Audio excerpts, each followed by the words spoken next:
Is it just misinformation? I think actually you're supposed to run as fast as you can away from the alligator. Wow. Even on the issue of how to run from a fucking alligator, he's wrong. Hello, everybody, and welcome back to Speech Center. Delon, after Mamdani won, stripped down when running through the streets of Los Angeles. He's just back in time for this recording. Huge HR problem, but man, he's happy. Tim Miller is here. You got Republicans doing socialism for corporations. You got Mamdani doing socialism for people that are just trying to afford groceries in the bus. Obviously, you and I both share an unbridled love for a fair, open, market-based economy. Excuse me for wanting to go into a grocery store and walk into the cereal aisle. Every price point. You know, you get your Lucky Charms, but then your fake Lucky Charms that are even cheaper because it's a knockoff brand. That's my limitation when it comes to Zoran, but it's better than Eric Adams, I guess. And the guy with the hat, the vigilante. Yeah, the vigilante. We went from anybody but Cuomo to anybody but the vigilante with the hat. As we're recording this, the Senate has passed Trump's monstrosity. Now, a lot of people think the bill is Trump. Trump is the scientist. The bill is Trump's monstrosity. Is this like a Frankenstein movie thing. reference? Yeah, it's a Frankenstein thing. Yeah, okay, Mary Shelley. Yeah, it's been a minute. Up first, we go to Senator Lisa Murkowski, where she defends her decision to cave to Donald Trump and vote for passage of the bill. I advocated for my state's interests. I will continue to do that, and I will make no excuses for doing that.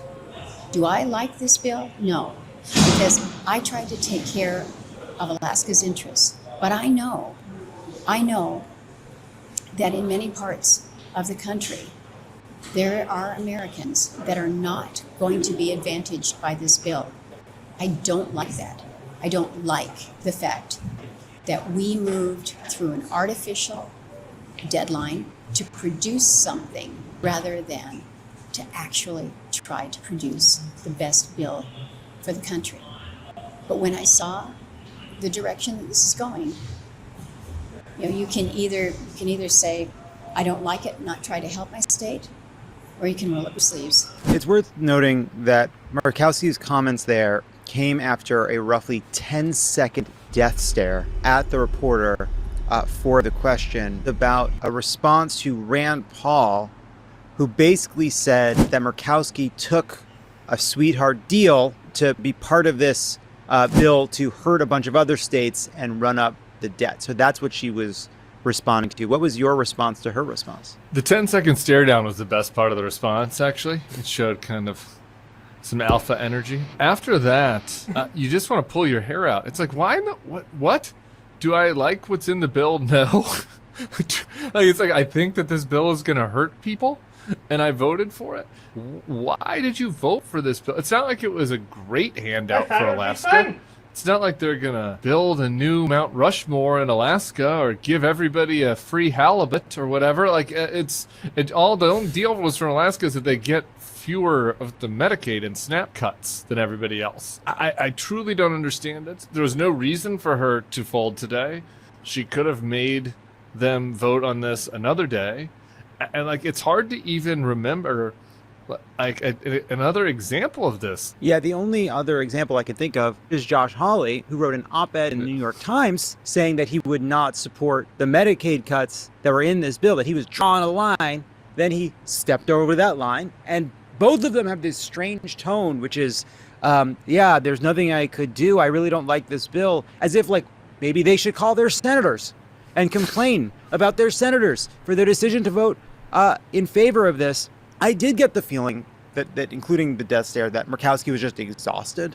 That part of the reason we're about to take $1 trillion, if this passes the House, and that's an if, but if it were to pass the House, take $1 trillion from the healthcare system and transfer it to the savings of the richest people on earth who will not spend it. It'll just be an incremental improvement to their overall investment portfolies.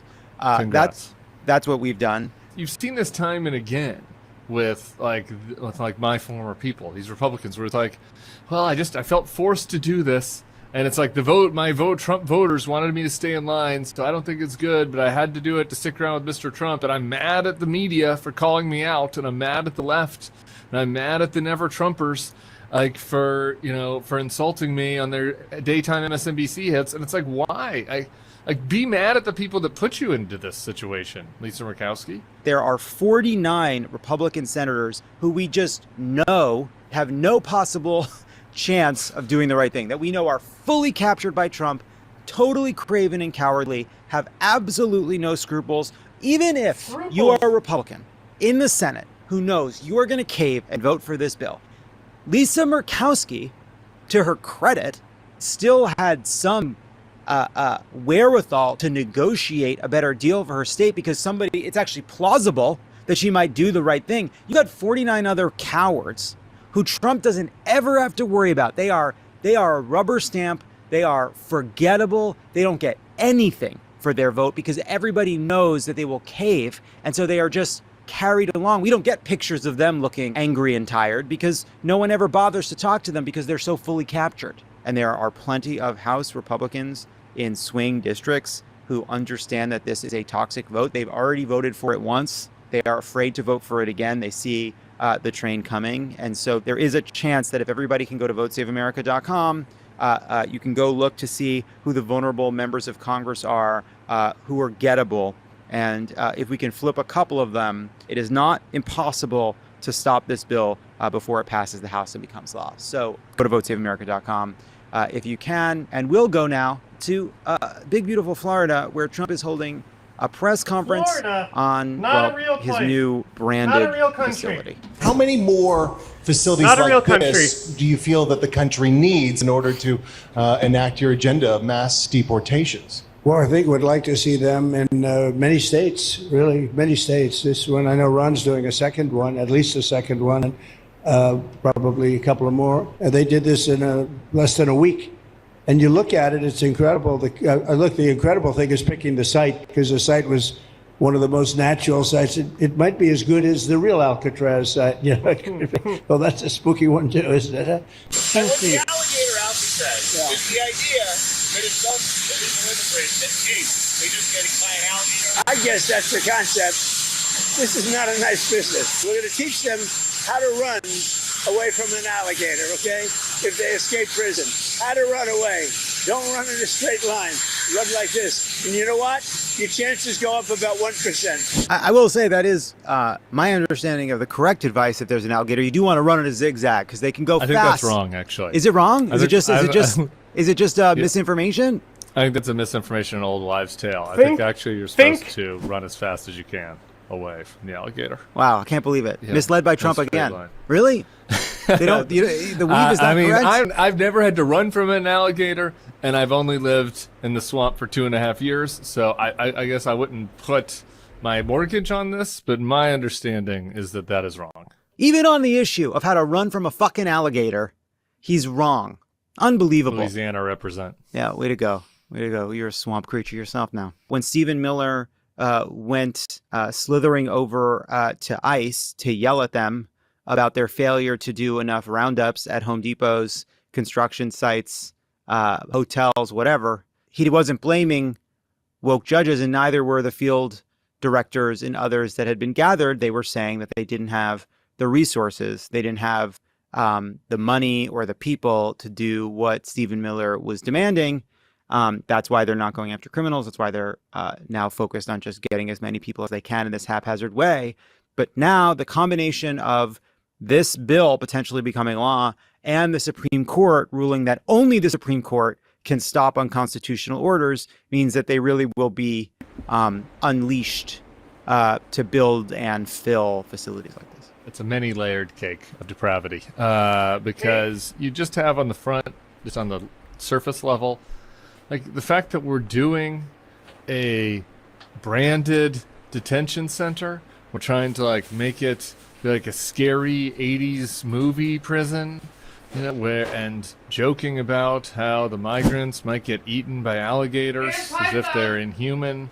We're going to sell t-shirts and hats and other tchotchkes, perfume maybe, I guess apparently now, like that has like the mean ice alligator on it.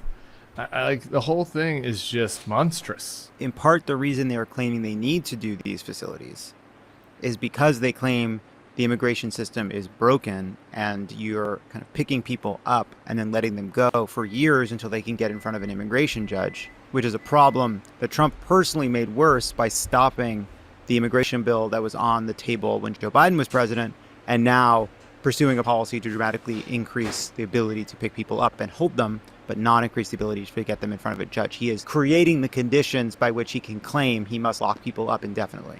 And he's doing it with jokes and brands, but the end result is extremely dangerous. And by the way, not just for undocumented immigrants, not just for legal immigrants, because here's what he also said when he was at Alligator Alcatraz. We have a lot of bad criminals that came into this country, and they came in stupidly. It was an unforced error.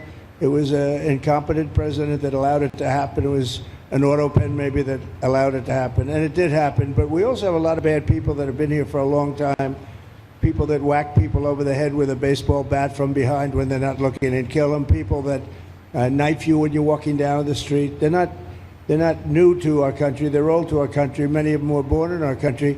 I think we ought to get them the hell out of here, too. You want to know the truth. So maybe that'll be the next job that we'll work on together. He's back to talking about arresting American citizens or deciding that certain American citizens who you don't like, Mamdani would be one of them because Trump was asked about that later, and then pulling their immigration file, combing through it to find inconsistencies or mistakes so that you can justify denaturalizing people and deporting them for the crime of being Americans you don't like. And if citizenship itself becomes fungible, the rights of citizenship are fungible, and that's what he wants. And so this is the exact kind of path that we warned about when he started by going after undocumented immigrants or legal immigrants like Mahmoud Khalil and others, or wrongly deporting people that follow the rules like Hilmar Abrego Garcia. He is marching up the chain. He's going to go to legal immigrants, then he's going to go to citizens, and they're going to start trying to deport people who are Americans they don't like. That's where we're at. I mean, the whole thing, look, it's unconstitutional, it's wrong. No matter how bad the murderer is, we shouldn't be sending them to El Salvador gulag. Like, we have a process, we can keep people here. Like, the particular example is not the thing that is the offense. It is in the context of everything that we're doing, like we're talking about earlier, with just this propensity to want to jail people, to want to do what El Salvador has done. And like, when you do that, when that system comes into place, a lot of people that are innocent get swept up in it. And we're doing it kind of, again, for for the PR and for the cruelty and to scare people. I mean, like, crime rates are down. Like, we are not in an El Salvador style gang emergency where we need to suspend habeas corpus. And like, that's like the path that he's going down. And just to note, according to the Supreme Court, a federal judge cannot issue a blanket stay on any order Trump makes to pick up naturalized citizens, begin denaturalization process, and deport them. So if right now there are people that could be picked up, and every single one of them will independently need to have a lawyer, or those lawyers will have to figure out somehow how to create a class. And so you are about to have an incredibly chaotic situation where the wherewithal of individuals, or the luck of an individual having a connection, a public defender who knows what's going on, some ability to get their information into the public, some connection to an immigrant rights organization. If you don't have that, you're going to be shit out of luck and illegally and unconstitutionally deported before anyone's had the ability to get this in front of the Star Chamber at the Supreme Court, who are now the only arbiters of whether or not this thing can take place. That is where we're headed. And so over the next couple of months, I do think there needs to be a broader and concerted effort that connects union organizers, immigrant rights groups, the Catholic Church, and other religious institutions for plans around protest and awareness and kind of collective action to keep an eye on what ICE is about to do. Like, I just, even now, I feel like we're not totally ready for what could be happening. And it just makes me very nervous. I share your feelings, and I'll count. Lastly, oh my God. Jesus, what a week of news, Tim. We didn't get to end with the Trump fragrances go on. God. Jesus, what a week of news, Tim. Just reacting Lastly, oh my God. Jesus, what a week of news, Tim. We didn't get to end with the Trump fragrances, Delon. You can add fragrances to the list of products the President of the United States is hawking, along with his Bibles and sneakers. The bottles are called Victory 4547 that resemble an Oscar statue. And the site describes the women's perfume as, quote, subtly feminine and sophisticated, capturing the confidence, beauty, and unstoppable determination. The cologne is described as rich, masculine, and for men who lead with strength and confidence. $249 for 3.3 ounces. Just for some context, the same size for the classic Chanel No. 5, which has been in existence for more than a century, is considerably cheaper at $176. Tim, are you a cologne guy? No cologne for me. Not since I was in high school trying to figure out my sexuality. I don't think if I put on any cologne. I'm particularly interested in the women's fragrance, though. Is that something people will wear, do you think? I would think even the Cougars of Mar-a-Lago would have, I think, more discerning palate on scents, I would think. If there's a person out there that's going to give you $250 for this dog shit cologne, they've already donated. They bought the hats. They bought the shirts. So I suppose this is just, I can talk myself into it as, hey, look, it's a small part of our market. But there's a number, we're leaving money on the table because for the super fans, and let's say there's 1,000 of them, suddenly we're selling 250 grand worth of cologne, 250 grand worth of sneakers. Do you feel like you're leaving something on the table? I mean, have you guys considered a Pod Bro scent of any kind? Yeah, I'm trying to think of what we could call it. Tommy's Musk. I don't know if you want musk in there. I don't know if any of your listeners are going to want Pfeiffer's odor. Yeah, I don't know. I think we got to go back to the drawing board on that. But it does feel like you might be leaving money on the table. I was thinking about this morning. What do you think J.D. Vance would say if there was a socialist leader of a third world country who was selling his own scents?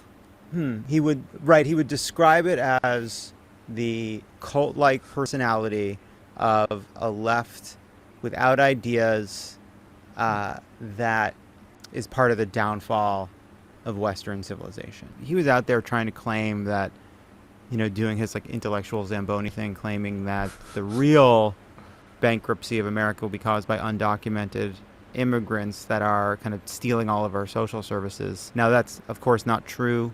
Undocumented immigrants actually pay taxes they can never get the benefits from because they're not citizens.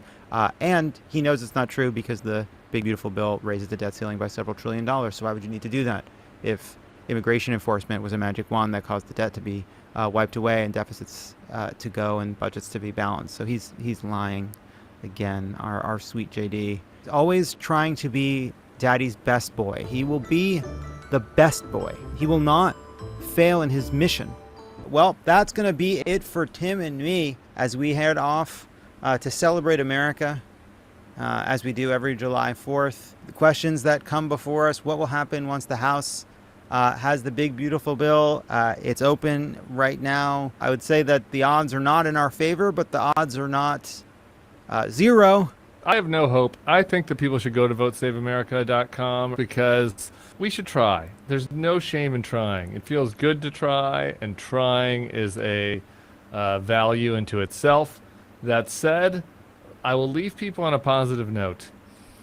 This thing is a disaster. And I mean, it's not even, this isn't partisan, Trump derangement syndrome, John Lovett was former Hillary staffer type trouble. The Trump's deputy president has said it was a disaster. The people voting for it say it's terrible. And so this will be a political millstone around these fuckers. And so make your bed and you gotta lie in it, I guess. Yeah, the head of the building trades, the construction workers union, said it's an insult to construction workers in America. Elon Musk says the gift to China, biggest increase to debt in history. Josh Hawley said the Medicaid cuts are terrible before he voted for them. Tom Tillis decided to not seek re-election in order to say how much Republicans will pay for lying about the contents of this bill. And the House Freedom Caucus and all of these conservatives are correct in noting it is the biggest increase to the debt in our nation's history. Each of those people can be part of a series of ads that will be used to take these people down over the next couple months. Calm down. The only way out is through. Like, subscribe, leave us a comment, help us build this democratic media empire. Empire? Something. Fiefdom. I like fiefdom.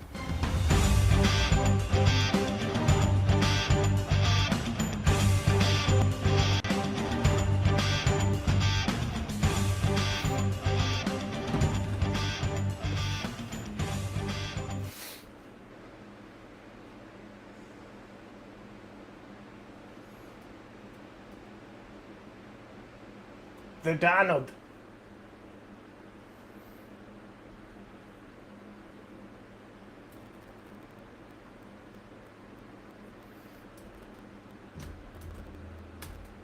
Come on. I click it. Please go. Thank you.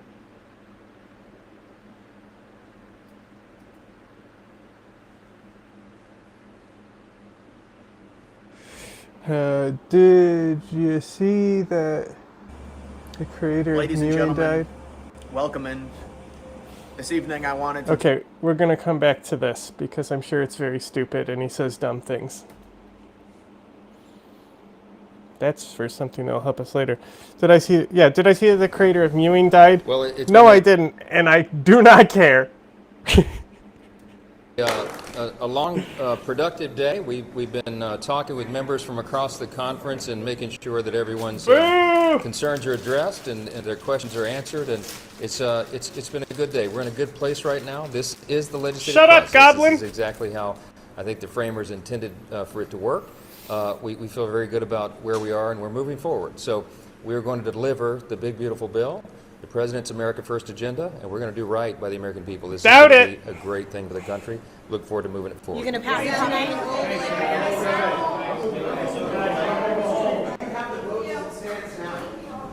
Wow, great press conference. So Bernie Sanders was on Joe Rogan the other day. I can't remember where we were in the saga of Joe Rogan, where people, where, you know, what he likes to do is whenever he realizes like, people are realizing that I'm too much in the pocket of a bunch of billionaires and that I'm no longer the man of the people. I'm going to have Bernie back on to increase my credibility. And it may be helpful for people to be exposed to this, but of course, you know, at the end of the day, like, Rogan, just the amount of absolute bullshit that he puts out there can't be overcome by one visit from Bernie Sanders. Yeah. But here is Rogan getting caught up in a topic that I am particularly interested in seeing how Joe Rogan's going to react. Here's Joe Rogan talking about Bernie Sanders about Bernie Sanders' idea for a top marginal tax rate.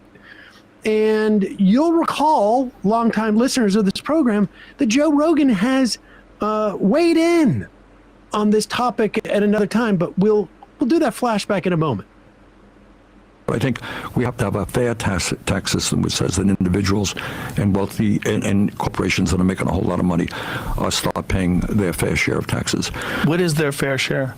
I don't know. I mean, you know, under Eisenhower, the very rich paid at their upper levels, 90%, you know.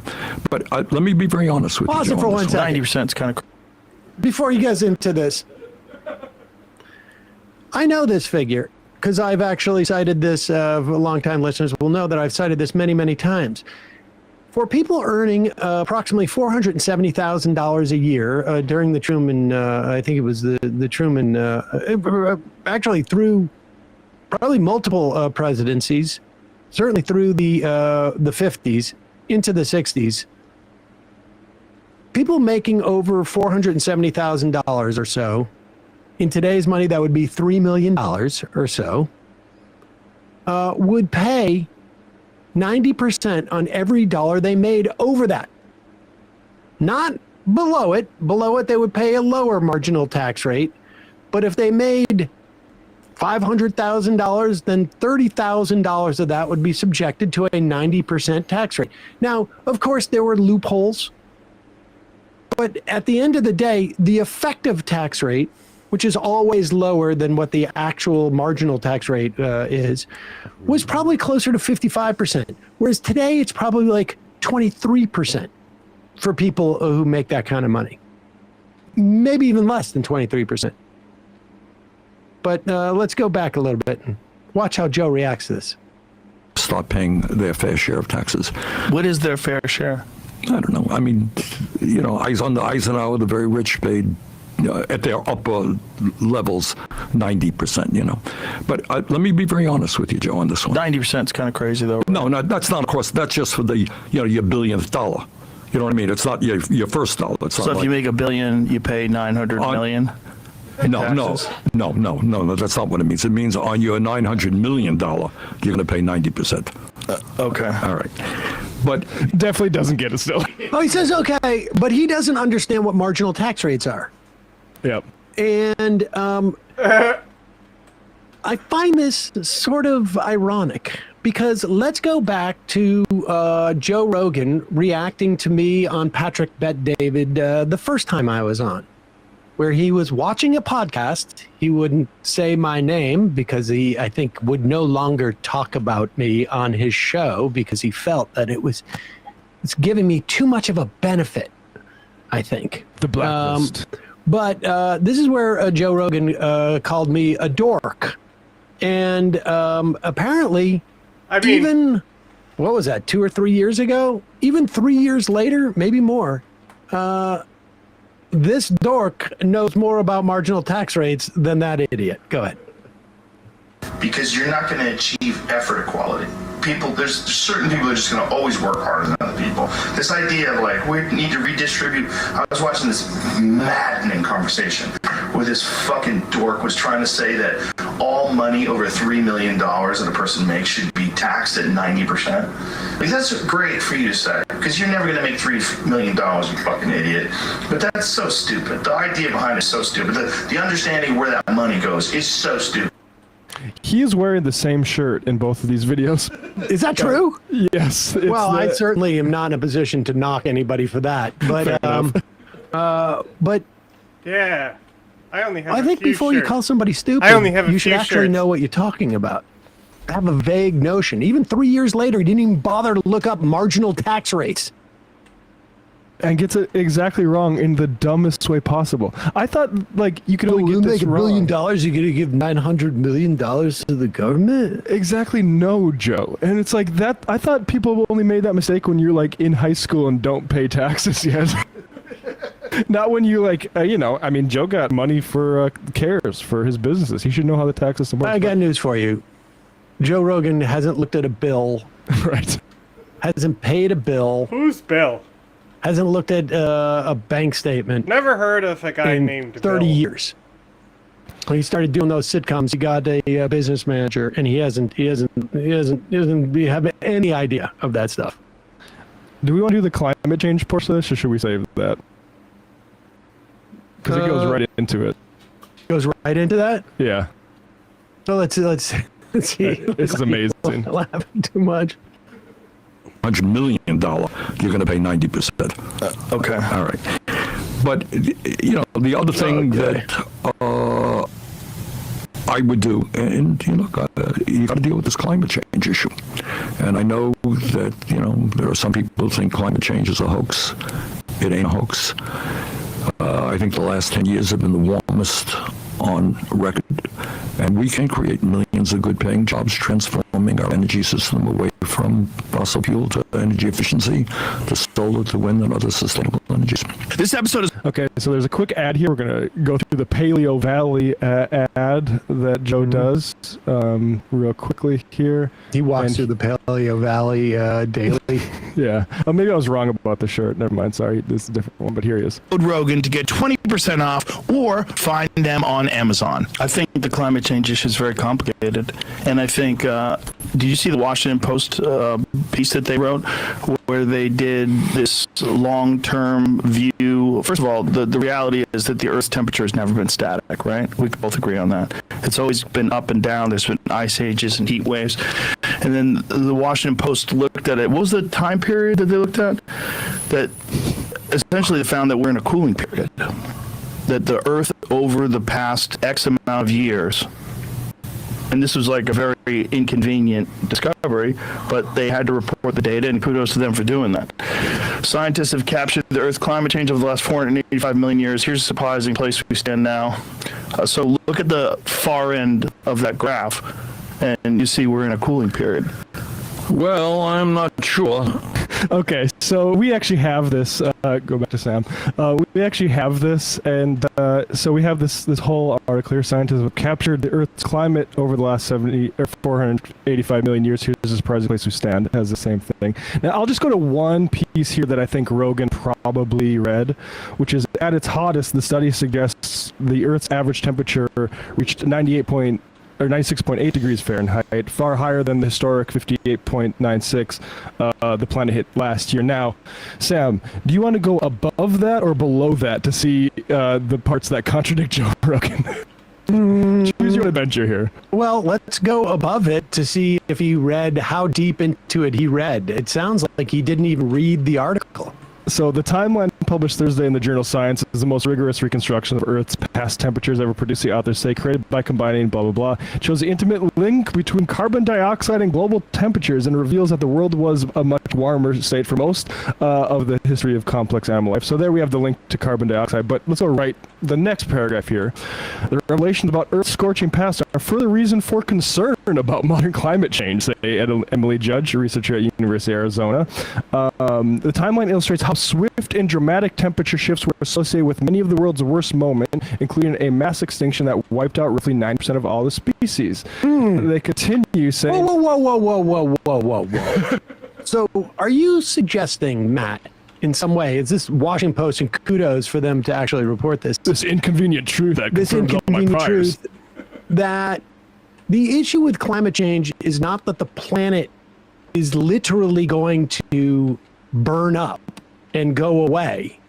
It's that life on the planet is going to be much more difficult to sustain because of the heat. Yeah, the rapid change in climate. So just put this back up. So are you suggesting, Matt, that human beings haven't been here for the millions of years of the planet? And are you suggesting that there have been times where there have been mass extinction events?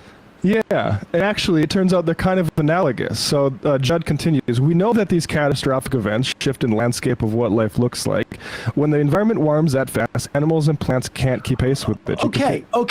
So, in other words, Matt, you're conceding that even if we were to have a mass extinction event where we would lose potentially billions of people on the Earth to things like droughts and famines, and we would lose species, and some of the our ecosystem would sort of like fall apart. That in a million years, maybe life won't be thriving again? Is that what you're arguing? Yeah, I mean, let's just put this up, Brian. This is the global. This is the asteroid hit here, the big one. If you look at over on the way right there in the supposed clearing or the cooling period we're in, you'll notice a very sharp uptick right there that Joe neglected to point out on the map. And I'll just say one final quote here. At no point in the nearly 500 million years that Judd and her colleagues analyzed did the Earth change as fast as it is changing now. She added, quote, in the same way as a massive asteroid hitting the Earth, what we're doing now is unprecedented. So that's the publishing that Joe Rogan needed to say. Kudos, Washington Post, for publishing that. It's probably really tough for you. What happens? Like I don't understand. Did somebody else read that to him and say, hey, man, global warming's not really happening? I mean, it's happened before. What happens is Joe saw somebody screenshot the paragraph that I read and the headline and did absolutely zero work beyond that. Well, at least he doesn't have, like, I don't know, 20 million people a week watching his show. Yeah. You know, it's actually pretty complicated, Bernie. Both those things, the top tax rates and actually weather climate, is even bad. Like I saw Washington Post had to admit that they were lying about everything. I think that woman, the Miss America, I think the Iraq things like Iraq is important, like Iraq, because it's complicated and things are. People should have. Math. This is the guy who supposedly had first-hand knowledge that teachers were training students to pee in litter boxes because of his friend told him. Yeah, His friend told him. I'm sorry, that friend misled me, actually. It was firsthand, now it's secondhand, and, Second or third hand. Hey, folks, don't forget to hit the subscribe button and check out our daily show. We do it every day at 12 p.m. Eastern for about 2.5 hours. We even take phone calls. You should check that out.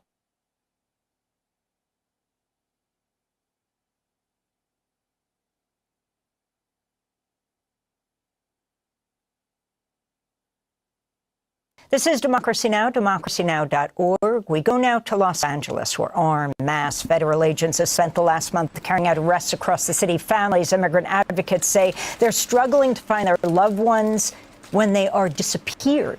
In one case, the family of a community activist and mother, Yuriana Uliana, they call her Yuli Pelez Calderon, said she was taken at gunpoint on June 25th by two men in unmarked cars who pulled over as she went to work at night, which is uncommon. She used a borrowed phone to call her family to say she was taken to a warehouse where women are held alongside men. She compared the men who took her to bounty hunters and has not had proper food or access to her medication. This is Stefano Medina, managing attorney with the LA office of California Center for Movement Legal Services. So DHS is out now saying that this is a hoax and that this is all made up, and because they don't have any record of Julie in their system, which I don't doubt. She's not in their system. But Julie, in that phone call that she made to her family from a borrowed phone, told us that she was taken directly from where she was picked up in South Central Los Angeles to San Isidro, where she was presented with an ICE official and pressured to sign a voluntary self-deportation agreement. Medina says Yuli's family filed a missing persons report with the LA Police Department as they continued their search for her. Meanwhile, the family of Andrea Velez, a U.S. citizen, described her arrest by ICE last month as a kidnapping. Andrea had just been dropped off at work by her mom and her sister when the pair witnessed mass federal agents grabbing her and taking Andrea in an unmarked car during an immigration raid. One video shows a masked agent lifting Andrea off the ground and carrying her away. Andrea's sister, Estrella Rosas, spoke with CBS News Los Angeles. They didn't have a vest that said ICE or anything. Their cars didn't have license plates. Just because of the color of our skin, they think that we're criminals. My sister was there, so they she looks Hispanic, so let's take her too. Ultimately, Andrea Velez was released, but was charged with assaulting a federal officer during her arrest. She spoke at a news conference last week. They didn't identify themselves. I can't go through it, but I was just going to work. It was just a day of work, and everything happened so fast. So and they didn't identify themselves, so I was kind of scared. For more, we're joined in Los Angeles by Dominique Boubion. She is an attorney helping to represent Andrea Velez. This is just such an astounding story. Dominique, can you explain what happened as we watch her being carried with her arms under her chest as she walking forward? Where was she taken? Where was she held? How did you find out when she was disappeared and her family panicked? Yes, of course. So we were contacted by the family later that day in the afternoon because the mother has seen her daughter being taken by ICE agents but didn't know they were ICE, had no idea who they were. And so they were terrified and looking for help just to locate her. And the video that you mentioned where she's being lifted and carried up, that's actually when she went to the police officers at LAPD asking for help, telling them these men are taking me. So I'll back up and explain what happened. If you can explain that point, we're watching her being carried. Who is carrying her? And I do see police. I see the police cars, the LAPD. Who is carrying her?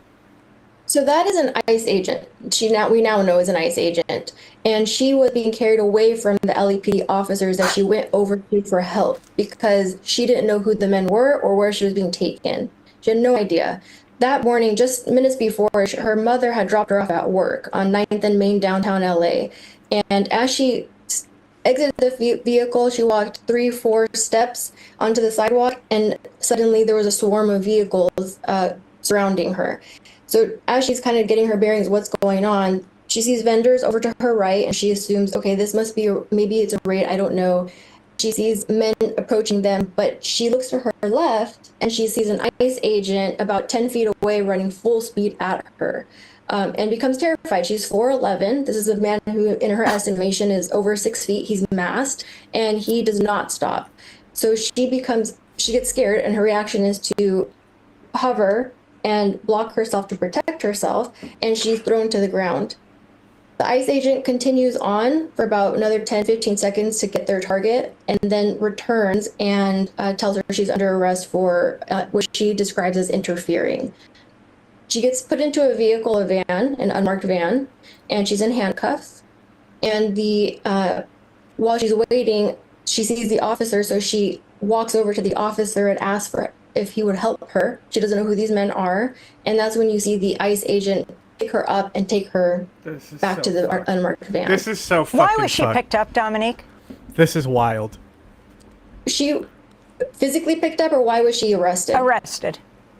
So what she is being charged with is assault on a peace officer. So the version of the story that the federal agent is putting forth is that Andrea Velez purposefully walked into his path in order to protect whoever their target was, and knocked that ICE agent off balance and hit him in the head. It's a complete fabrication, didn't happen. And I believe it's more of number one, racial profiling. They were speaking to her in Spanish, even though she was demonstrating that she could speak fluent English and that she was a U.S. citizen. And I think it was a matter of, let's see if she is a U.S. citizen. And if she is, then we'll slap on these charges. It's an issue of arrest now, ask questions later. So so straight up. I already know what's gonna happen. Okay. In the fucking so this is gonna be immediately just like they're gonna focus on like one small detail on in the headline,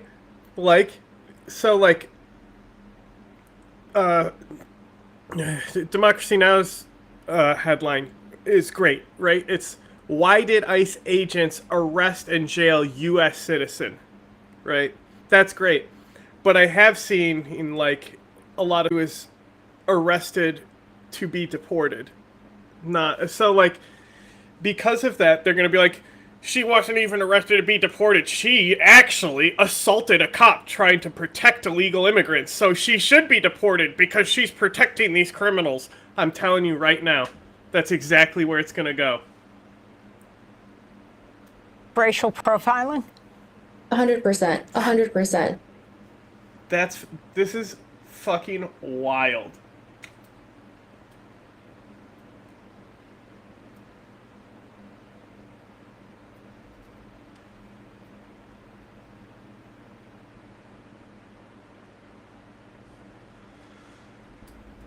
Andrea Velez she's a darker skinned Latino, and 100% I believe that this was racial profiling. We have to leave it there. We'll continue to follow this case. Dominique Boubion, one of the attorneys helping to represent Andrea Velez, a U.S. citizen arrested by ICE.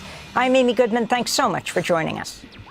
Thanks for watching Democracy Now! On YouTube. Subscribe to the channel and turn on notifications to make sure you never miss a video. And for more of our audience-supported journalism, go to democracynow.org, where you can download our news app, sign up for our newsletter, subscribe to the daily podcast, and so much more.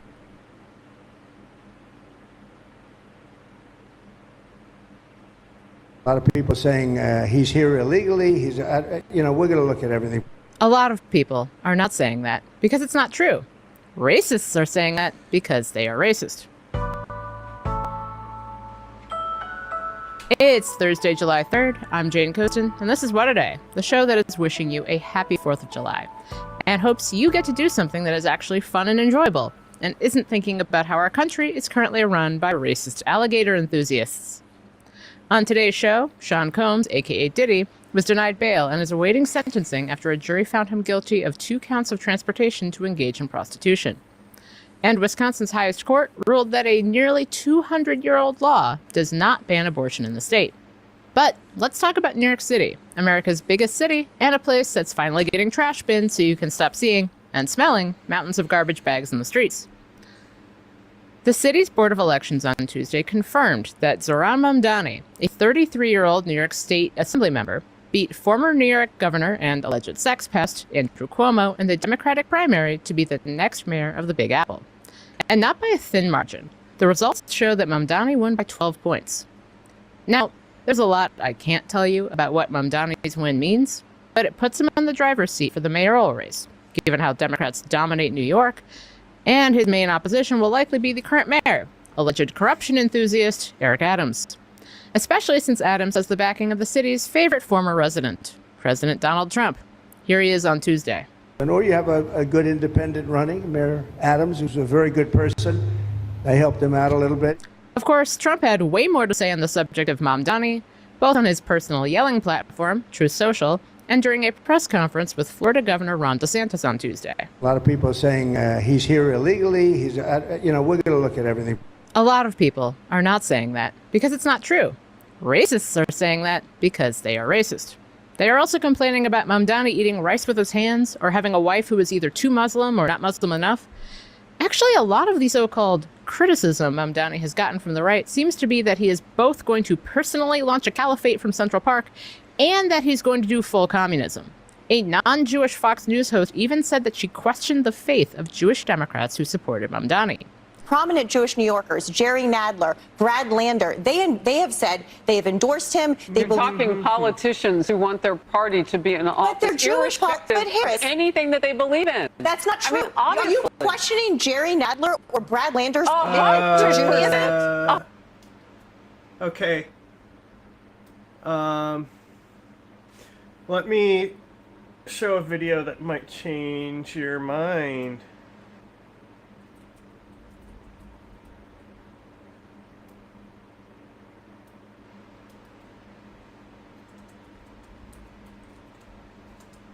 I'm not sure if you saw this the other day.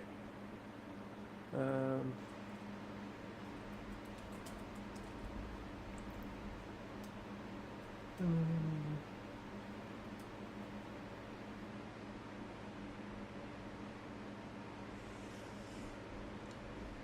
my god. It'd be nice if I could fucking search his fucking YouTube and get it to come up on YouTube. That'd be fucking cool. Let's go to his website and then see if there's a fucking link there.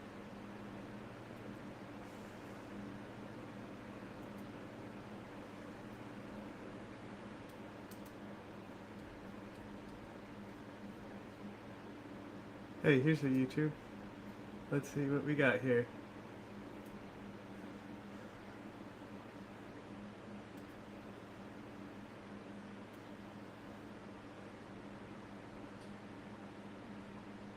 Okay. This video is fascinating. None of it is really about his policy. It's just about his campaign and how he got people to come out to vote for him. It's just about like demographics and like logistical campaign stuff.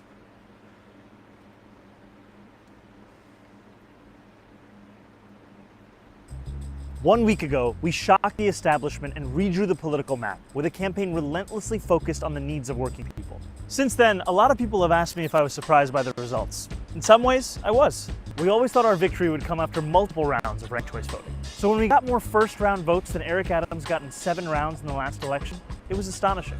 But in other ways, this was always the plan. We wanted to rebuild a coalition that had frayed over years of disappointment and neglect, to win people back to a Democratic Party that puts working people first. So let's break it down. Last November, New York City saw some of the biggest shifts towards Donald Trump of anywhere in the country. Much of it took place in working class and immigrant neighborhoods. A few days after the election, we went to Hillside Avenue in Queens and Fordham Road in the Bronx, not to lecture, but to listen. And what we heard was a desire to bring down the cost of living. That was our focus, and many of those voters came back. Brighton Beach went for Trump by 44 points. Last week, we won it by 16. College Point was a plus 11 Trump neighborhood. We took it by 8 points. We saw similar or even bigger swings in Bath Beach, Astoria Heights, and the North Shore of Staten Island. The headline is clear. We can win back voters many have written off if we give them something to vote for, not just tell them what to be against.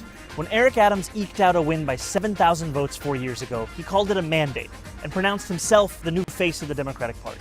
Even then, it was a little ridiculous. I was about to say, like, it can't follow up with kind of cunty thing to do. In some neighborhoods, he did put up impressive margins. Take Flatbush, for example. Eric Adams dominated there, double digits ahead of his next rival. On Tuesday, there was also a double-digit victory, except it was for us, over Andrew Cuomo. We flipped Crown Heights by 45 points, North Corona by 33, and Jamaica by a staggering 57 points. These are the outer borough voters that Eric Adams said he'd bring with him to City Hall. He served his donors instead. Whether we're talking about young voters, older voters, or just plain disaffected New Yorkers, no campaign in recent history has been successful at driving new voter registrations, especially in the 100 days before the election. Just take a look at this graph. According to the Times, in the 14 days before the registration deadline, about 37,000 people registered to vote. That's over 10 times the number of new registrations over the same period of time in the 2021 mayoral primary. As a result, we won big with zero prime voters, New Yorkers who had not voted in any recent mayoral primary. For instance, in Gravesend, at least 32% of all voters were first-time primary voters.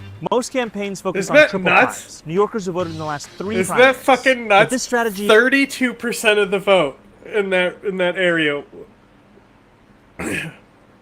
First time primary, you know? And that's the thing, is it's like the mayoral primary never has like a huge turnout, right? So because it never has a huge turnout, this is the perfect place. DSA backed him, right? Because like this is the perfect place to throw money down, right? And get a fucking massive grassroots campaign going, because these people have checked out for a reason, right? So when this guy comes around and says, "Hey, it's time to check back in. We need you," boom. That's what it's about. And this whole thing where they're like, "We can't talk about chicks with dicks anymore," you know? It's bad for our campaign. No, you're bad for the campaign. Let's get Chuck Schumer out there to talk to the kids. Can you imagine Chuck Schumer door knocking for a campaign?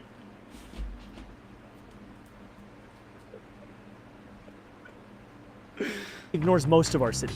Yet we knew that we could turn them out if they saw themselves in our policies. We ran a campaign that tried to talk to every New Yorker. Whether I could speak their language, आपकी वजह से हमने $8 million raise किया है, 6 लाख से ज़्यादा दरवाजे खटखटाए हैं, or just tried. Que se comprometa al bienestar. All the words are new! And the coalition that came out on Tuesday reflected the mosaic of these 5 boroughs. We won South Asian neighborhoods by huge margins in places like City Line, Ozone Park, Jamaica Hills. We won Latino neighborhoods like Corona, Washington Heights, Pelham Bay, and Woodhaven. We won many of the same Chinese voters that turned out for Trump in Flushing, Chinatown, and Bensonhurst. And in the final months of the campaign, we narrowed Andrew Cuomo's once sizable That's so cool. lead The with table's black also a voters, chessboard. outright winning young black New Yorkers in neighborhoods like Harlem and Flatbush. Andrew Cuomo and his super PAC spent more than $31 million. That's about $87 per vote. We were focused on affordability, and it cost us only $19 per vote. But what you did for us was worth so much more than what money could buy. The result? We shattered everyone's expectations, including our own. A Cuomo spokesperson put it best, saying they had not foreseen our ability to, quote, expand the electorate in such a way that no turnout model or poll was able to. Conventional wisdom says the left can...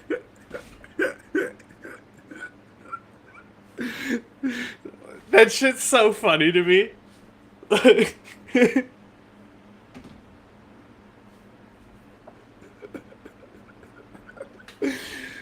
Like, it just shows, like, how hard they don't try. They literally could give a fuck, you know? And, like, that's what's funny about Australia, because it's even worse, because it's mandatory voting, so they have to do even less of an effort to get that vote. That's so fucking funny. Oh, we never tried! We never tried. Like, you never fucking calculated that somebody could make an effort? Only win low I can't believe the people we continually have been using to do our polling and shit. Wow. I wonder who answers fucking polls. elections. We rewrote the rule book by, get this, talking to New Yorkers. Wow. Politics in this city won't ever be the same, and it's all thanks to you. The next chapter begins today, New York.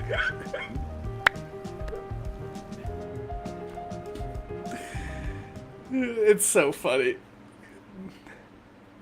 They're like, "Oh my God, he's a communist." It's like, bro, all he did was smile at people and shake their hands and talk to them like they're human beings. And wow, now he's gonna be mayor.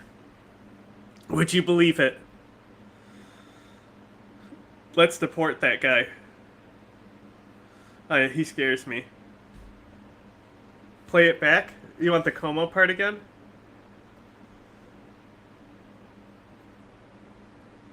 Here. The Cuomo spoke $1 million. That's about $87 per vote. We were focused on affordability, and it cost us only $19 per vote. But what you did for us? So, like, that's also an interesting thing. He compares how much dollar per vote was cost. Young black New Yorkers in neighborhoods like Harlem and Flatbush. Andrew Cuomo and his super PAC spent more than $31 million. That's about $87 per vote. We were focused on affordability, and it cost us only $19 per vote. Right? Like, he's like, I'm already saving money. Wow, it's almost like when you have like a likable guy that you can actually get a campaign behind and rally people behind. Like, people are really fucking excited about this shit. Like, because the grassroots campaign this dude ran was insane. And by insane, I mean, wow, somebody actually made an effort for once, you know? But what you did for us was worth so much more than what money could buy. The result? We shattered everyone's expectations, including our own. A Cuomo spokesperson put it best, saying they had not foreseen our ability to, quote, expand the electorate in such a way that no turnout model or poll was able to capture. Conventional wisdom says the left.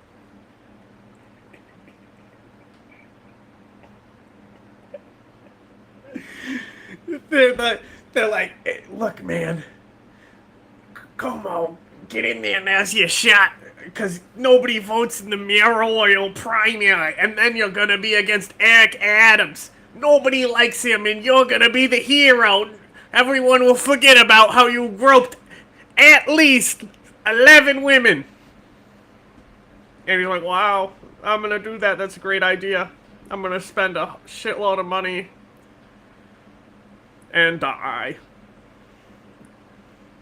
I love that they're like, hey, we're going to run him again as an independent. Really? You didn't spend enough money on that train wreck?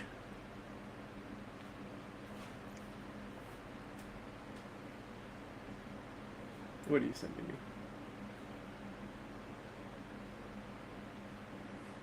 Get out the vote. How to increase voter turnout. Bro. Hate the font. Gotta say.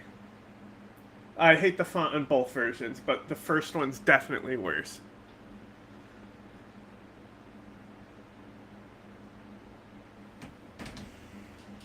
What a fucking loser thing to say. I don't like the font. And like, you know what's really pathetic about it? Is I know it's not actually font, it's called typeface. Okay? Can you believe this shit? Like, the fact that we just said, fuck it. We're gonna call it nobody gives a fuck about typeface, we're gonna call it font now.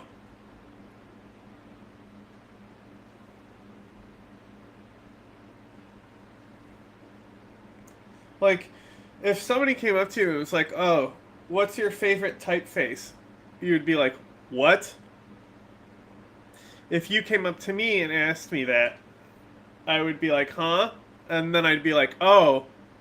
And then probably go on a side tangent about it's crazy how you knew that I would know what typeface was or something.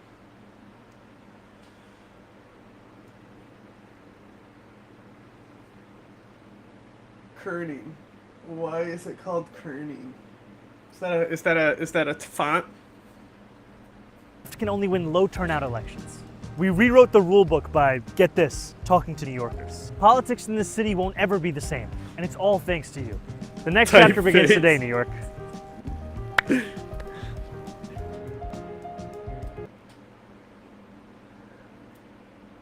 100%. Wow, I wouldn't question anyone's commitment The to their same way faith. that I would question Chuck Schumer, who works against the interest of his own people at times for the politics. Anyway, Mamdani, a United States citizen born in Uganda to parents of Indian descent who has lived in America. I keep forgetting that he was born in Uganda. I keep thinking he's Bangladesh. Childhood, addressed Trump's. Hearing is about the spacing between the letters and given typeface. Don't we just call it line spacing?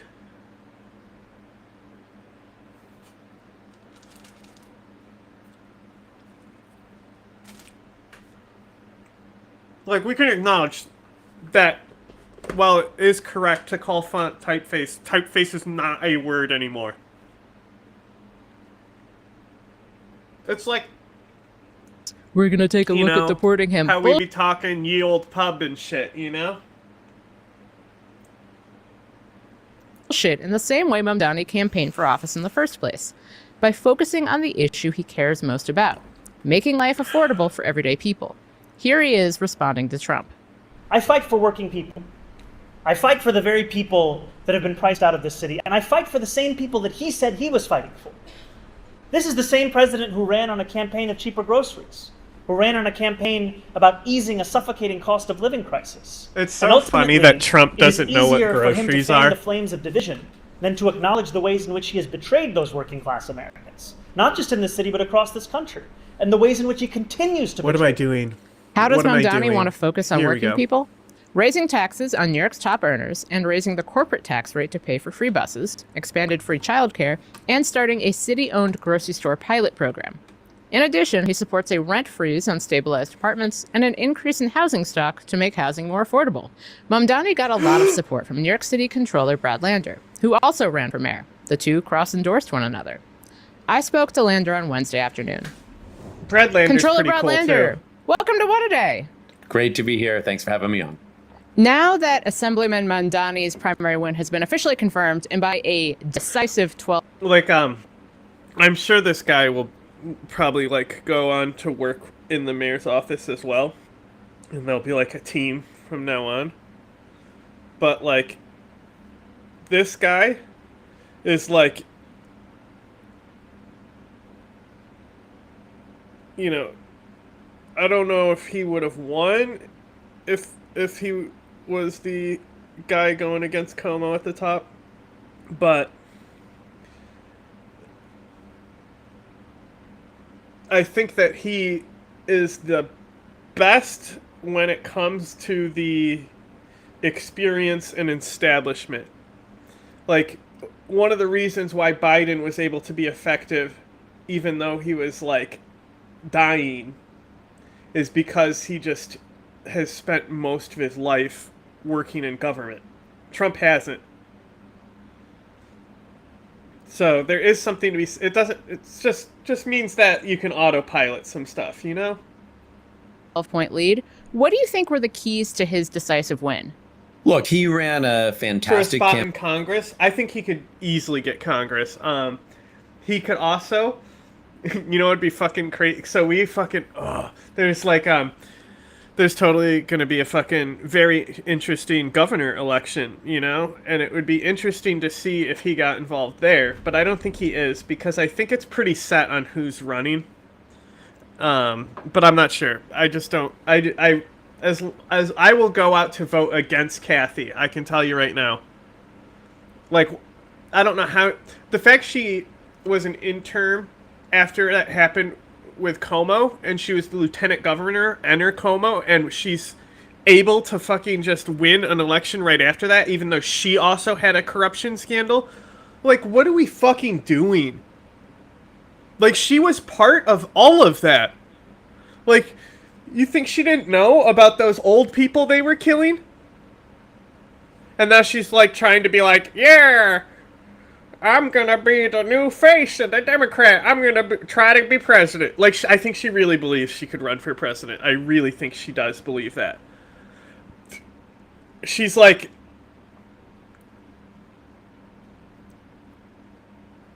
as delusional as Elizabeth Warren, but also just like a terrible person. Like, Elizabeth Warren, I think, is a good person, which is rare in a politician. Kathy, I don't know, like, how did you end up in this industry? Don't you have skills at doing something else?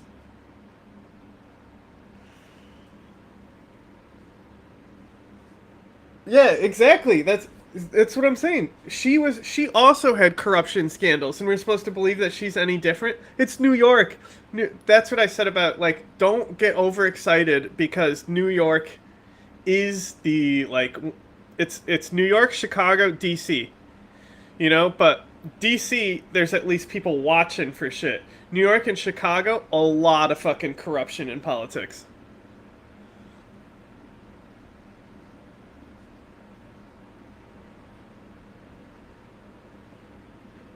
I just, like, I can't get over Warren.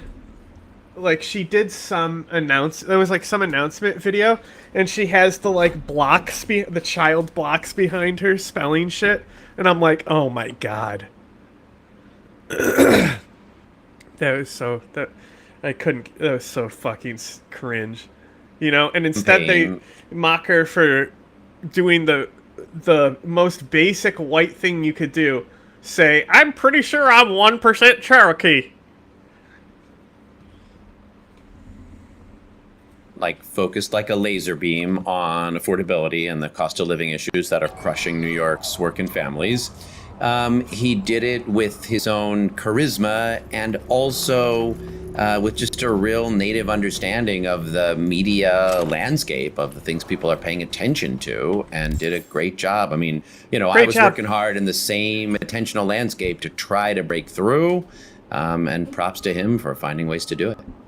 Now, obviously, in any local race, especially a municipal race, there's a lot of like hyper-local politics to get lost in the national media narratives about it. Here? With that said, do you think Mamdani's win is sort of an only in New York story, or does it say something bigger about national Democratic politics? Moving to Syria. I mean, I think people are fed up She could. with the establishment, with... I mean, she could. I mean, I mean, you know, people die in Syria all the time. Almost daily, you know? But I think you know, as long as you are aware of it's like, if you're in the jungle, maybe you should be aware of your surroundings. Same thing. Mm-hmm.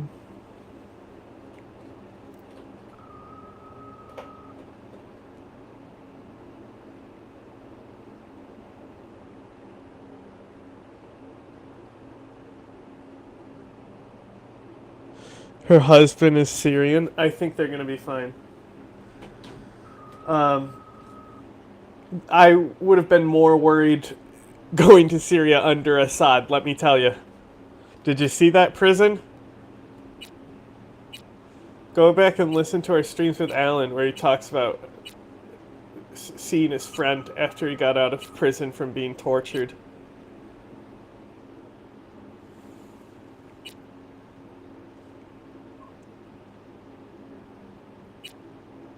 Go collect my reward. That sounds like my kind of quest. Sort of politics that look like they're politics of the past, hungry for fighters. I think in many ways the line right now in the Democratic Party is not between progressives and moderates, but between fighters and folders. And he showed like ambitious, get out there and fight, do things in a new way, bring some hopefulness into this time. It's going to be different, Charlie and then Brown. More on the this time you'll definitely kick the football. I ran a campaign that I think was like it was 10 years ago, you know, raise money and advertise on television. I mean, it wasn't that bad, but you know, people need to wake up to the digital media tools that are all our lives right now. It's not just young people. All of us are on our phones all the time. That is bad for us, but it is true. You know, look, then it helps to have like really great charismatic candidates as well. Those you can't always get at the drugstore, but you know them when you see them. One voting bloc Mamdani did struggle with are black voters. A New York Times analysis found that former Governor Andrew Cuomo dominated in precincts where at least 70% of residents are black. Cuomo still hasn't ruled out running as an independent. Mayor Eric Adams still plans to do so. So what do you think Mamdani needs to do to bolster support in Black communities that may be skeptical of his message?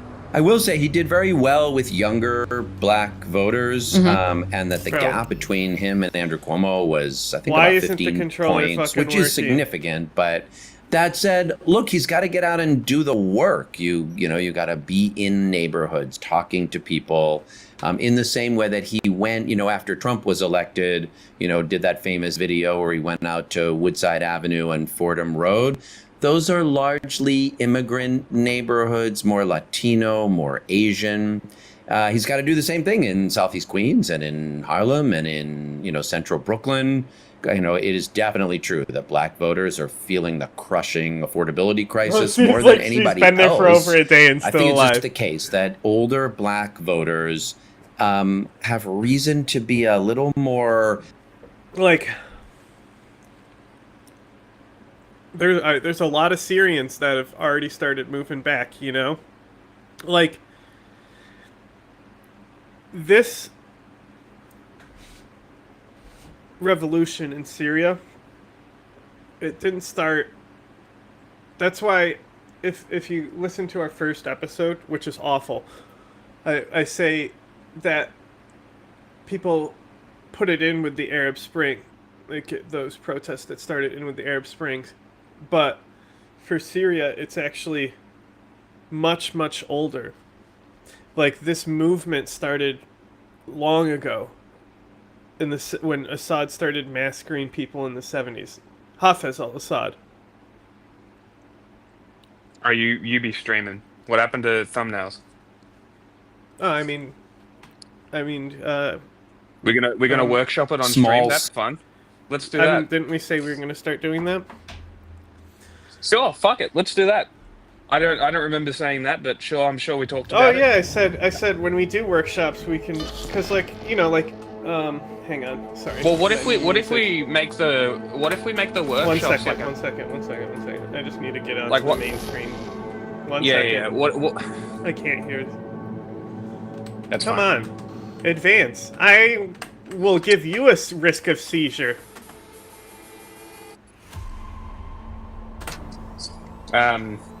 Yeah, that's great. So I'm not gonna be able to use the computer at all because I'm about to go and get some KFC because I'm very fucking hungry. But I will be here. I'm on my phone. You're fake news. I'm always fake news. Can you still hear me?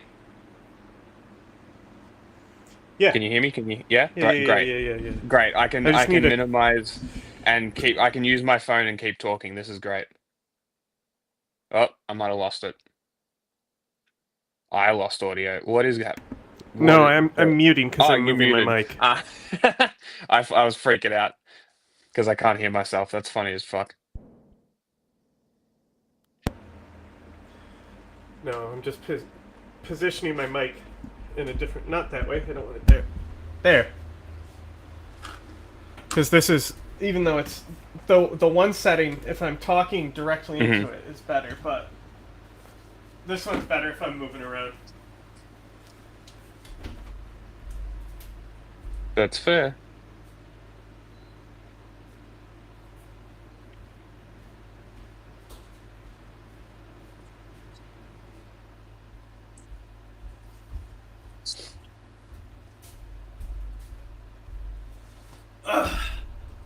Oh, real quick. I want to show you this story I missed yesterday. I just watched it on stream, so I apologize for everyone who was paying attention. We're going to watch this again real quick. This is Democracy Now!, democracynow.org. We go now to Los Angeles, where armed mass federal agents have spent the last month carrying out arrests across the city. Families, immigrant advocates say they're struggling to find their loved ones when they are disappeared.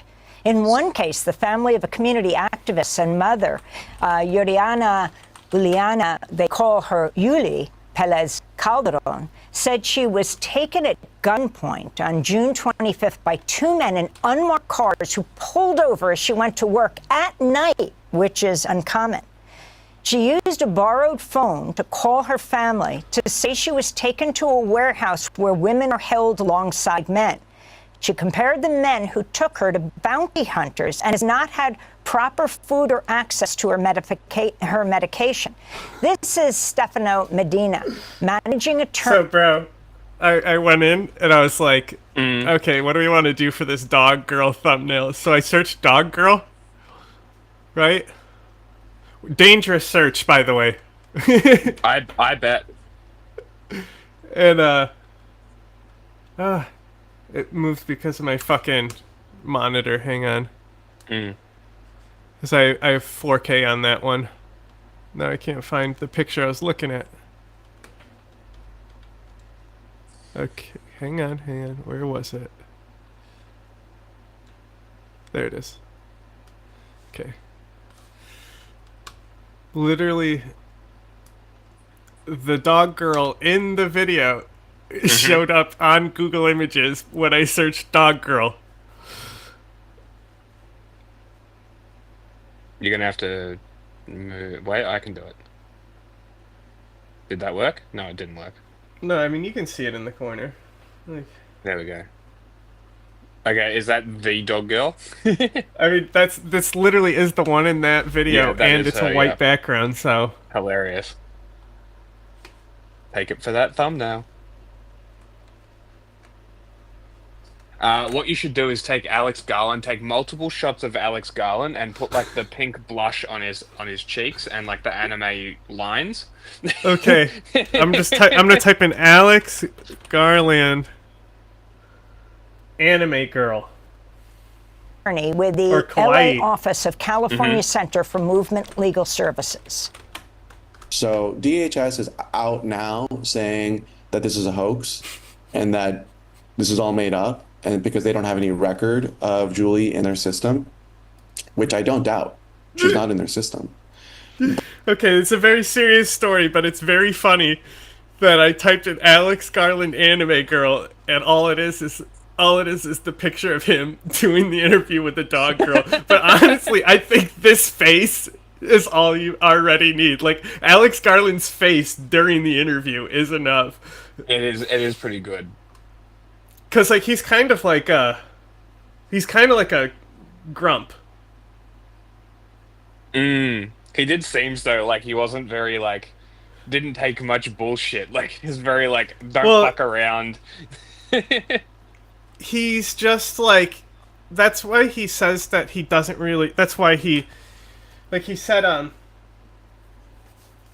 one of the reasons why he was like, because he did the I think it was Civil War especially, but so he just was like, basically, I fucking hate directing. He's like, writing is great. You have like, you can literally get everything you want. You don't have to worry about anything. You know, and like, so he just was talking about how he much prefers to be a writer over a writer-director. But the writer-director roles, that's good money. You make a, like, you know what I mean? So it's like, Civil War probably made a shitload of money. I bet. It was alright. I didn't mind it. So Alex Garland's best work is whenever it's just a limited amount of people in a room. Okay? And even in movies where they move around and stuff, you'll notice, like, when the dialogue is happening, it's like they're in a room. Like Annihilation, for example. Yes. Like, it still feels like they're in a... And a lot of times they are just in a room talking as they're moving around. But, like, the new movie he did, the war movie that just came out, you know, it's like, wait, you have a story that takes place in one room? Oh man, I love writing stories that take place in one room. I mean, honestly, writing stories about a single room film feels like that would be harder to make a good film. No, so Alex Garland's ability is his ability to, like, write the characters, not plot.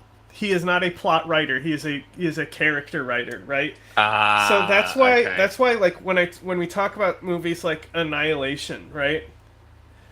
And how I said it's like you get too lost in the sauce of like, oh, what is the ending when he turns around? And it's like, no, no, no, no. You're too lost in the sauce. That's just gimmicky bullshit. Okay? Stop it. Like the movie's about sacrifice. And Annihilation. Yeah, it's about sacrifice. Mm-hmm. And it doesn't matter what's happening around it. And it's like when I try to explain, like Hurt Locker, all the veterans hate it because it's not realistic, and it's like, no shit. Like the point of Hurt Locker is that the guy is in a profession where it's your job to kill people, and he refuses to kill people and is obsessed with actually saving lives. Okay.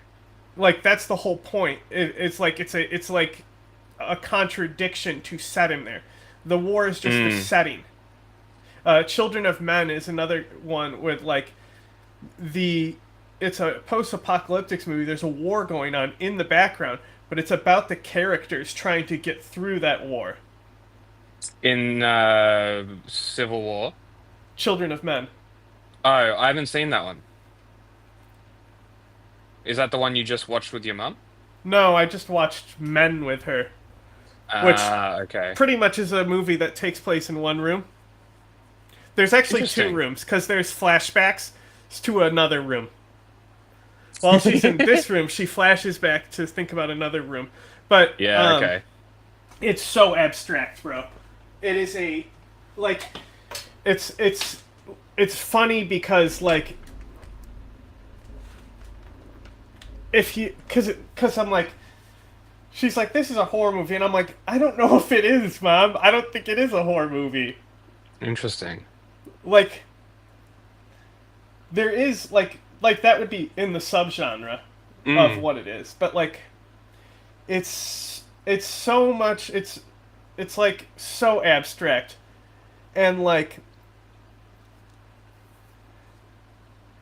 the way the character acts, where it's almost like these things happen that are like horrifying, right? And she's just like hanging out, and so I'm like, does she have like schizophrenia and just thinks this is normal or something? And like, maybe, I don't know. That could explain a lot of shit in that movie. But like, so there's so much stuff in here. So like, the overall point of the movie is like an anti-patriarchy piece, right? Yeah, okay. But they put so many different things. So they have like religious lore, pagan lore, European folklore, and like all this stuff.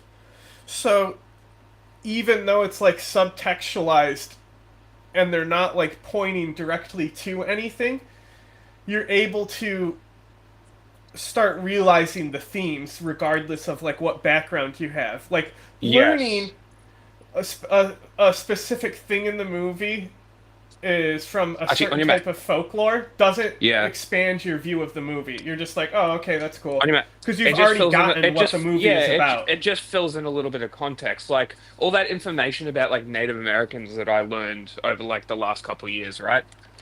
Me going and watching... I mean, let's use fucking Bone Tomahawk, right? Right? That movie, had I not had that knowledge about Native Americans, probably would have been like, oh, this is kind of shitty. But like, it's a pretty good movie. And then you got like other movies that I'm just thinking back to that have like parts of like Native American culture and stuff like that. I'm like, if I didn't know about that stuff, these parts of these movies would be so much less like, okay, that's cool that's in there. You know what I mean? But it's like, I don't know, like, I don't understand why people don't like learning this stuff to add more context to media. Like the stuff, look at all the movies that we've been watching, right? all those movies are fucking incredible, except for like maybe a few that we watched. What one? I didn't much like the new Suspiria, to be completely honest.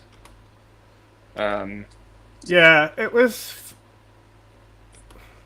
fine.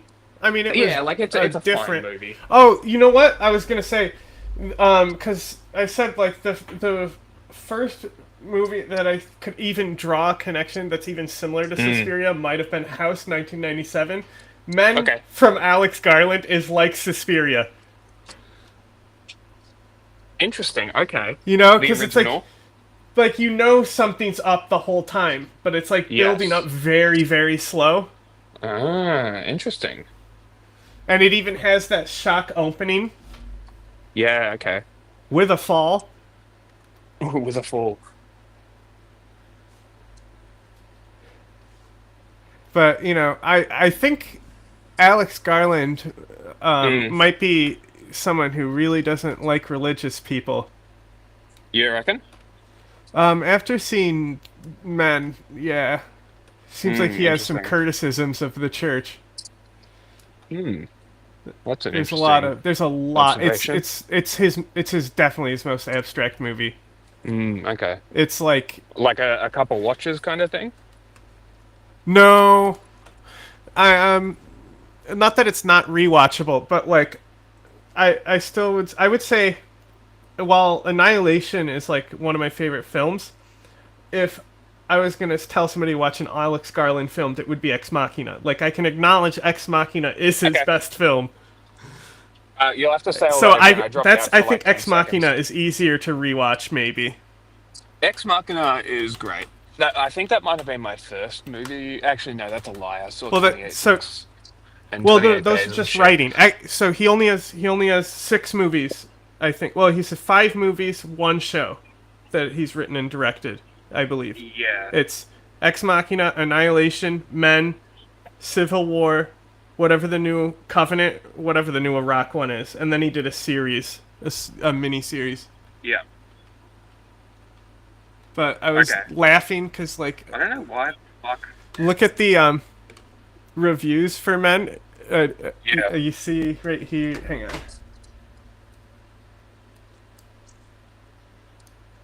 The score. It's so 1/3 5 stars, 2/3 1 star, no in between. There wasn't anyone was like, oh, it's okay. Yeah, It's either that's- that was the worst shit I've seen, or that was fucking awesome. That's so interesting. What an interesting fucking review. It makes total sense. When you watch it, you'll be like, I can understand why it has such a low average score. Okay. Like this Very is interesting. definitely something. It's because of how abstract it is, really. Yes. Like, yes. and I can imagine like your traditional horror movie watcher being mad because the character seems stupid but like, the point is she shouldn't have to feel uncomfortable. The point is that she shouldn't have to run away. Right? Like it's Sure, saying I'll take something. your word for it. That's I why I haven't don't seen think the it's a movie. horror movie. She's not actually It's more of a thriller? under threat. Like I think the whole thing is like basically like in her own head. Like it's a metaphor for what's going on in her own mind and how she's So it's- getting it's over. Much more of things. like a psycho thriller kind of thing. It's just very abstract. It's a thriller, but it's also not like there's just like it's because it goes back and forth. So it's like you keep learning like about the original event. You know, because she's Okay. like she's at an Airbnb to like Yeah. you know, you get her life back on track. You know, so she's getting away from everything to get 2 weeks to find herself. Yeah, okay. So it's and like the movie's that's- that 2 weeks? I'm not sure how many days the movie takes, but it's just time is irrelevant because it's going back and Yes. forward through time anyway. Okay, But it's like non-linear. it keeps flashing back to a specific day, Mm-hmm. and you learn more about the day as it goes on. We've seen a movie like that, right? Like you learn more about the original day as the movie goes on. Yeah, yeah. Well, oh, what was it? I want to say Primer, but it's not. Was that the time travel one? Yeah, Primer's the time travel one. I think it might be that one. Because it definitely was non-linear. It could have also been in Bruges. Yes. Yes, you keep learning about what happened, but it Yes. it No, gives it is in dips. Bruges. I'm but correct. But I'm thinking of something more like it keeps showing more of the scene on what happened. You know, this is a common thing that you'll see. Yeah, like in, it like, slowly stories. builds. Tarantino does that kind of shit. Have you ever seen Nocturnal Animals? No. Like the movie is interesting because it like goes back and forth between like the story and like the author's past and like the story itself. I don't remember exactly what's going on though. I just remember the ending and being like, that's pretty dumb. But Julie, in that phone call that she made to her family from a borrowed phone, how are we going told us that she was taken directly from where she was picked up I'm in gonna South Central save Los my Angeles progress on to this San cutout. Isidro, where she was presented with an then ICE do a official more little and pressured trim. to sign a voluntary self-deportation agreement. Medina says Yuli's family filed a missing persons report with the And then LA I'll touch it Police up more. Department as they continued their search for Later. her. Meanwhile, the family of Andrea Velez, a U.S. citizen, I love my described internet. her arrest by ICE last month as a kidnapping. Andrea had just been dropped off at work by her mom and her sister when the pair witnessed masked federal agents grabbing her and taking Andrea in an unmarked car during an immigration raid. One video shows a masked agent lifting Sounds like a Andrea kidnapping. off the ground and carrying her away. Andrea's sister, Estrella Rosas, spoke with CBS News Los Angeles. They didn't have a vest that said ICE or anything. Their cars didn't have license plates just because of the color of our skin.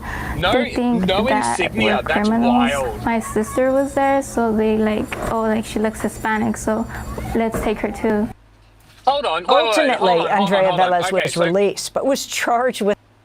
Hold on a second.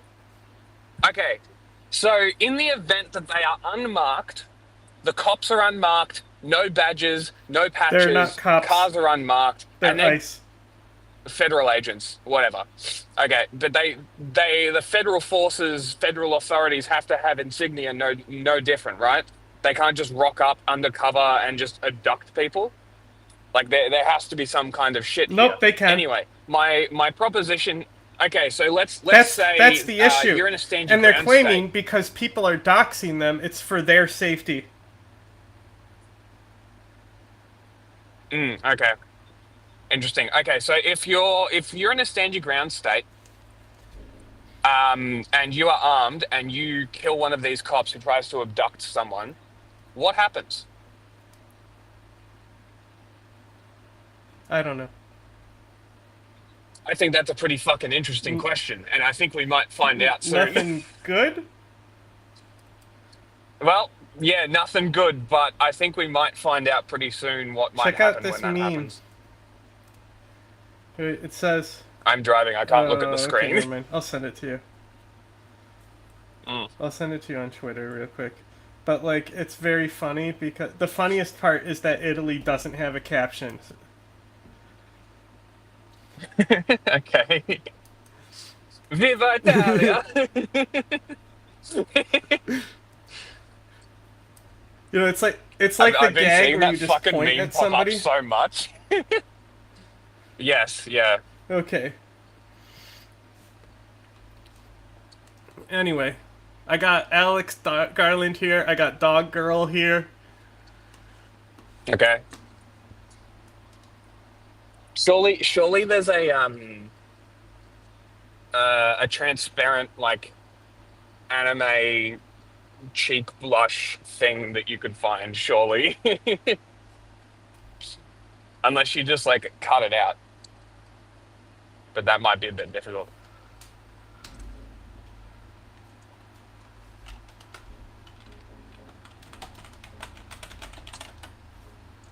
Uh-oh. I'm looking. But it is so fucking cold here right now. And it shouldn't be. It's like 8 degrees and it feels like it's fucking freezing cold. It's crazy. Um,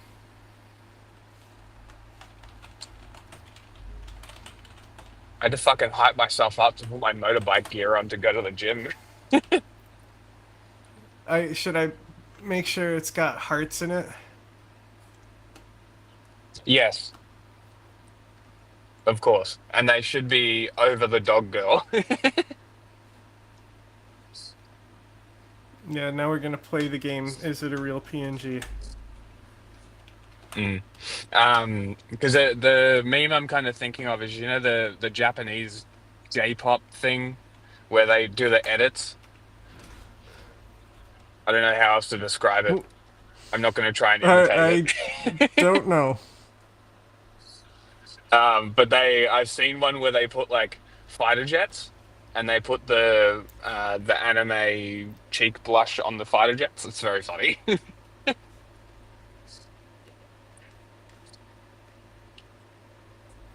But that's the kind of vibe I want. Anyway, what's the other thumbnail we need to do?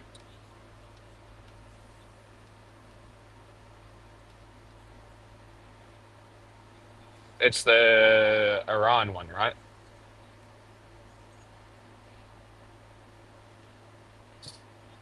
I also need to I need to write down the color codes for the colors that I've been using for the background and shit. Because they're perfect. And the green, yellow, light blue, pink, and purple is a good color scheme. And then we can fuck around with the backgrounds. Okay.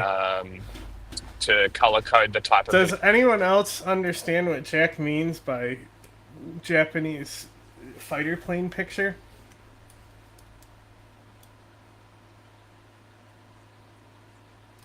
This story's so well done because like.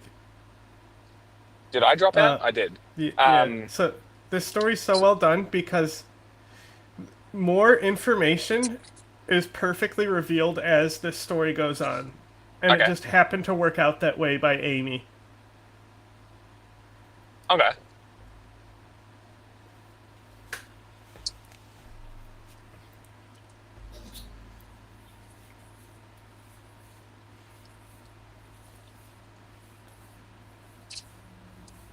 Okay, I will be back in a second. Okay. Well, chat had already seen this, so.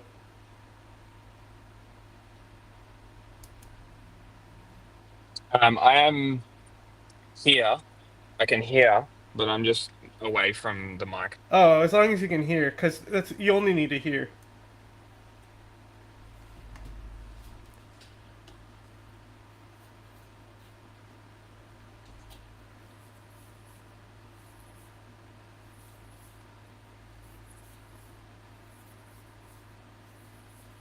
Oh no. Did I click off? When did I do that? Oh no. When did that happen?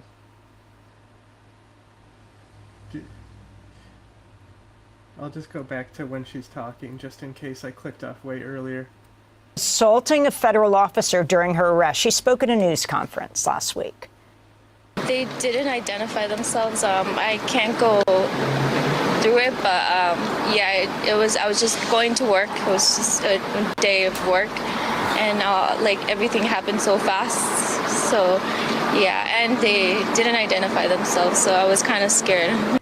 For more, we're joined in Los Angeles by Dominique Boubion. She is an attorney helping to represent Andrea Velez. This is just such an astounding story. Dominique, can you explain what happened as we watch her being carried with her arms under her chest as she walking forward? Where was she taken? Where was she held? How did you find out when she was disappeared and her family panicked?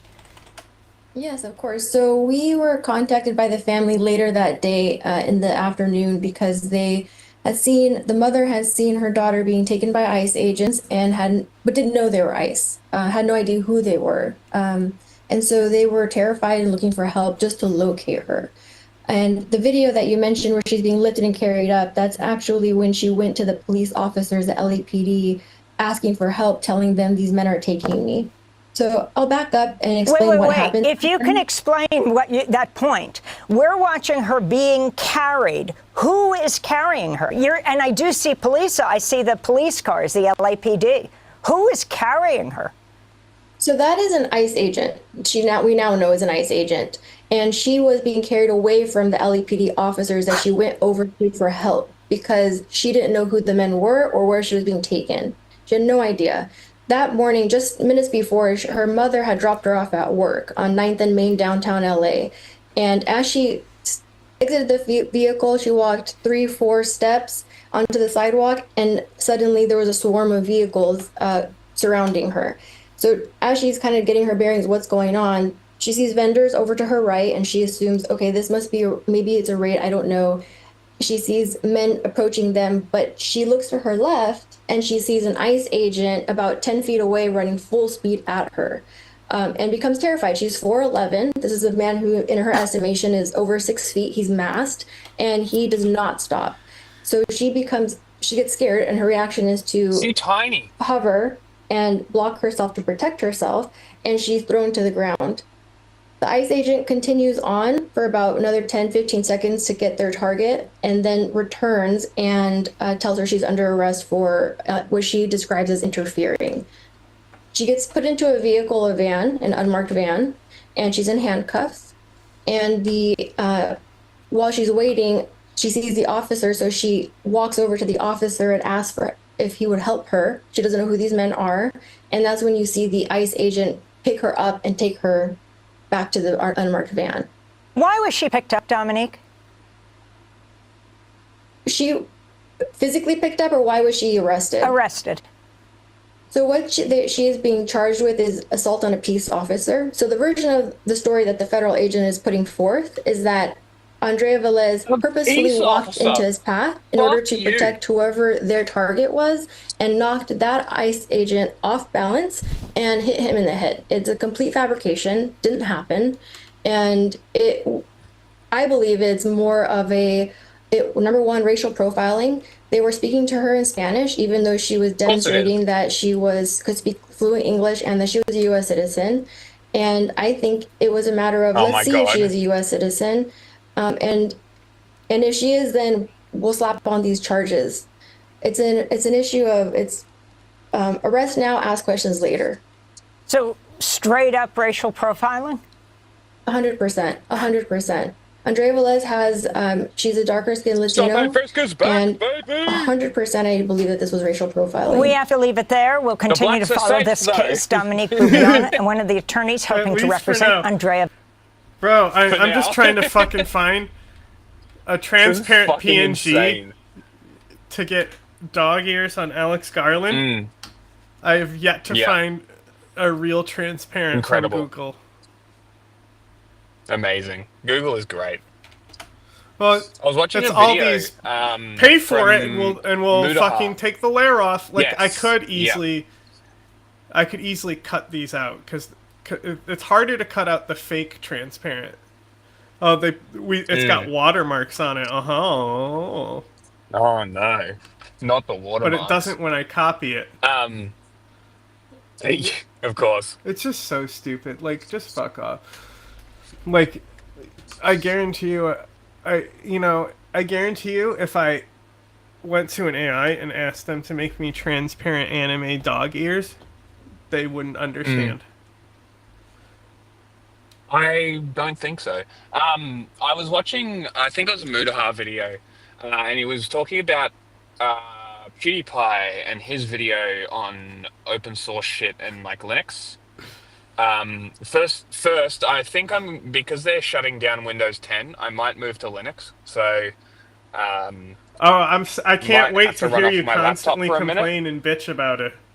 I'm very excited. I'm gonna have to learn so fucking much. It's gonna piss me off. Yeah, exactly, and it's gonna be not conducive to a healthy work environment. It will be fine. I'm gonna have to do a lot of research beforehand. It's not. gonna be fine. But Nothing is it's fine. what I'm gonna do is I'm gonna download an aggregate searcher so I can no longer have to use Google. And he was talking about this aggregate searcher that he has, which you can literally toggle on and off the searches that you want, and they will go through aggregating useful information as opposed to just whatever Google puts at the top, which is really good, and I kind of enjoy that idea. So probably going to do that.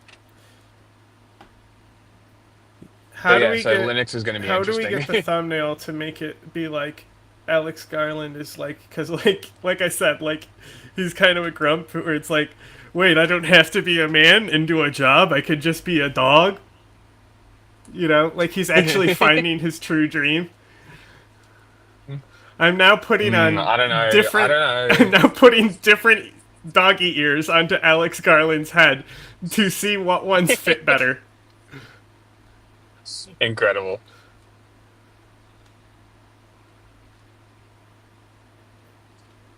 The thing is that his real ear is there too, you know?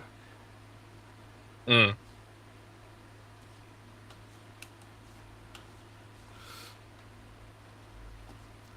If you were to Alex Garland, what kind of doggy ears would you have?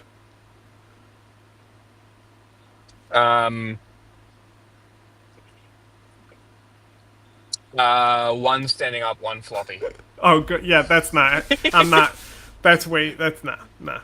We're not finding that. I don't think it'd be that hard to find, honestly. Fuck that. Fair.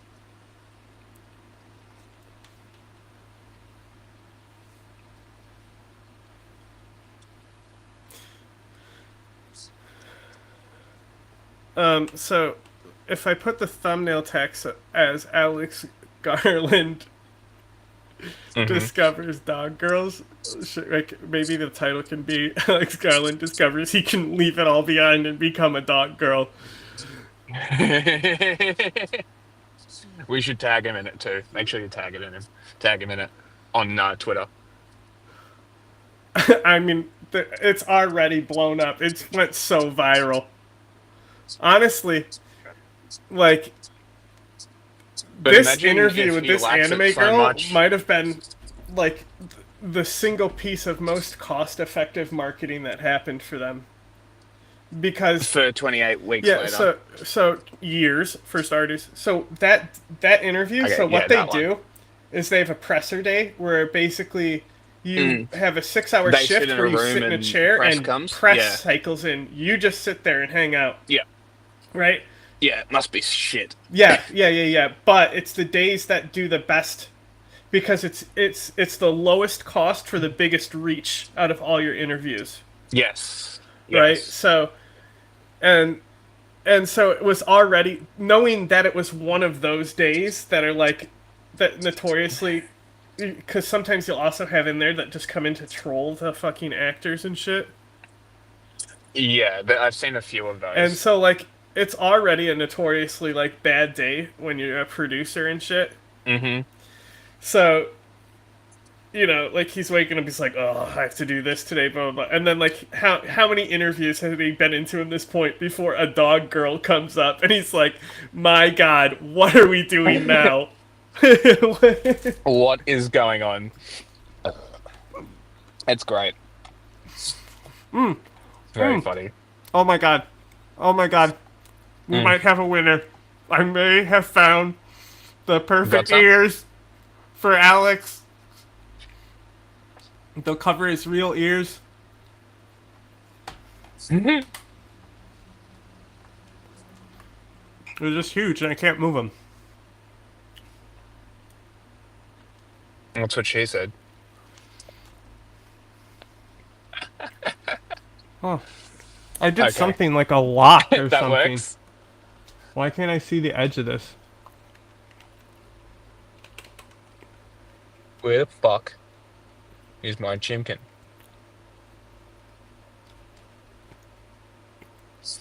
I want my chicken.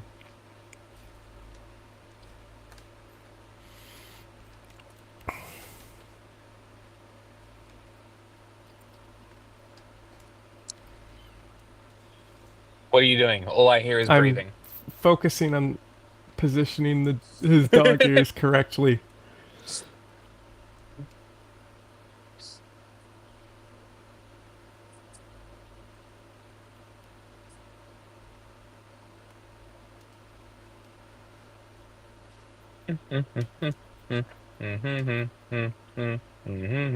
Dude, have you seen?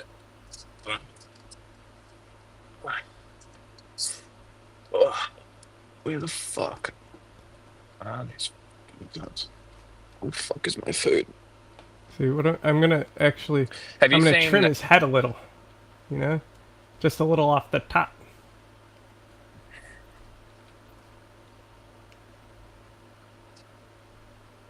Right, you do that, and then see if we can put these up here.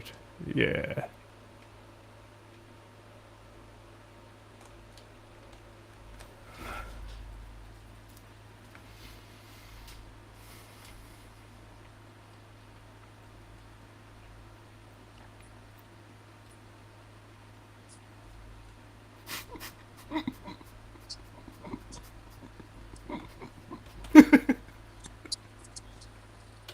Where the?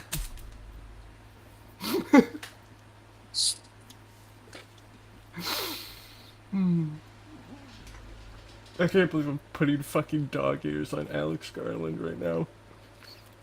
It is very funny. It's funny because I know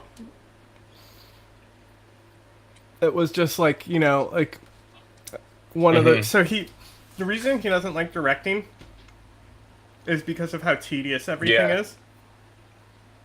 So like Yeah. Okay. when you're a writer, you write it and then your job's over. When you're a director, you have to wait for everyone else to get set Yeah. up before you can do your job. And apparently Yeah. that's I can imagine why that would be nightmare-inducing annoying. and rage-inducing for him.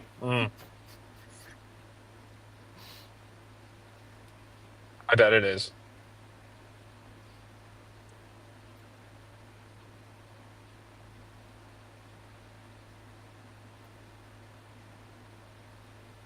What the fuck is going on? Where the fuck Where'd is my my chip food? go? They said 5 fucking minutes. Too bad. It's the chicken is forbidden, Jack. You're not allowed to eat it. It's because all the dog girls ate it. I was also thinking about maybe putting the one girl's face in here. You know, the other type of dog girl. But, you know, I don't know if anyone will get that joke except for James. Because he's obsessed with that girl and the joke. And the joke of... Yeah. We were talking about it yesterday. The people are in here being like, what is with the white girl's fucking dog?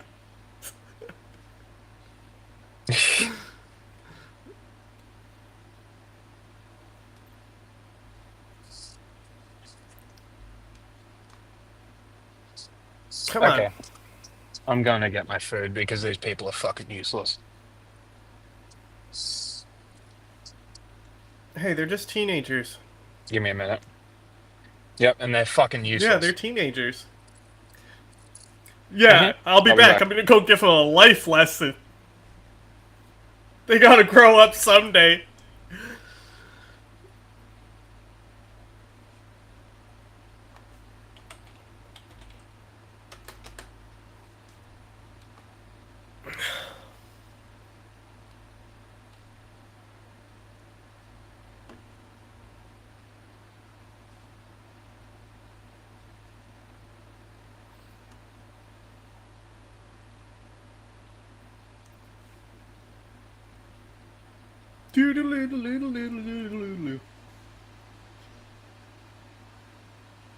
Little.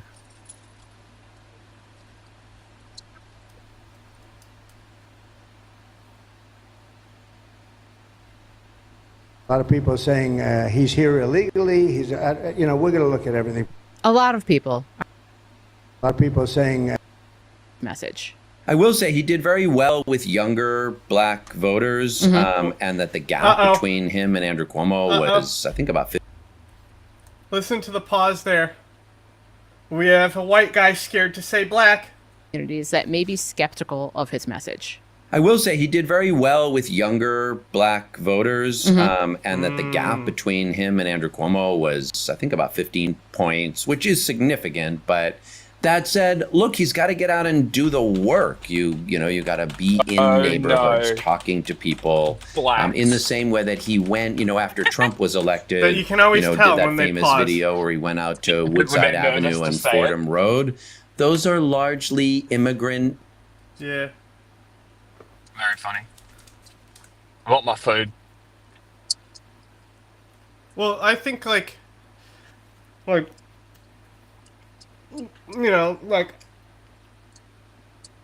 all that shit had nothing to do with me, right? But I understand that there's like a lot of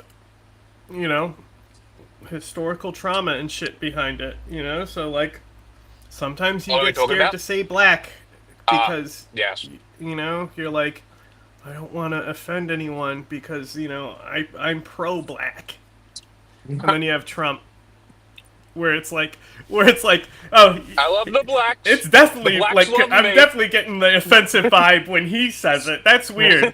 Why do I feel that? I love the blacks. No, he says They the love B me. so hard. Blacks! That's how he says it every time. Neighborhoods, more Latino, more Asian. He's got to do the same thing in Southeast Queens and in Harlem and in Central Brooklyn. It is definitely true. Harlem. Look at this in chat. I'm eating, so sorry. He will win the white vote because he doesn't know it's okay to say the words black people, which reflects a deeply held social anxiety held by many insecure whites from the suburbs. You are so right. That's great.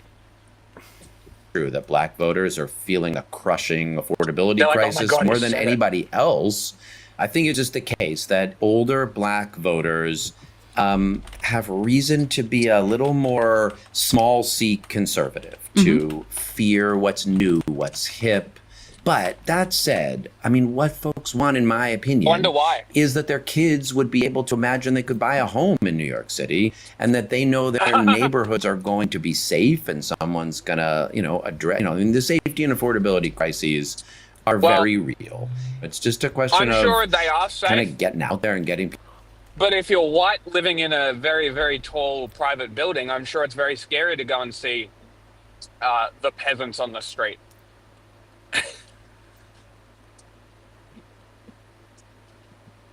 I mean, I have to interact with the peasants? Oh my god. Well,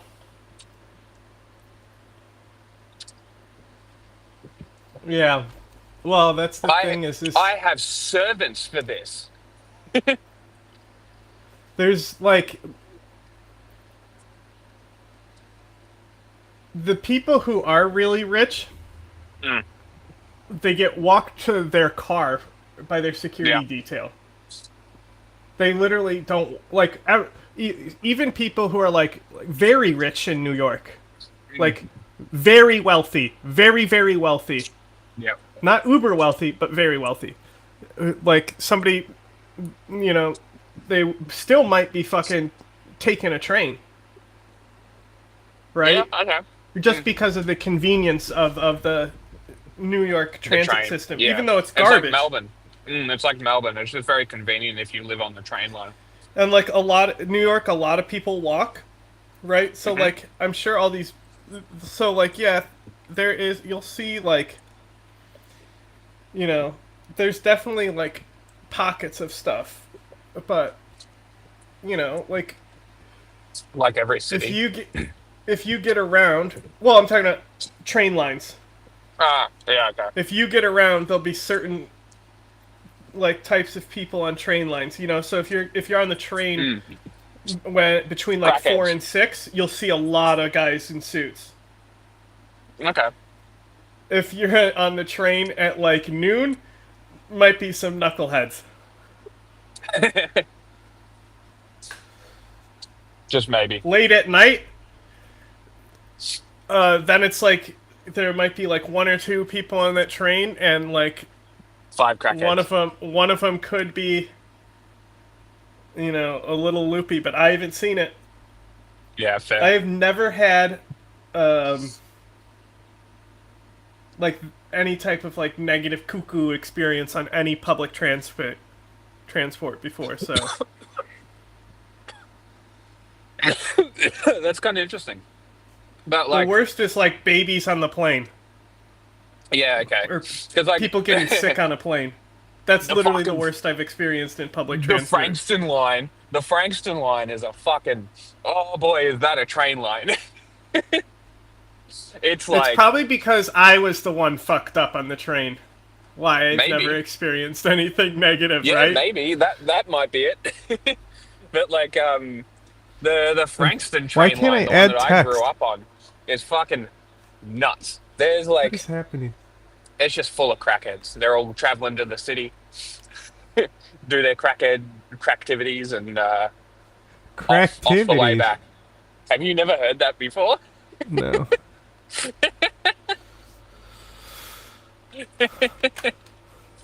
No, that's our Twitch link. That's wrong. Love the local crackheads. Yeah, mind their own business, talking to themselves on the street. Who gives a shit? I mean, I see that, but that's the thing. Like,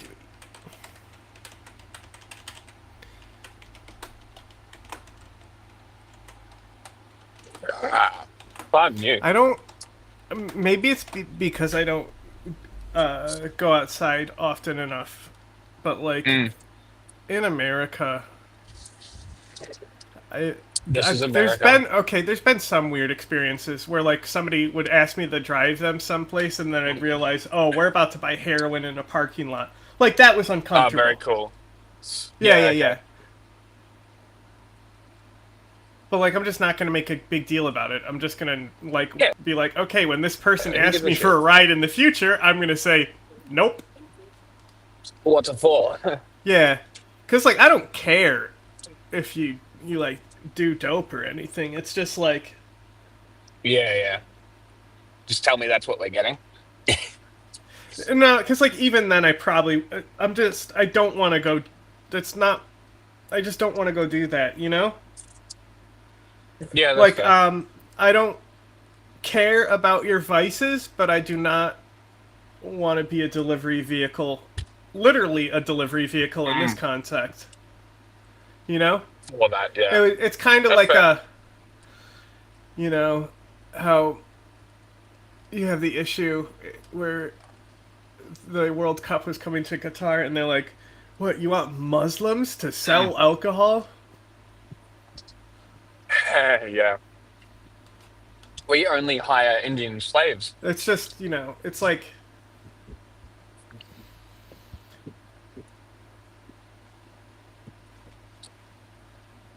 You know, it hurts my Yummy chicken. spirit. All right, what do we want for a background? A poppy pad.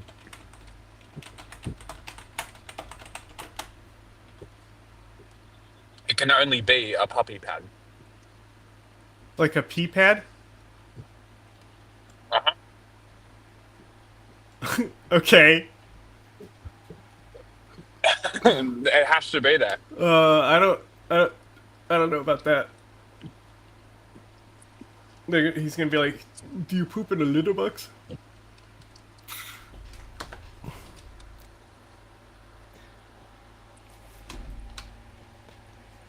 Oh, she's not. I still think it's so funny that Joe Rogan's going to church now.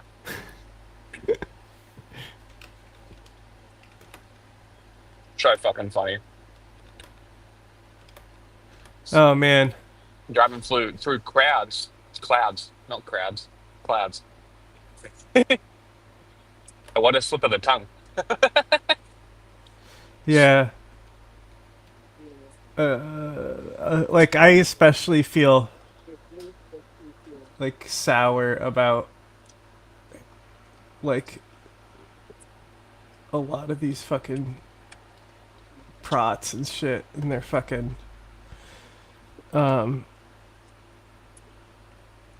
institutional patriarchy, because I just watched an Alex Garland movie yesterday about patriarchy.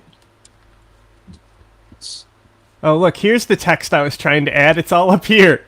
I was just zoomed in too far. Haha. That's fine. Okay.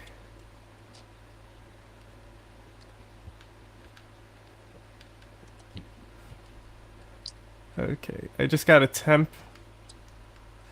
Powerpuff Girls background in there right now. Where's the fucking layer lock? I can't see because of my fucking on the camera. side.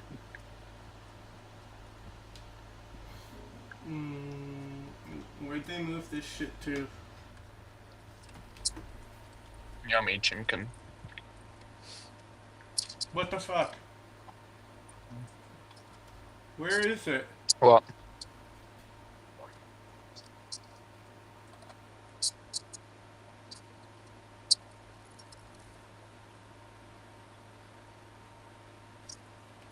Do you have to go into the layer tab to lock it? Okay. Maybe.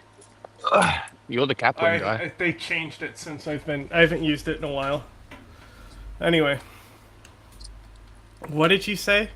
The background should be a piss? A puppy pad, yeah. I'm not putting. Yeah, like Jenna puppy girl pissed on the floor. Did you see that yet? It's a deep cut. I have seen. You saw her piss on the floor? It's embarrassing. Get some shame, woman. Who showed you that? I think you probably did. I don't know if I would show you that. I mentioned it. I'm pretty sure you showed me. It's not the video I know about is not her pissing on the floor. It's them alleging the liquid on the ground is piss and that she's a bad dog. Okay, I didn't see the piss come out of her.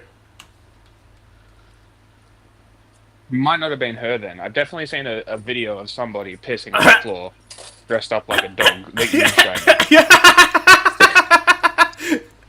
I love how I just am immediately being blamed for your depravity. Yeah, I don't search for this shit. Oh, now I search. Okay, mister, put a puppy pad in there. Hey, I'm just memeing. You're the one that looks this Bro, shit up. You literally said, Who put a puppy pad in the there. video of Alex Garland? Yeah, because I'm funny, and that's funny. Yeah, and so clearly you're the piss lover. So let's connect. How do I oh, here we go. How do I select the fucking group layers? Click it. I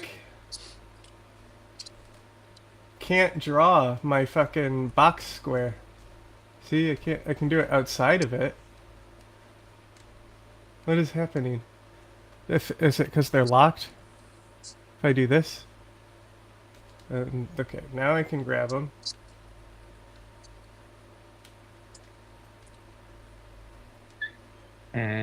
Chicken.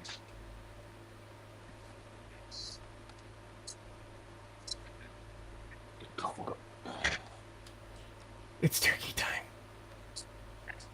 Gobble gobble. Turkey?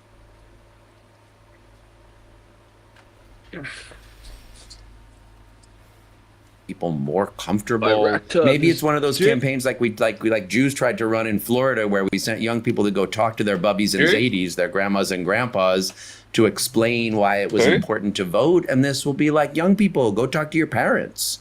And that might be a way to do some interesting outreach to older African American and other voters.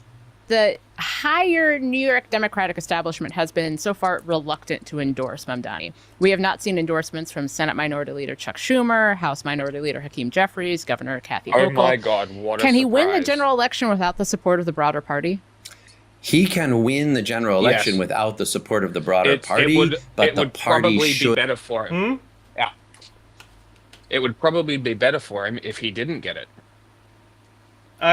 If the Democratic Party establishment. I don't think his grasp. Did you see the video we already watched earlier on his Probably not. demographic breakdown? Oh my God, it's the repeat day. Well, I was busy It's today. okay. It's only a 4-minute video, so. Okay. Style.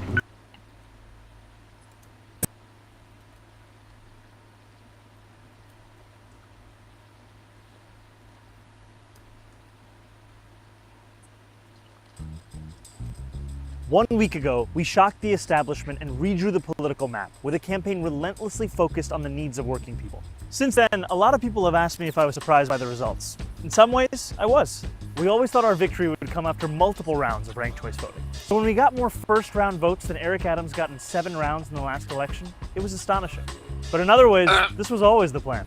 We wanted to rebuild a coalition that had frayed over years of disappointment and neglect, to win people back to a Democratic Party that puts working people first. So let's break it down. Last November, New York City saw some of the biggest shifts towards Donald Trump of anywhere in the country. Much of it took place in working class and immigrant neighborhoods. A few days after the election, we went to Hillside Avenue in Queens and Fordham Road in the Bronx, not to lecture, but to listen. And what we heard was a desire to bring down the cost of living. That was our focus, and many of those voters came back. Brighton Beach went for Trump by 44 points. Last week, we won it by 16. College Point was a plus 11 Trump neighborhood. We took it by 8 points. We saw similar or even bigger swings at Bath Beach, Astoria Heights, and the North Shore of Staten Island. The headline is clear. We can win back voters many have written off if we give them something to vote for, not just tell them what to be against. When Eric Adams... Right, so like, this candidate perfectly demonstrates why this policy of we're losing because we're pro-trans is ridiculous. You're losing because you don't care. Like, Obama took the last institutional energy out with is Jack even here? He dropped out while we're watching a video everyone has seen already. I fucking can't stand this.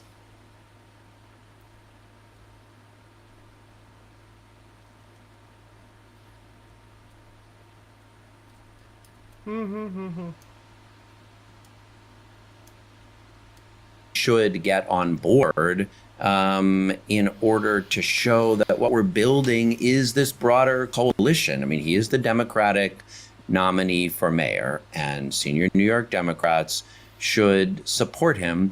You don't have to agree with every single thing he says. You know, an assembly member, Michael Lasher, did a really Upper West Side Jewish Democrat, definitely closer to the center than Zoran or than me, did a really good endorsement where he made clear there's some things we really disagree on.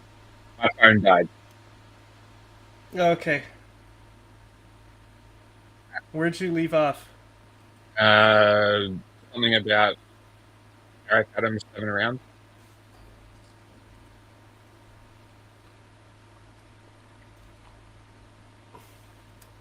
More votes in 1 round than Eric Adams in 7.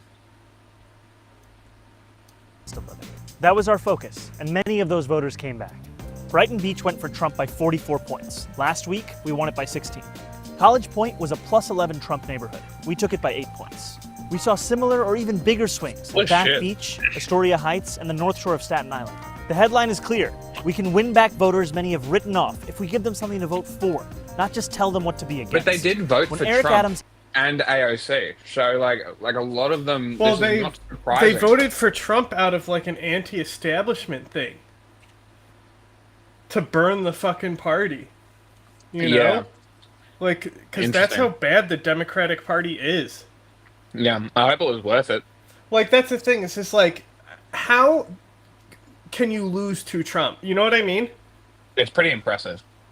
So, like, this whole thing, that's what I was saying. It's like, this just goes to show you, oh, it's not because we talked about inclusivity of trans people. Wow. It's almost like you didn't fucking make an effort. The institution doesn't make an effort to get people's votes. That's why you lost. You know who does make an effort to get people's votes? Donald Trump. He's constantly doing rallies. You know? Like, you can't say he didn't work to get elected. You can say Kamala did not work to get elected. Joe Biden did not work to get elected. Eked out a win by 7,000 votes 4 years ago. He called it a mandate and pronounced himself the new face of the Democratic Party. Even then, it was a little ridiculous. But in some neighborhoods, he did put up impressive margins. Take Flatbush, for example. Eric Adams dominated there, double digits ahead of his next rival. On Tuesday, there was also a double-digit victory, except it was for us, over Andrew Cuomo. We flipped Crown Heights by 45 points, North Corona by 33, and Jamaica by a staggering 57 points. These are the outer borough voters that Eric Adams said he'd bring with him to City Hall. He served as donors instead. Whether we're talking about young voters, older voters, or just plain disaffected New Yorkers, no campaign in recent history has been as successful at driving new voter registrations, especially in the 100 days before the election. Just take a look at this graph. According to the Times, in the 14 days before the registration deadline, about 37,000 people registered to vote. That's over 10 times the number of new registrations over the same period of time in the 2021 mayoral primary. As a result, we won big with zero prime voters, New Yorkers who had not voted in any recent mayoral primary.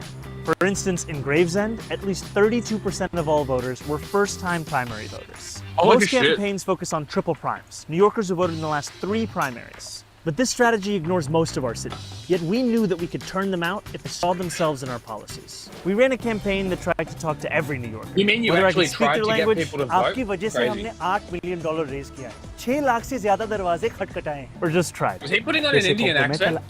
No. He went and did campaign videos in as many languages as possible. It wasn't English. That's funny. yeah. He was speaking like, because his parents are from India and he was born in Uganda. What the fuck? Right? This cute little video here is him learning another language just to talk to voters in that language. Words are new! And the coalition that came out on Tuesday reflected the mosaic of these 5 boroughs. We won South Asian neighborhoods by huge margins in places like City Line, Ozone Park, Jamaica Hills. We won Latino neighborhoods like Corona, Washington Heights, Pelham Bay, and Woodhaven. We won many of the same Chinese voters that turned out for Trump in Flushing, Chinatown, and Bensonhurst. And in the final months of the campaign, we narrowed Andrew Cuomo's once sizable lead with black voters, outright winning young black New Yorkers in neighborhoods like Harlem and Flatbush. Andrew Cuomo and his super PAC spent more than $31 million. That's about $87 per vote. We were focused on affordability, and it cost us only $19 per vote. But what you did for us was worth so much more than that money could buy. That's fucking the result, right? Isn't it? It's just so funny. Shows you don't have to shattered spend everyone's expectations, including our own. A Cuomo spokesperson put it best, saying they had not foreseen our... This line literally made me fucking crack up earlier. What Cuomo's guy said about it. Our ability to, quote, expand the electorate in such a way that no turnout model or poll was able to capture. Conventional wisdom... You couldn't think to do a model or poll on what happens if a guy who tries enter the race? They didn't even think about it. None of your polls accounted for effort? Like, this guy didn't win because of policy. Like, I just want to be fucking clear. Like, he won because he knew how to campaign. You don't win on policy. No, you do not. Why do you think they're like, wow, look at this Trump voter who was head of Latinos for Trump now is like, doesn't like what he's doing. Because it's not about the fucking platform. It's about the campaign. Nobody actually cares. You just have to make me like you by shouting at me. Well, that's how it works, right? Says the left can only win low turnout elections. We rewrote the rule book by, get this, talking to New Yorkers. Politics in the city won't ever be the same, and it's all thanks to I love you. that. We rewrote the rule book by, get this, talking to New Yorkers. Today, New York.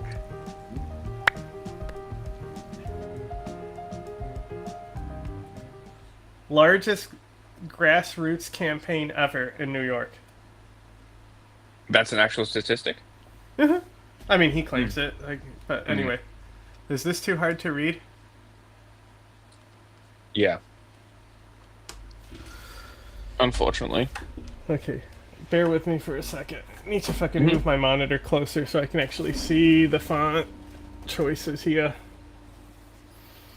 Open your eyes. It's just so small, and I can't figure out how to make it bigger on the side. Oh, fair enough.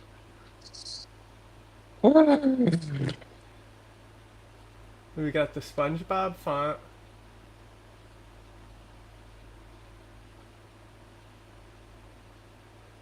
SpongeBob. That background's great.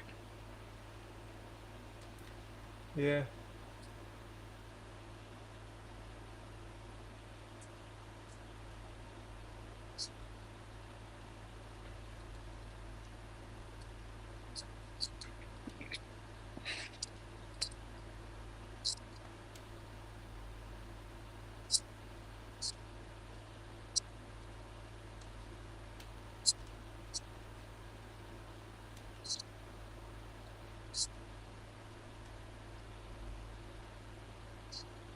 Okay. I'm gonna find a video. What do you think of this? You know? What to change from here? Honestly, that's pretty good as it sits. Okay, but what color for the font? It's the SpongeBob colors now. Match it to the background. Okay. So make it a block of whatever color, and then the other two colors can be the font.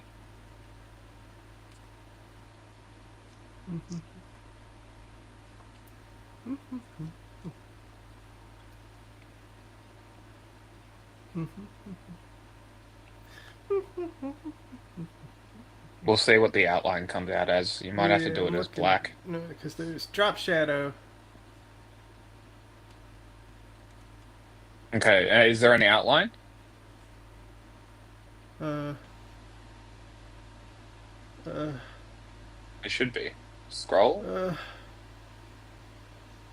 I got a drop shadow. I swear there is a border or outline. Border. I have drop shadow as the border for this one. What is this? Huh. What did that do? What is this? What is this? There, that's outline. Beautiful. Probably.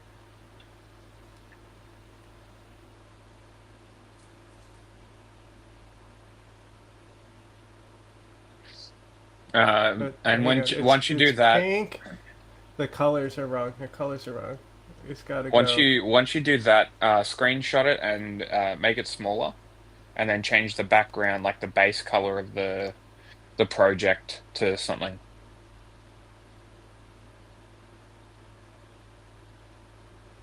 You feel me?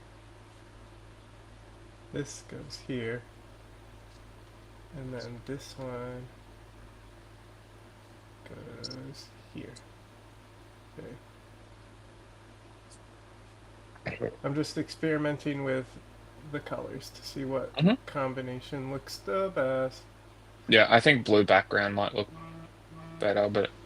Yeah, I'm just seeing, because what's blue text look like, you know?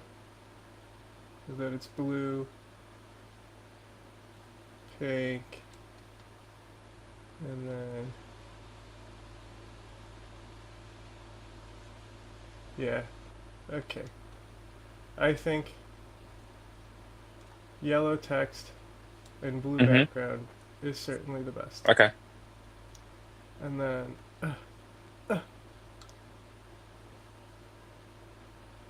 little pinko.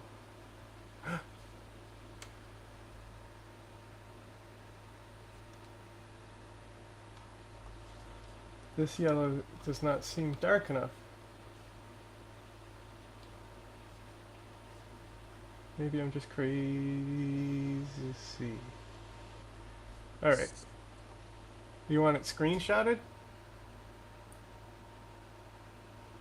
What do you want me to do? No, lock the entire thing.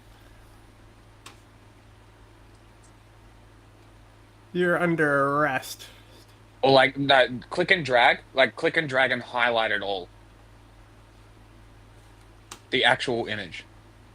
And then I lock don't it. think it will let me because On the it's... right. On the Okay, right hand side. hang No, on, do hang that on. again. I gotta unlock it first.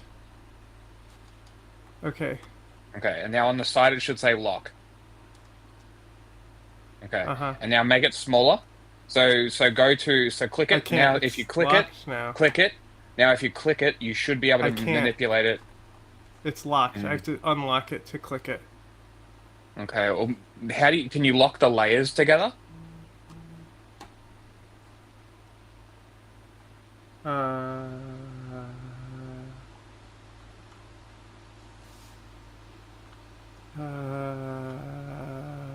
Unless you screenshot it, take that screenshot, put it back in, and then change the background color. That could work as well. Control A. Okay, that select all didn't work. That's what select all is, right? God damn it. I'm trying to fucking click this shit and it's... See, I can't even highlight. I can't even click and drag these things.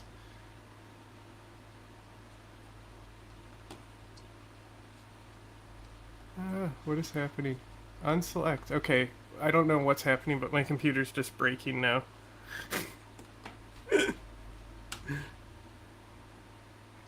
I'm just gonna do the screenshot. Okay? I'm opening Kaplan. Hold on.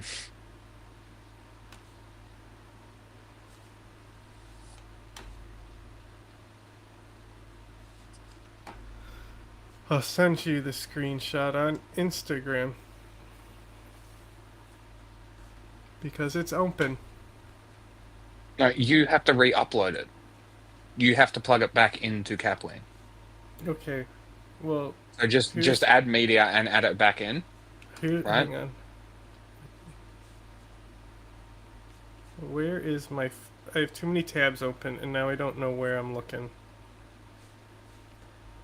Okay, don't need these. Don't need dog girl. Here, found it. There you are. Boom. I don't know. I think because I used a group layer, it's like not doing it how it normally does. Okay, well then I don't know. Because it's been updated so much since I've last used it. What are you sending me? I'm literally That's in the editor. It does like I can't click it. I don't know what you've done. I can't click. It's locked. You have to go to the layers and unlock them. How the fuck do I go to the layers? It's see, I'm unlocking them now. See, they're all unlocked. Okay.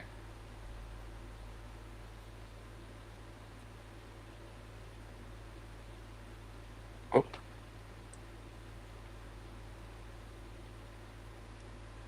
I think you can group them without locking, though. I'm not. I don't know. I don't know what you want from me. I'm just a little puppy girl. I'm telling you, there's a way. Like, I'm moving the background. That's what I need. I need to be able to move the background, but I need everything locked to the background.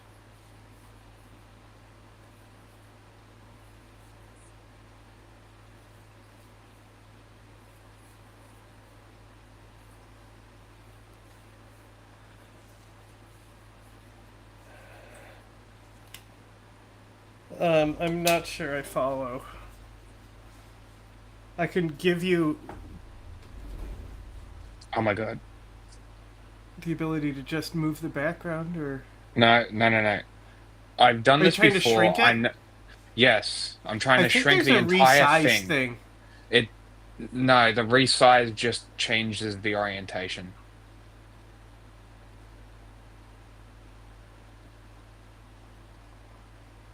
I got it.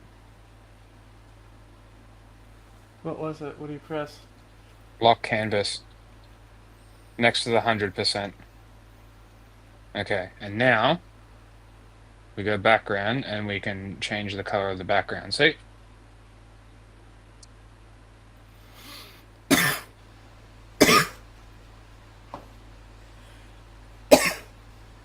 Oh, you're putting a border on it. Mm. That makes sense. Okay.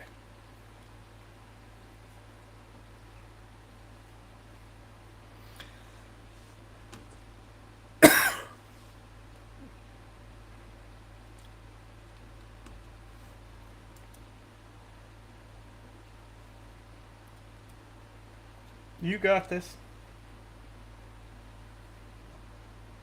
It fucking Are you up. be It's licking shit, you weird dog? It's warping around, but it looks like it moved okay. Yeah. I just need to remember The where pieces were moving separately when it loaded for me, so it looks like it was all fucked up. I just need to remember where I put the pictures. That's all. Like the colors. You know what? Fuck it. It literally doesn't matter because we're doing an entirely new type of video, so the color literally doesn't fucking matter. Give me a second. What color do we want? So far we've got blue, so light blue. Light blue is our reactions. Pink is the LTEC. I think our movie reactions are yellow. Give me a second. I'm gonna look at the YouTube for a second. Green. I'm gonna check if we have a green one. That's all. Doesn't matter. It does matter. Fuck it. Okay, blue is a normal video. Yellow is seemingly our stream uploads. Yellow stream uploads. Blue for our proper videos. Pink for our LTEC.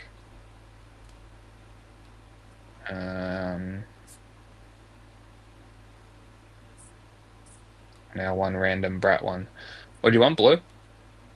Green. Green? Too green. That's too green. That's chroma green. I hate it. No. It needs to... That's a shit green too. Give me a minute. I'm gonna... All green is shit. Sometimes. I had a really good green. It's on my PC, but it...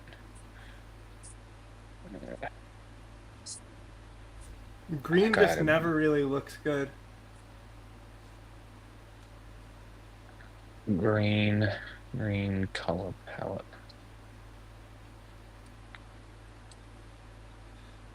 Here we go. Alright, enter in these numbers. I don't know if that's how it works. You literally can do that. Okay, here it is. Okay, type in B8, B5, 3D. See what that looks like. Awful. Try 6.9, B4, 1E.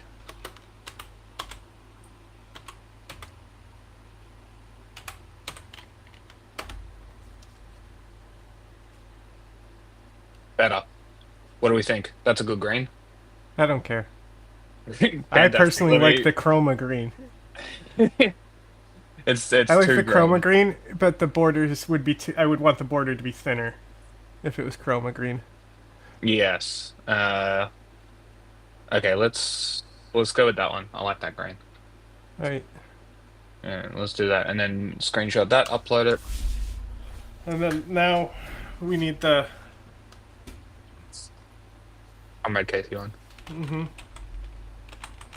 just gonna Google Comrade Casey. See what happens here. A missing persons report came up. For somebody who I'm not looking. I did not... I typed in Comrade Casey. Why did this come up, you know? Weird. Amber Alert.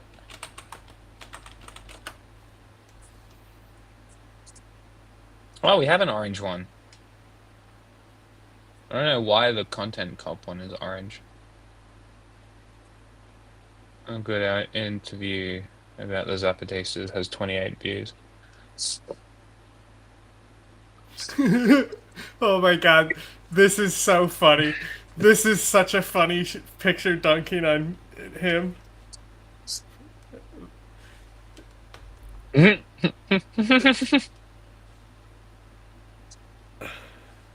Dude, I love that Mona Lisa picture in the background.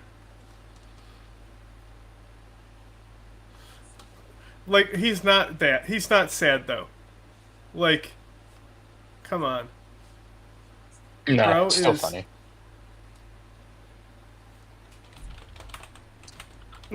I went to send you the thing on the DMs, and I sent it to my plug. Oh, that's funny. The picture, so I just sent her an out-of-context picture of Alex Garland meeting a dog girl. Bro, images. I'm shocked images don't come up for him.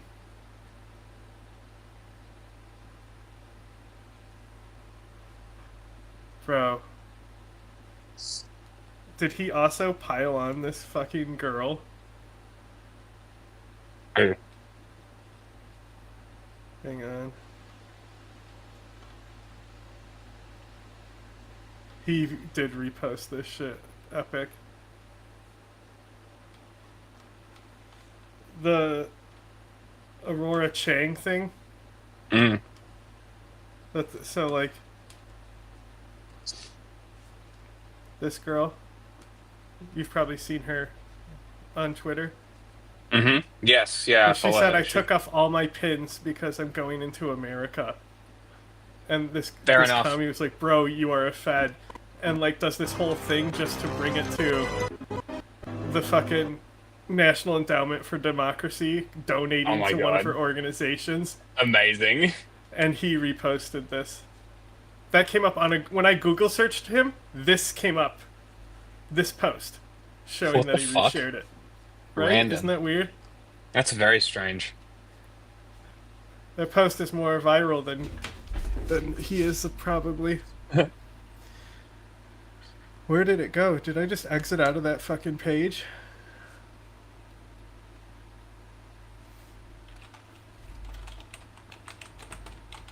How many subs he got? I'm gonna check.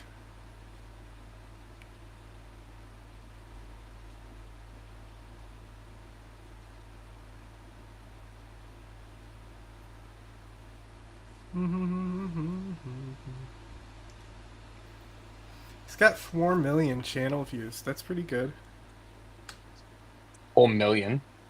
Yeah. Almost 5 million total channel views.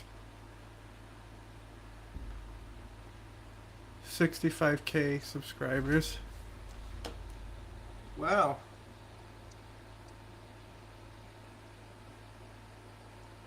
Would you believe it? The video of his recent videos that actually did better than wow. It's like at least for this year, his video Yeah. that did the most numbers was not any of the Ethan Klein milking. It was this Casey Neistat video What the fuck? with the That's Israeli hilarious. flag in the background of it. That's so funny.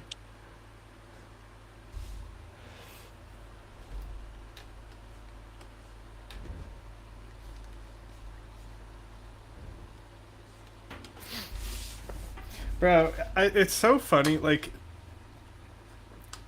how often I'll open my phone and it's people crying that Anarch exists. Mm-hmm. And I go to their page and it's like, I'm 18 and have never been outside. Every fucking time, man. Like, what? Like, why are you so fucking butthurt? I'm an anarchist, but I don't agree with anarchist views and I want them out of my community. Because they're not my kind of anarchist enough. Uh-huh. Even though they're fucking commies. Shut the fuck up. No, You no, these fucking people are child. definitely like. Oh. They're the anarchitties? The ones on. And the, like, you know. Ones that, like. They're all 17 kind of, like, and just ban politics and they think they're no, the it's like a genius. whole faction. Like. they're like the most common like anarchists you'd see on there, but like I have no crossover with like any of them. None of those people watch my content or anything like that or give a fuck about me, and a lot of them don't like me. What accounts? Like what accounts are you actually talking about? It's just a whole like you can just see connections in social groups. Yeah, okay. You know, there's certain people that are friendly towards me, but like I don't know if anyone on like that side of like shit that's like Yeah, okay. likes me, and like I don't know. I don't think a fucking has it. You tell me. Has an anarchist page ever, besides like ones that we've like actually worked with, who go out and do action, right? Besides those people, you ever see an anarchist fucking share any of our shit? We have been followed by a few anarchist groups. But a lot of our content is based around state stuff, so a lot of people would probably All of it. It's look at us literally all talking. anti-state shit. No, I know it, but it's like we'll talk, and I'll post on the 5th Gen page like how we talk about shit on the show. So I'm not surprised that it's not like, hey, these guys are just talking truth, because a lot of people have their biases, they have their stories, they have their narratives. There are more anarchists than I find communists that are more willing to be like, yeah, like obviously what you're talking about has legs. I just what am I supposed to talk about? Some utopian society that's not going to come? Yeah, like it's the inability to reckon with realist sort of principles, and like realizing the actual reality of the situation and working within those bounds. Also, like, I don't know. It's a very online mentality. Also, the fact that it's like the goal of our company is to literally fund revolution.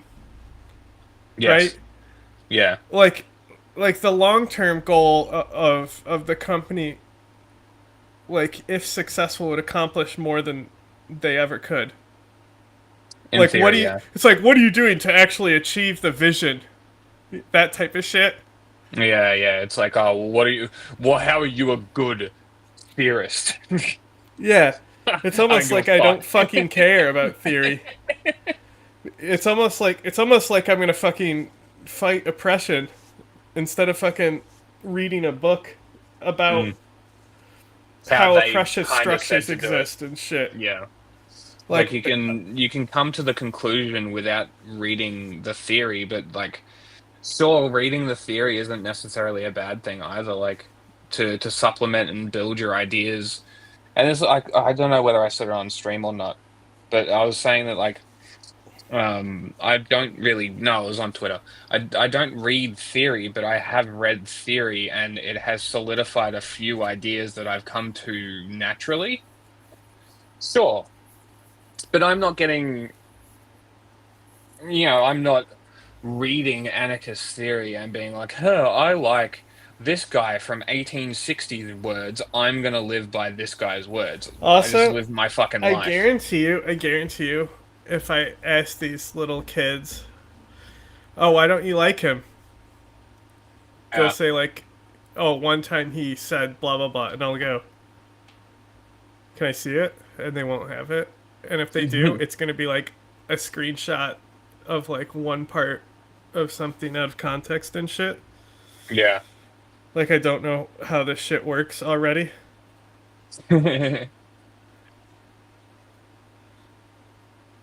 Like, that's the thing, is like, I'm just gonna keep doing me. Alright? And when the little babies come along, and like, that's the thing, it's just like the thing that sabotaged us the most isn't people trying to attack us, it was us doing our job to report on the Houthis.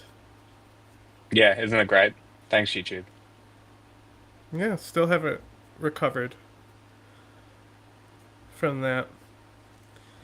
That put us like, that took like years off of our growth. Yes, it really did. It really, really did. And we can't contact YouTube to fix it.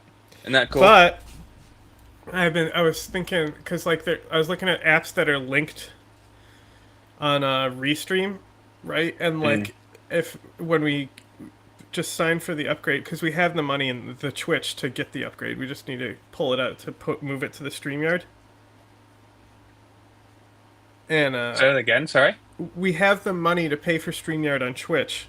We have enough subs that it pays for the sub on Restream.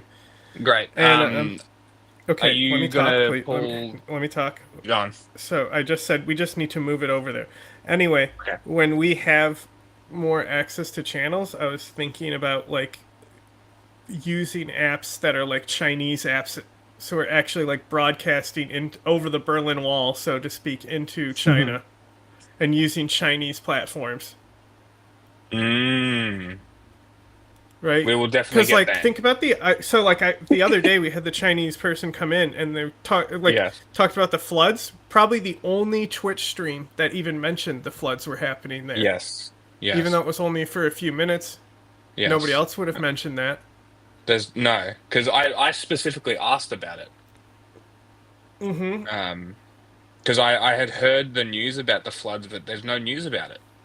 And it's like huge floods, like real bad floods. Especially with our new appeal strategy. Also, I should look up world clock. So I want to see what times over here is when people somewhere else are going to be awake. So when I hit those prime time hours, I can change the tags to those countries. Yes. That's a good idea. But also, like, using apps that are specifically, like, even, like, not in our language and still broadcasting in English with English titles and everything. It'll Then stand out. Well, anyone over there who knows any English will still be able to view it, right? And a lot of people know some English, so, like, if there's a fucking, like, depending on what language the app is in, Japanese, Korean, whatever, just put it on as many apps as possible, I think. Yeah. Especially if they're apps in specific languages. Instead of trying to go for Rumble, because I think really where our strong market will come from is internationally and focusing on South Asia, Middle East, Africa, those issues that nobody's talking about, and also focusing on getting subs from those areas too. And it's going to be much easier to pull subs from those areas, because just like how we were able to do a lot of initial growths in politics, now it's too small for us. Yes. So that's the thing, is we can really lock in more initial growth.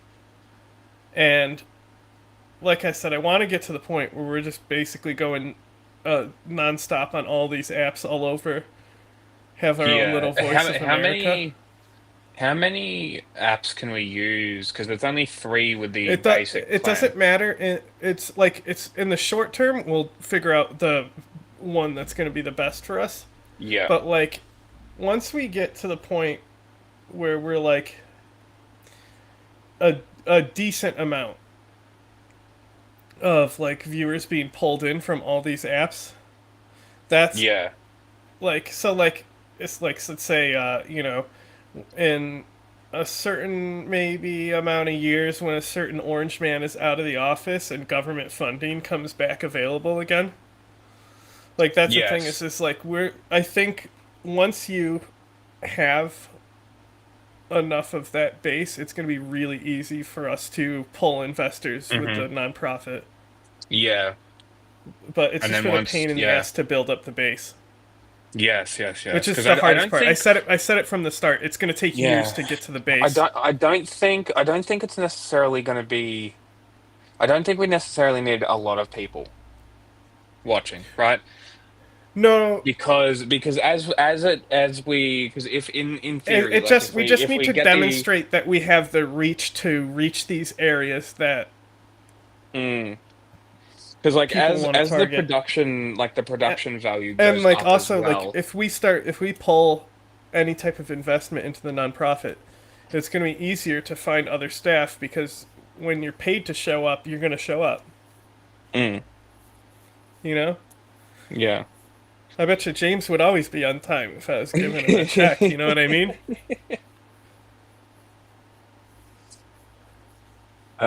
Maybe. I don't know. I think that in theory, if we were to get investors, I think we should look at doing Oh, I'm not talking. offline This is one of stuff. those things where it's not like it's not a maybe. Like that's definitely going to happen.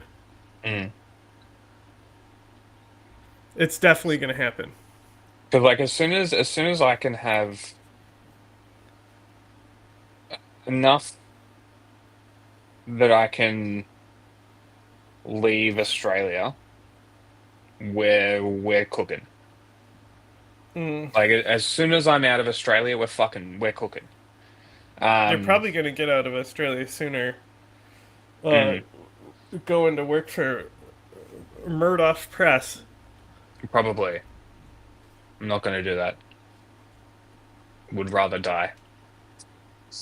But that would be ideal. But also, it's the because I also don't mind. I mean, look at PBS. Like they run ads specifically because they're paid for public broadcasting and shit. You know.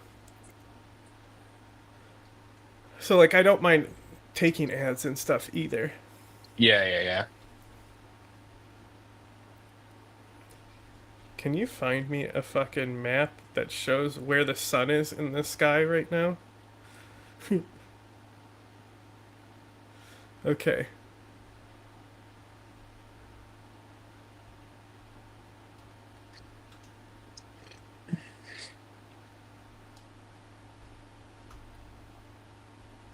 Anyway, we gotta. What do we want to do for this Comrade Casey thing? Shady Nasty? What? It's a dynasty. Nothing. Nothing at all, Jack. Mind your business. I said we gotta do a thumbnail.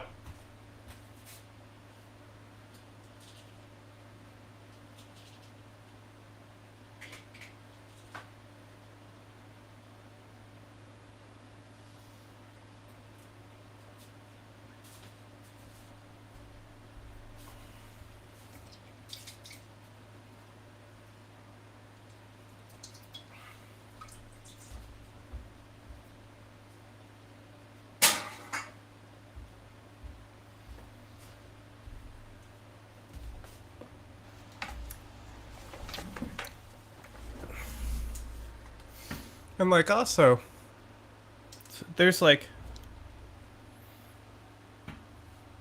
people that I know I can pull for investment, but it's like I also need the receipts to even attempt that pull. Yeah. So like I have an in, but it's not like something that I would be comfortable doing at this point. You know? Yeah. Like and then like there's people like Scott, who's like a fucking money expert. You think he is not going to know nonprofits who might be interested? Yeah, true. And so like the more that's the thing is LTECs there certainly did a lot of help with our professional connections doing the show. Oh, for sure. So, Like we've got so I've been trying many to valuable build more connections, like trying to get fucking collabs with streamers. Like I don't fucking understand these people. It's like, why would you not constantly want to be doing that? Selfishness? I don't know. It's the only thing I can think of is like, oh well, they need to be bigger, so I get benefit. Yeah. I don't even give a fuck about the size. Like, well, that's the thing too. Is like with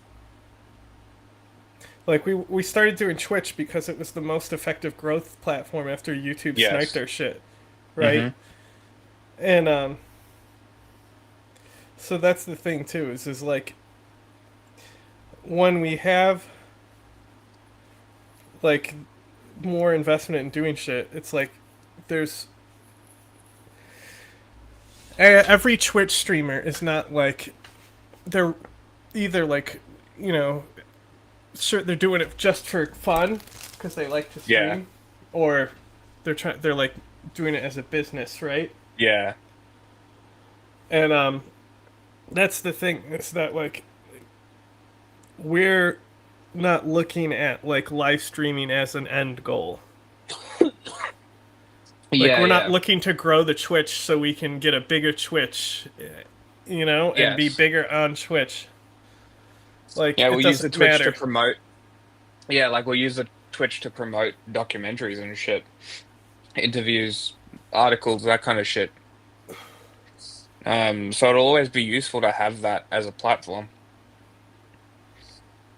But for now, I think it's fine.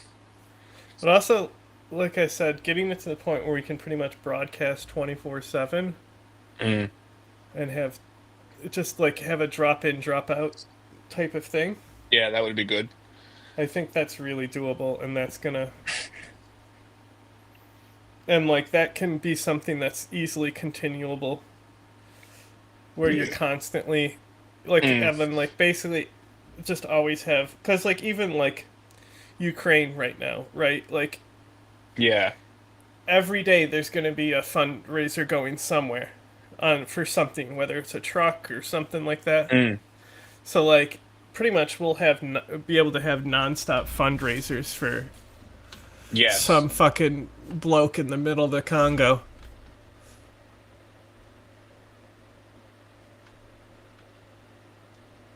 That'll be good when it comes to that. And then like, so then it's like, then we take the fucking investment money, right? And we fucking grab and throw it into ad packages that are just like, did you know there's a company out there that will give you free money if you're a journalist? That's right, free money. What's the catch? There isn't one. It's just a network.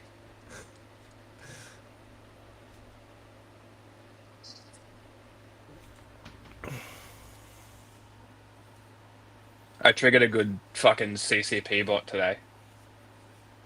Got him Because like to real think good. that like anyone who thinks that they're gonna be like, oh, if I keep working, I'm gonna be popular on Twitch, delusional. Yes. It's complete luck. There's like 6 people who are popular on Twitch. Why don't you go play the lottery? You know what I mean? Yeah, it is entirely luck. Most if there was a different this. platform that was bringing in more revenue right now, that's where I'd be. I'd be making the effort for whatever is polling for me. Yeah. And realistically, that's the only way we should be doing it.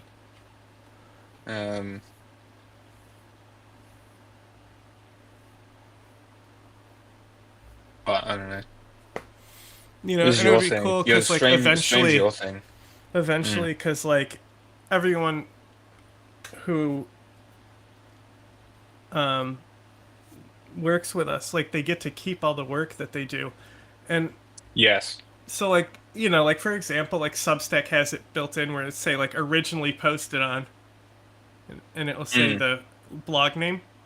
So like basically have it at a point where it's also a fucking written news aggregator from amazing independent journalists all over the world.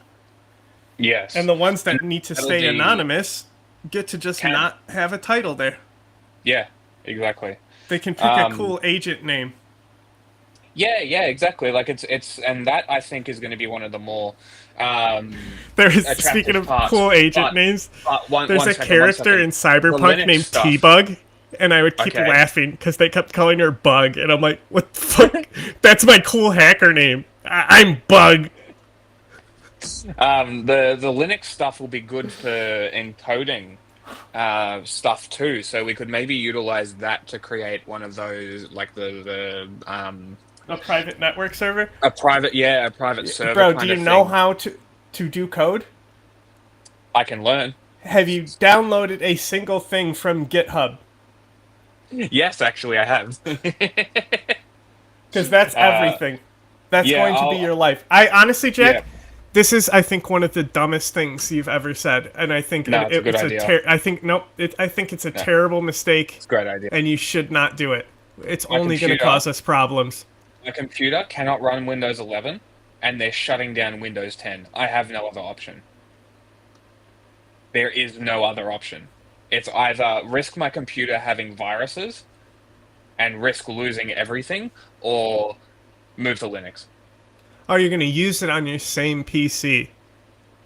Yeah, so I'm going to keep the Well, laptop you can- as my okay, so- laptop, and the PC is going to be Linux. So, the thing is that you can just run the virtual machine inside of Linux, and it will just function gonna like do. Windows, and not even That's touch the what I was doing. Linux side of things. Like, Yeah, don't yeah, even so fuck that- with Linux. Just get the code to have Mm. Linux run a virtual machine of Windows 10, and then Yes, don't touch yeah. Linux at all. Well, I probably won't even use Windows 10. I'll probably use like something better. But Well, Windows I would 10 is use the fine. same thing that's on your other Yeah, devices. yeah. So I'll probably just And do what's that. on whatever is the most common used system throughout Yes. the Yeah. The company Linux that you're in. platforms. No, Yeah. no, the company that you're in, because you Oh, want like Microsoft. So like it's just a general, So for example, like say we actually were at an office and everyone had their own laptops, right? It'd have to be all Apple or something. And then you like go in, somebody goes over to help you with a project, and the keys are all wrong and shit. I mean, like, changing hotkeys is one thing, but like, because like the way, like I've talked about it many times, but the way I edit, it's all bound to Control Shift Alt and then ZXC VB and ASDF. Like I won't use any keys but those when I edit, and I rebind everything to be there, so that way I don't have to take my hand off the mouse, because like for example in Resolve, like you can press delete, right? The delete key, you have to take your hand off the mouse, and that's what frustrates me, is the back and forth. It like slows you down so much. Yeah, I've noticed that whenever I do editing, because I'm not efficient enough, it takes forever. Yeah. So like just pressing S is, because I think so if I just press S, it's split. If I press Control S, it's quick save. Okay, that's handy. And then like Control X, C, and V is cut, copy, paste. Yep, okay. And then Control V is undo. Control Shift Z. Makes sense. Redo. Those are all standard. Mm-hmm. And then B is often blade for a lot of things. A lot of apps, B will already be blade, so that doesn't change.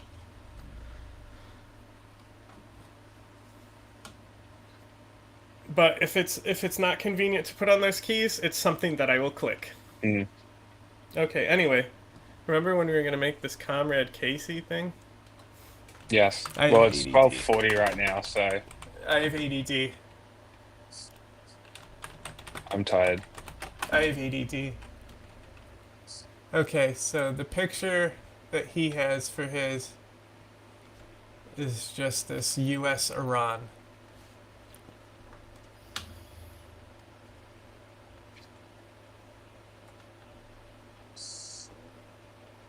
He likes the yellow font. Black background, huh?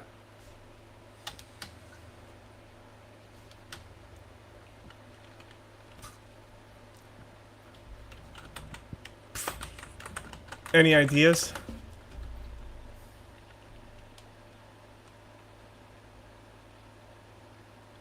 No. The Ayatollah crying.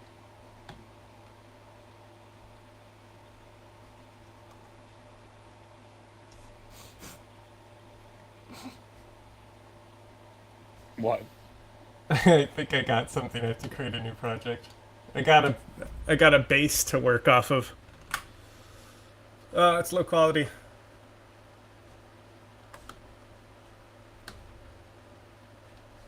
Fuckers.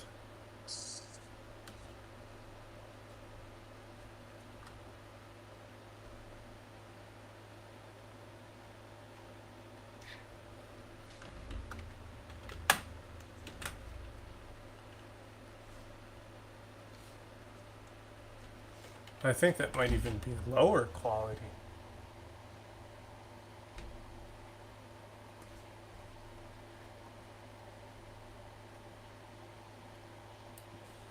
How do I...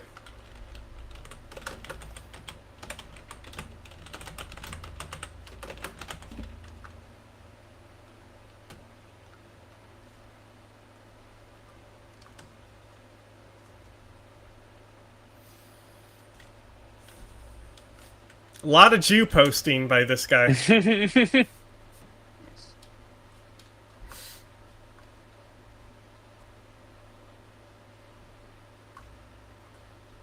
As principled Marxist-Leninists, it is our duty to resist the American Empire.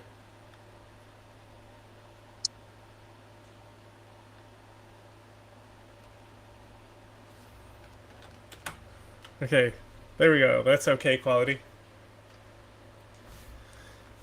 So this is his thumbnail, but it's, you know, I like the propaganda. And then we can, okay, and it's just, the very background is just the YouTube play button duplicated, right? Yes. So, we'll just cut him out of this. And then fill in the background with like that YouTube play icon. Yeah.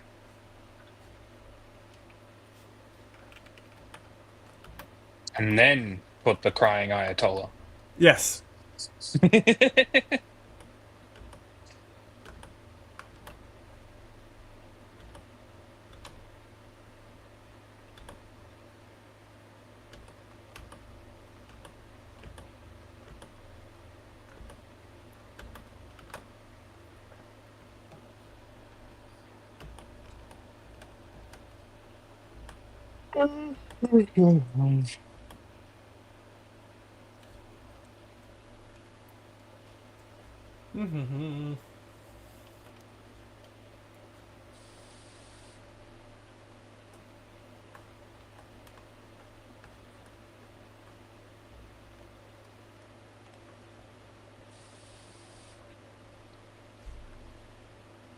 Oopsie. I got a little carried away. I got a little excited. Oopsie. Have you seen this truck around online? Some dude driving No. around Texas with like "fuck Israel" and the F-150 painted in the kafir pattern. Fucking hilarious. So, I'm just gonna start the cutout. Right. Yeah. And just so that section is done. And because like the project will stay there as long as we finish it in 3 days, which we have to already. Yeah. Here, you gotta finish it sooner than later. Yeah. Tomorrow, I might have time. Sometime tomorrow. I'll have to let you know. Tomorrow, I love you. Tomorrow. Depends when I go to sleep, which will probably be 2 a.m. It's been the regular sleep time. And I'll still get up almost in time for the stream.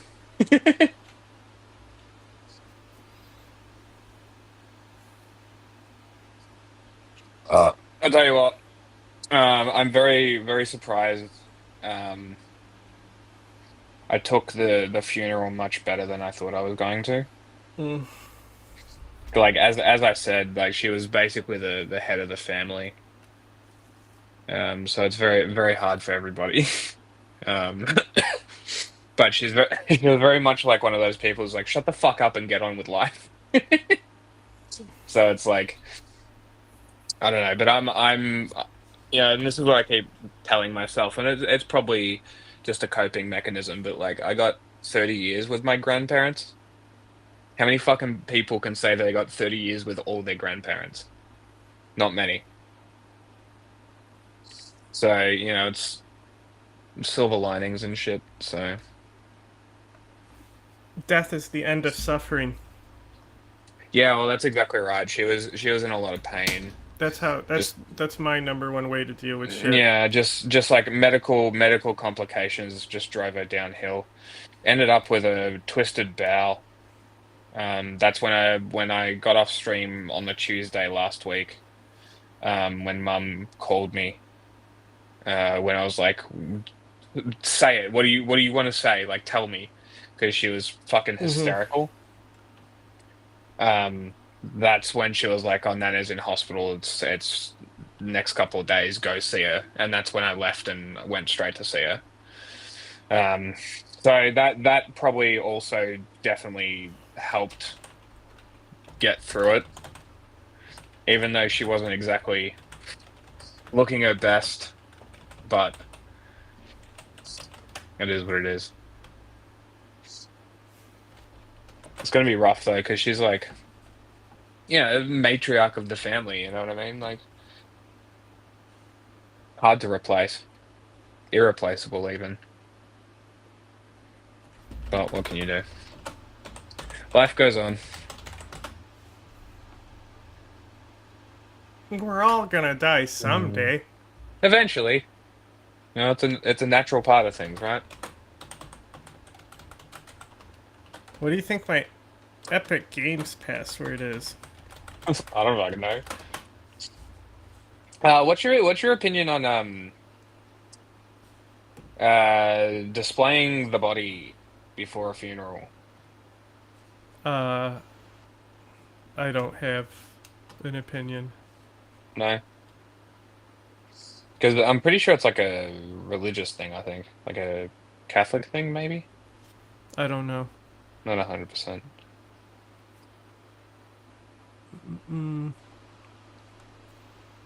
Think it's in my password manager here.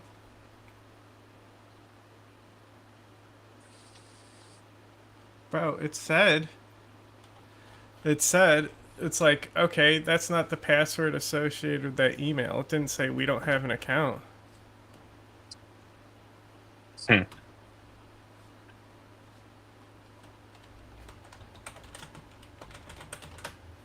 I wonder.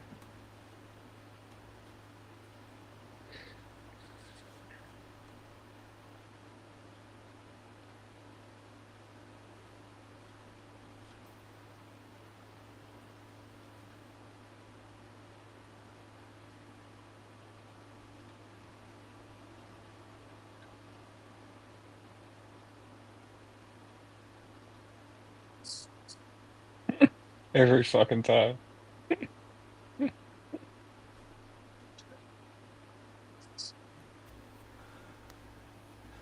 I'm so confused.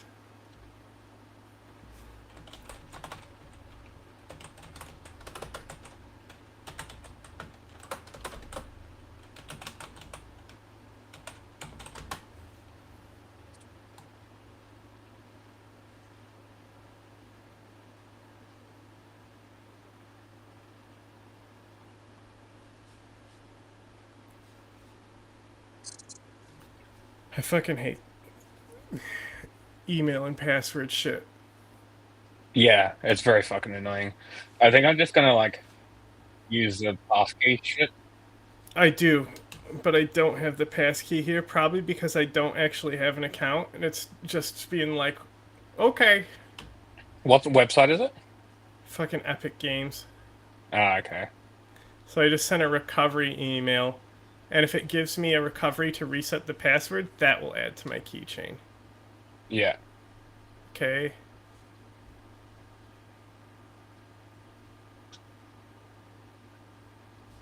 Wait, what did that shit say? I'm pretty sure I don't have an account, and it has no ability to check if an email is signed up with them or not. Pretty cool.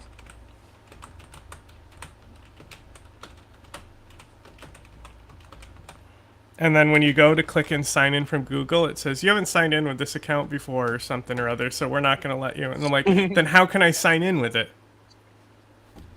Magical things. Anyway, it's almost 1 o'clock. I'm going to go to bed. I'll let you know about tomorrow. If tomorrow's good, I'll jump on and we can do the other thumbnail. Oh, there we go. Account not found. Beautiful. Thank you. Epic Games. Talk to you later. Are you going to keep streaming? What are you doing? Yeah. Alright, fair enough. Alright. Goodbye.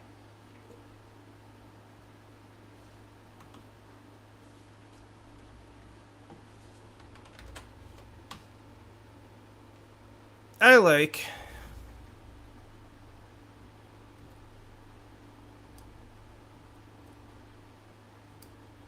on, but I believe he is a person of decency and integrity.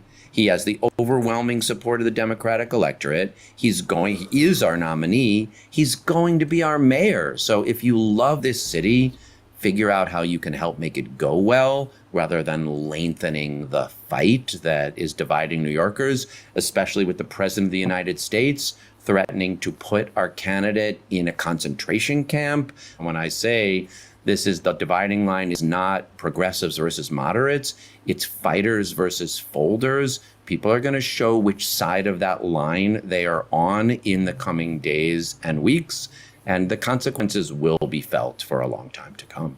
Let's get to the Trump of it all. This week, without any evidence, he questioned Mamdani's citizenship, despite, again, zero evidence to do so, and threatened to arrest him if he blocked immigration arrests.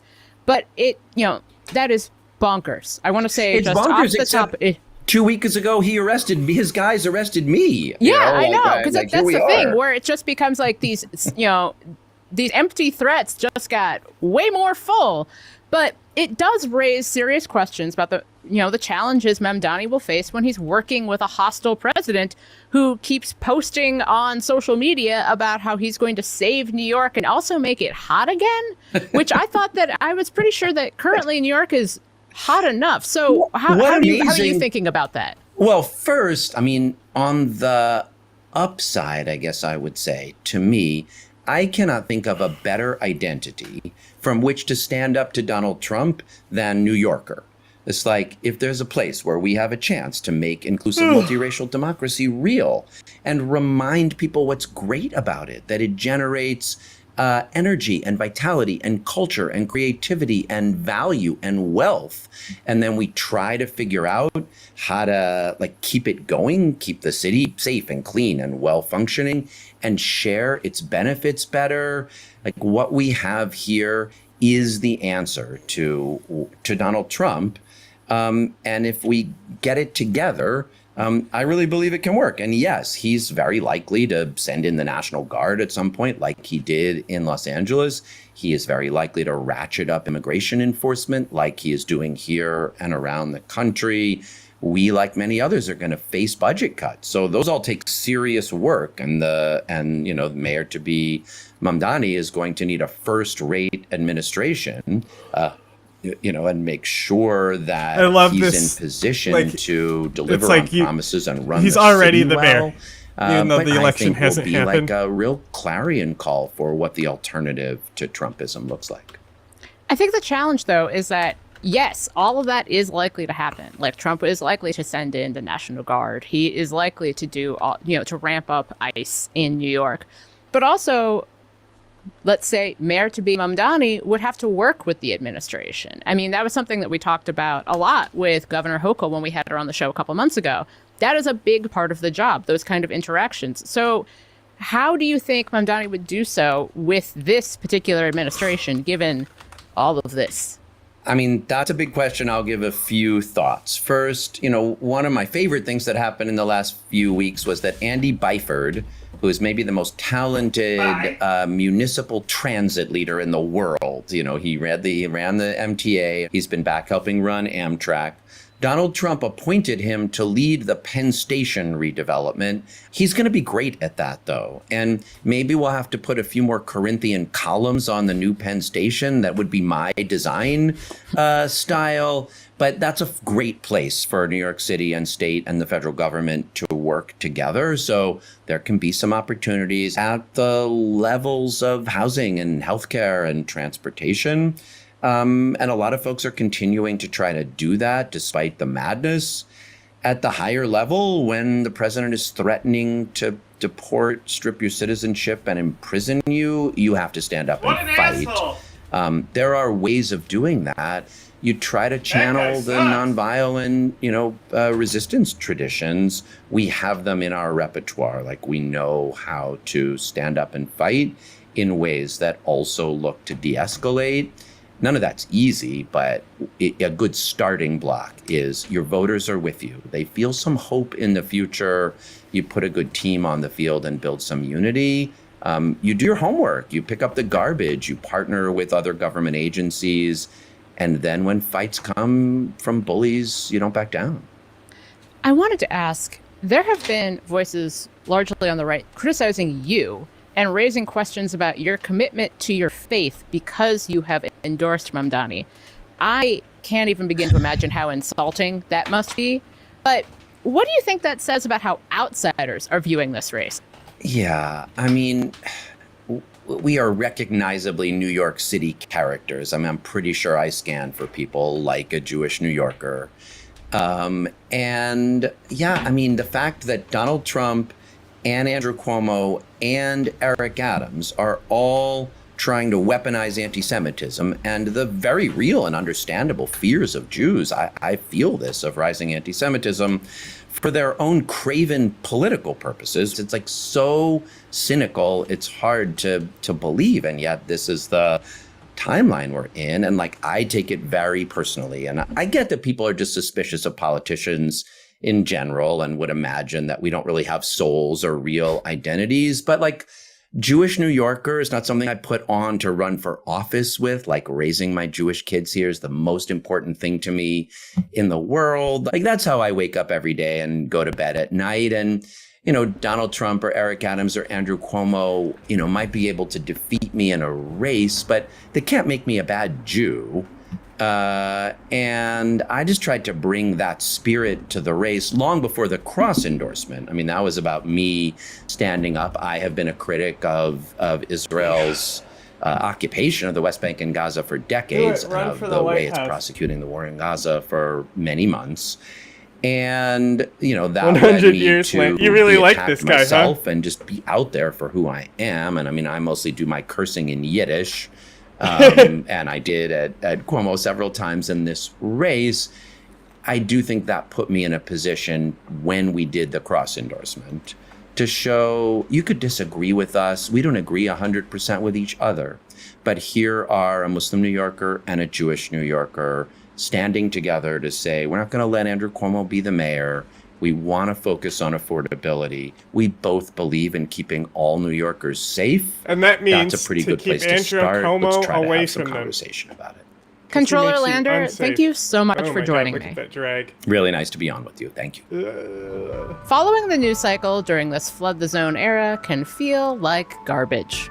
But people like you tuning out is what the Trump media machine is counting on. On What a Day, we take this garbage fire of a timeline and compress it into something irreverent, engaging, and fast. Subscribe to our channel. It means you won't miss an episode, and it helps us out a lot. Headline. Hey everybody, I guess you want a progress report? I don't know. Speaker Mike Johnson found out just how much everyone seems to hate President Trump's big Republican spending bill debacle disaster adventure on Wednesday. Truly, the only bipartisan thing to come out of it is mutual disgust, for very different reasons. It's close to 9 p.m. Eastern right now at the time of this recording, and there is no vote yet. Pressure was put back on the House to hold a vote on Trump's heinous tax and spending cuts package, or as we are now going to call it, the bill that hates poor people. But Johnson, as always, tried to put a positive spin on the clusterfuck that is the Republican caucus. We are working through everybody's issues and making sure that we can secure this vote.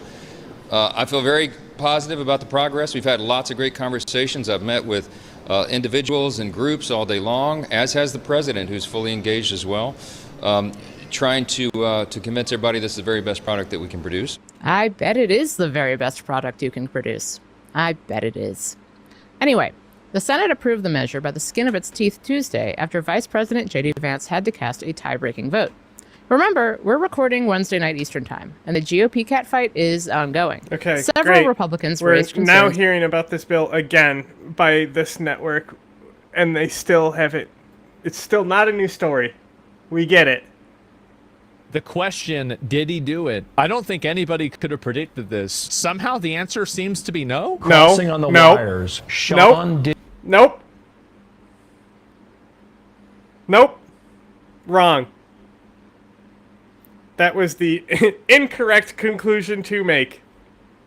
Eddie Combs is found not guilty on the racketeering conspiracy charge in this federal case. No fucking way. Here's another alert. Combs found not guilty in No the sex fucking trafficking way. of his former girlfriend, Cassie Ventura. Here's Bro. another one. Combs found guilty Yep. of transportation to engage in Look. prostitution. Combs found Which is not like, that's nothing. Oh, driving a hoe around?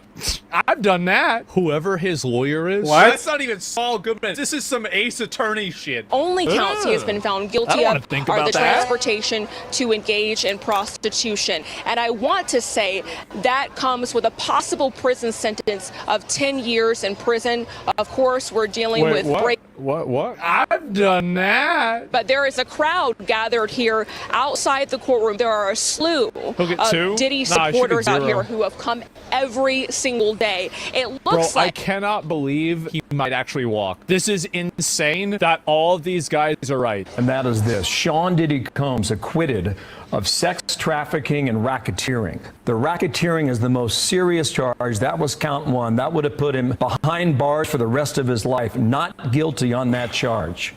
So to recap of the 5... You know the Joker don't play that, baby. What is happening? Fucking psycho.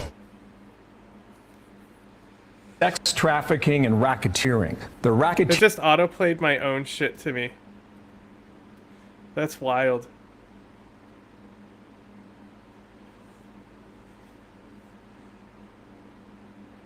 The question, did he do it?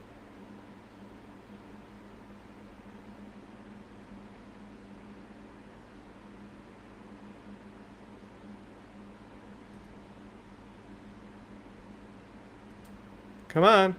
I clicked it. 5'11" is not short. Are y'all calling me short? Don't give me listen, I'm cooking. Don't get me crash out in the chat.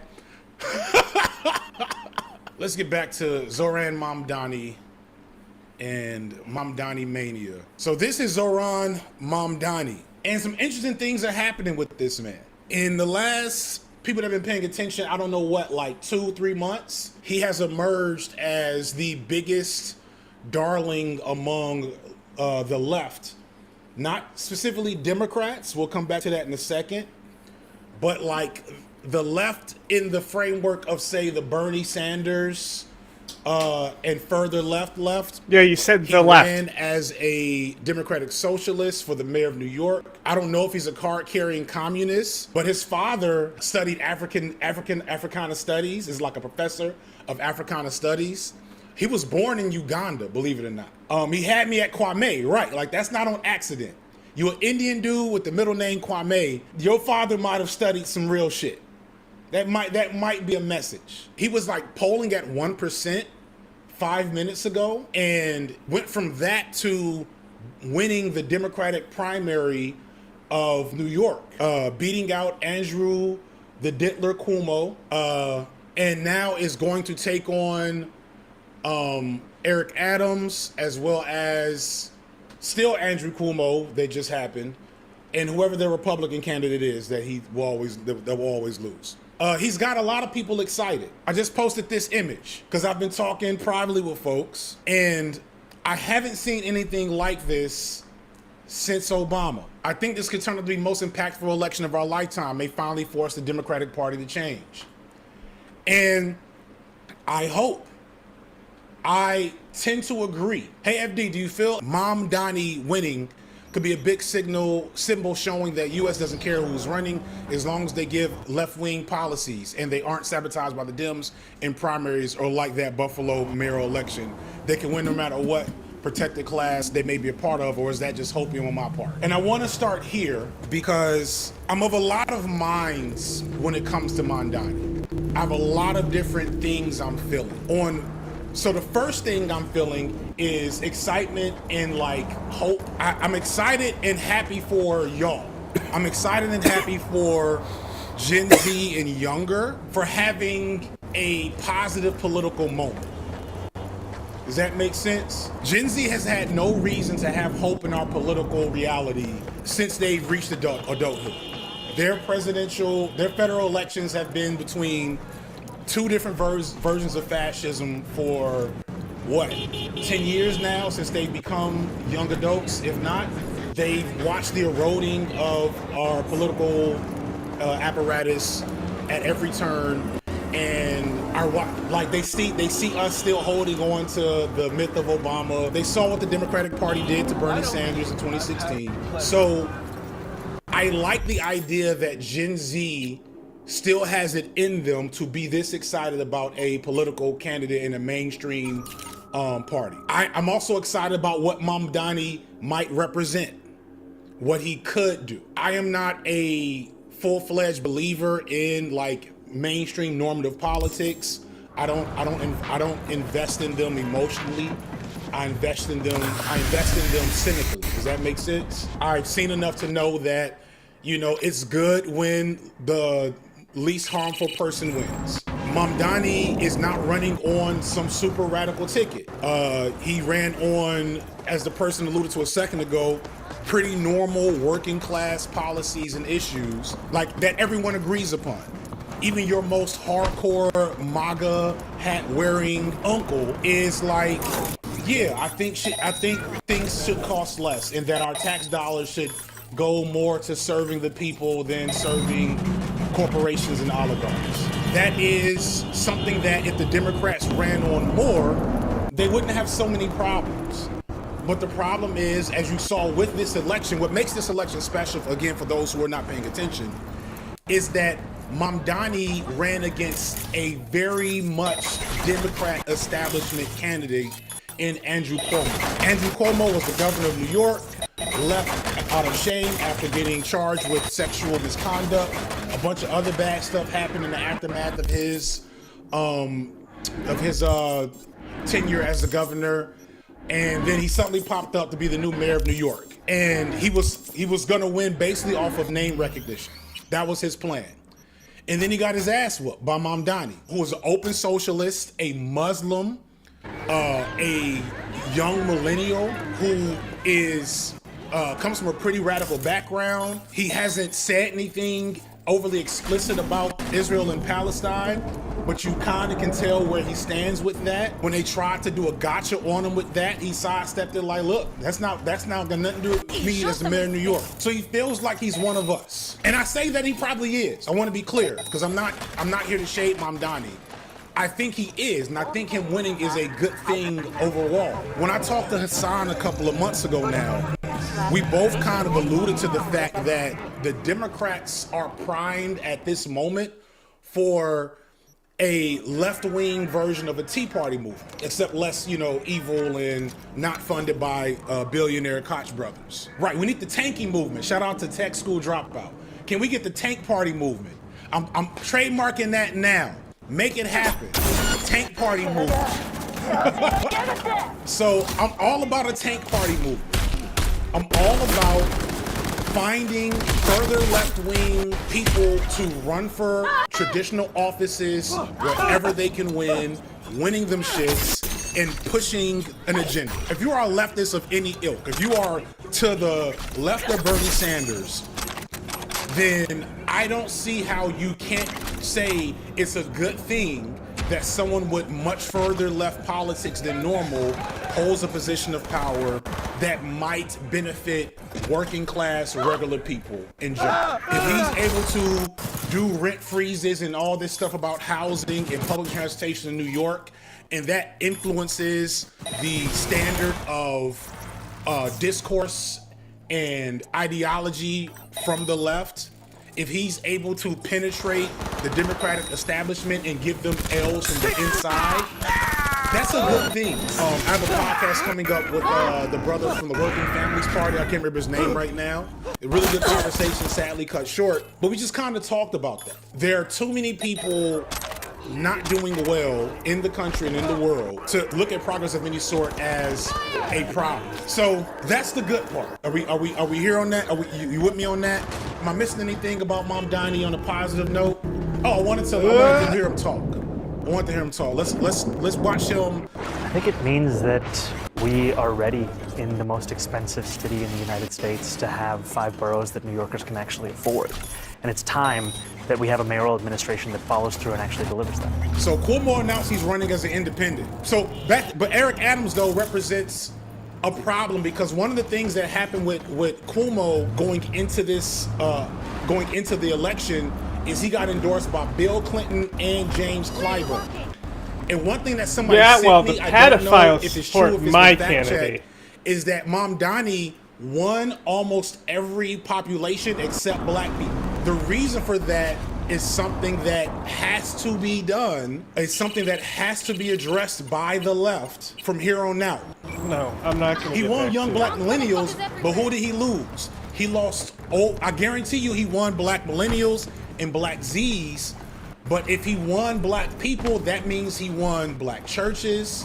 That means he won the unks. He won the auntie and unc. He won the old school stepper set community. And like, we got to get in there. Is the left missing a part of their repertoire by not running campaigns like this? Can the left run campaigns like this and have identity politics and things like that not kill them? Can they just run on straight leftist policies, which have always been popular nationwide, right? That's something everybody knows, that if you just go run up and ask anyone how they feel about free child care, free health care, universal basic income, like insert popular leftist policy. I'm over here trying to full screen. I realize it's his video. And most people that's were not like, yeah, full screen. fucks with that. And that's true. However, I need people to understand this. Until you say it's for black people, all of these socialist policies that are very popular in America have always been very popular in America until you let Americans know that it's gonna happen for black people. And as soon as you say that, they will make up some type of reason or excuse to not This want has this gotta shit. be the the- solution to that is to just lie. Fuck it. That's gotta be the knows nudity full censor well thing. the policies he's running on Have I been are to you going before? to benefit black people the most. Generally speaking. Please don't click me on that for the part of it that's not true. You get what I'm saying? But he's not saying Soviet spy. How's that for drama? Soviet? Wonder what those Ruskies are up to. Are the Soviets still around in this universe? This is what I don't want. I don't want this. I didn't know it took up my fucking grenade slot.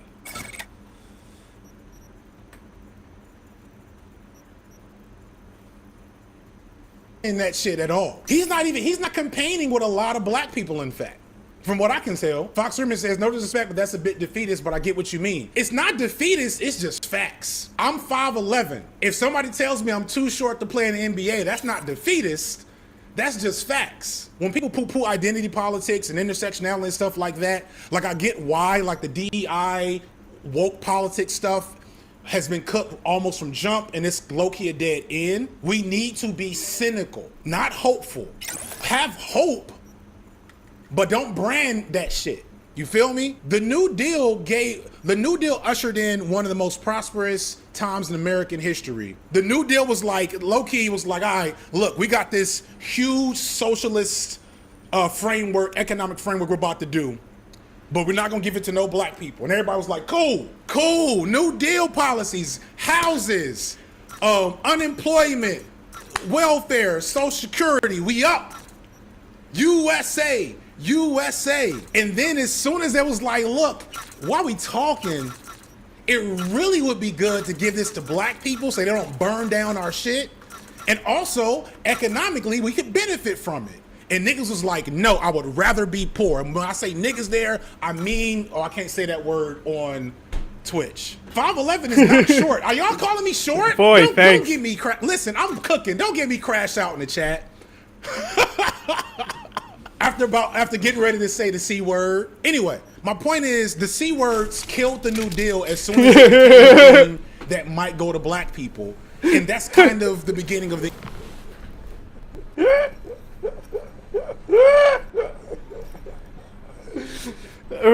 Bro, I'm sure it's been a thing for a while, but that's the first time I've heard someone say the C word, and it's so fucking funny. Like, it's so much funnier than saying, like it's, like, that's it. From here on out, I'm not saying it. I'm not saying no hard R on that C word. It's only gonna be C word from now on for me. in where we are now. So as soon as Mamdani says rent freezes, if Mamdani runs on rent freezes, he might cook. He's gonna cook. He's good. If he says rent freezes for black people, it's over. It's a wrap. If he says rent freezes for low-income New Yorkers, he can't even do that. He just gotta say rent freezes. And this is not me being defeatist or pessimistic. It's making sure y'all understand that motherfuckers are still very racist here, including people on the left. Do you like capitalism? No, I have many critiques of capitalism. And I think ultimately the definition for me of why I call myself a democratic socialist is the words of Dr. King decades ago. He said, call it democracy or call it democratic socialism. There must be a better distribution of wealth for all of God's children in this country. Yo, that's the top tier move. That's the top tier move. That's a, ooh. He was like, 1-2. I get why this nigga's, I get why y'all like him. It's the longest I've ever listened to this motherfucker.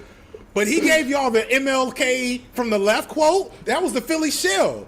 What was it? Boom, bop, bing, bop, boom, bop, bam. The type of shit I'm on you wouldn't understand. There's nothing white liberals are stymied by the most than a solid MLK quote. Like a solid MLK quote, a white liberal, it's like the Men in Black flasher. You give them a MLK quote that hits your point, it's a wrap. It's a wrap. Yeah, this dude's good. So it's a couple things I need other folks to be chewing on. This is my message to all those with hope and optimism, all those who are excited, and this is not a doomerist message. These are things I wish I'd have known and understood when Obama took office. My guy, he's openly calling himself a socialist in mainstream news. I don't think this nigga's gonna fold like Obama. No, I cannot chat instead. It's not his choice if he folds or not. Whenever any type of progressive entity claims power, Venezuela, Cuba, Haiti, half of Africa, West Africa at some point, whenever they claim power, we have counterinsurgency, we have intervention, we have sanctions, by capitalist pressures. Basically, everyone makes them a pariah state. It makes it so inevitably their political project fails. That's how capitalism and capitalist nations, and in our case, the Democrat and Republican establishment, does people like Mamdani. So let's talk about Brandon Johnson in Chicago. Brandon Johnson ran as a socialist. I was very excited. And part of his problem is he's just not doing a very good job. And part of his problem is he is capitulating under pressure from oligarchs in Chicago. He's capitulating because it's Chicago. People like the We've Texas been over governor this. Are shipping buses of Mexican good immigrants luck. to Chicago. So after Mamdani gets elected, the coalition that has been built to support him needs Chicago to is stay a rough there, city continue to be a support politician him, in. and Clean push politician, I mean. his agenda. They have to push his agenda. They have to sell his agenda. They have to push his agenda. They have to keep him to his word and make it so he does not fear what happens when, I don't know, the landlord lobby. Is there a landlord lobby in New York? It probably is. I'll say that as a joke, but actually... all the Political enemies Action of Committee. Socialism are going to spring up against him. And he is not going to be able to do anything if he does not still have the will of the people and pressure. Because the thing about Obama that people forget, and shout out again to Maurice from the Working Families Party, he pointed this out to Fuck me, yeah, Working is that Families, it was that's not what's up. completely foolish to think that Obama was a changed left-wing candidate. He was in those spaces. Obama was a community organizer. Obama talked about reading Marx, et cetera, et cetera. Now, deep down inside, I think Obama was always exactly who he is. But if there were more of a coalition and a push for Obama to make good on his more left-wing ambitions when he ran, I think we would have gotten a different president. So had there been more power directed at keeping him on board, on code, he probably still would have ended up dropping 500 drones or whatever. But you get my point, though. So the opposite of that has to happen. Because I'm going to tell you, the reason why I made this post with this picture is because this feels familiar to me. This feels familiar. In good and bad ways. It feels familiar in a good way because it's good to see young people getting active. I agree with so much of this.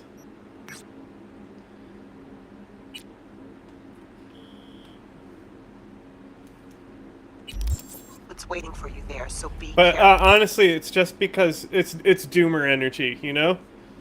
The reason it's that that's the whole point. Is like his campaign was around getting past the doomerism and getting people involved again.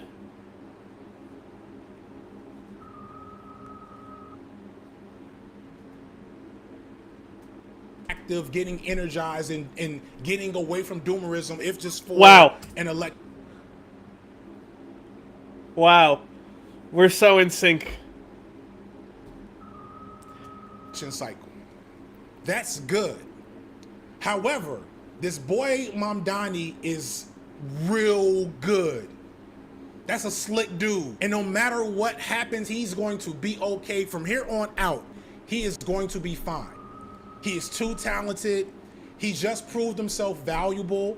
If there is a single chink in his armor or ethics, he's going to crumble without the pressure and will of the people. Y'all need to understand that how you feel right now is less about Mamdani and more about you.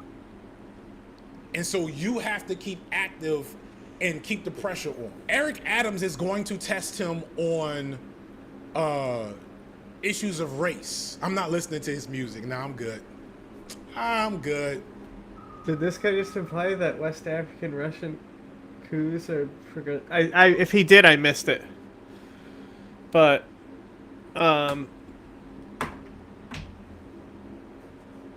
I think that there's a lot of people that have that interpretation, and it's not necessarily wrong. I'll explain.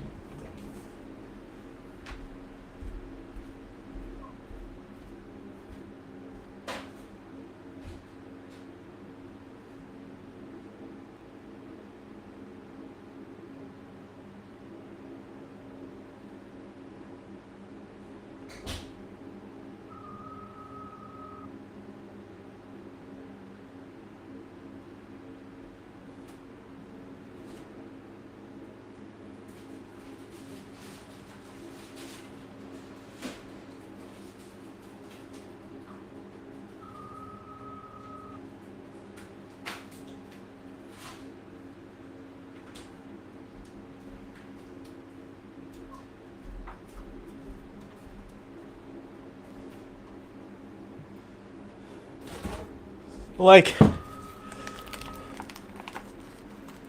you can back coups, but like normally if they, like, they have to be happening anyway, and you gotta get in on the action at the last second to help it along, you know? And ultimately,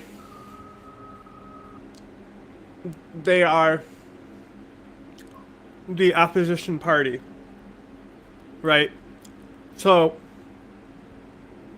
I can understand why people would see it, because they need funding from someone, right? Fundamentally, how much worse is life for people in these states? Like, nothing has changed fundamentally. It's hard enough to get me to listen to white rappers. Listen, I don't care how many degrees in Africana studies you got. I'm not trying to listen to anybody with a degree in Africana studies rap. So he has a degree in Africana studies. So I think he's going to be, like, that gives him a leg up in talking that game, but he's going to have to engage with race to a certain level, if not just to hopefully provide a template, because it's a slick game Eric Adams is about to play with him.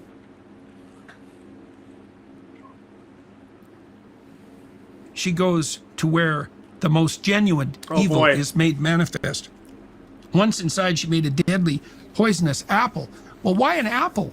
Well, an apple is the fruit of the tree of the knowledge.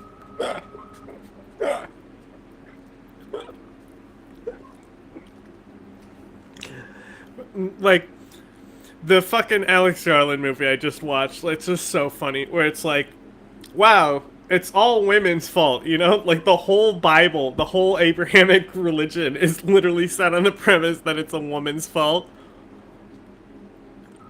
Knowledge of good and evil, right? The apple is the thing that you incorporate that changes you.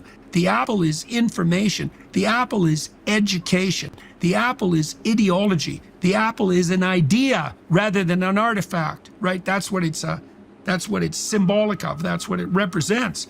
And so the first kinds of poison or death that the pathological evil queen attempts to administer to Snow White are pretty straightforward and basic, right? They're appeals to her own vanity in the form of pathologization of her attractiveness. But this is a deeper form of poison, right?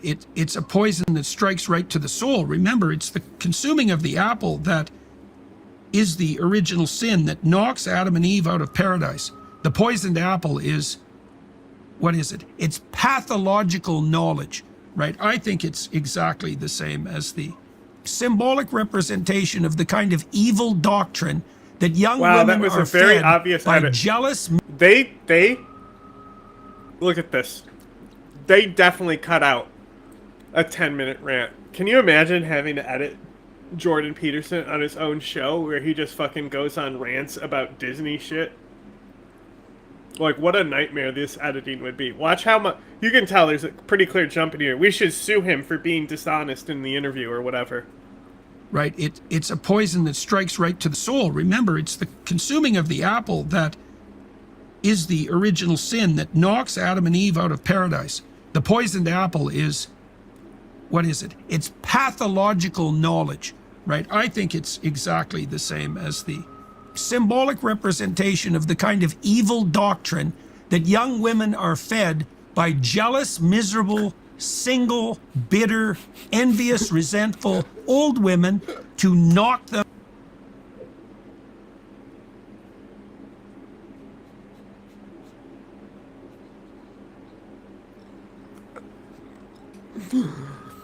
Wait. Isn't this the guy who notoriously is like, I don't know what words mean. What do you mean by words? Bro just became stuck on thesaurus mode for a second there.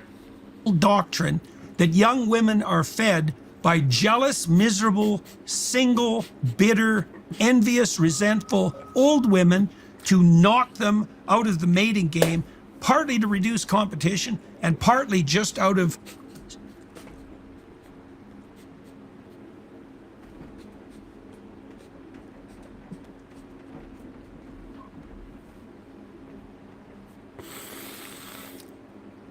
This video is so good, bro. To reduce competition? What?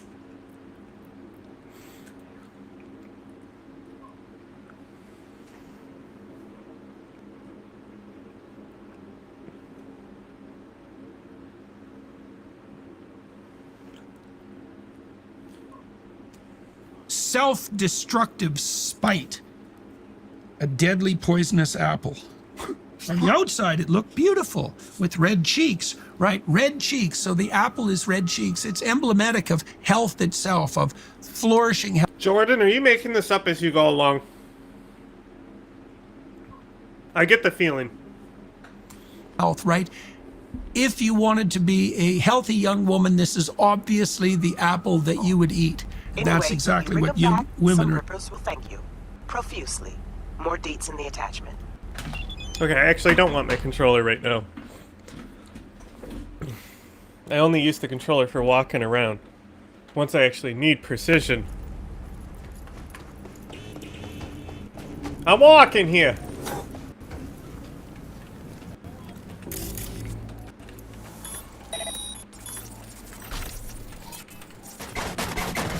Take that, vending machines. Fuck off.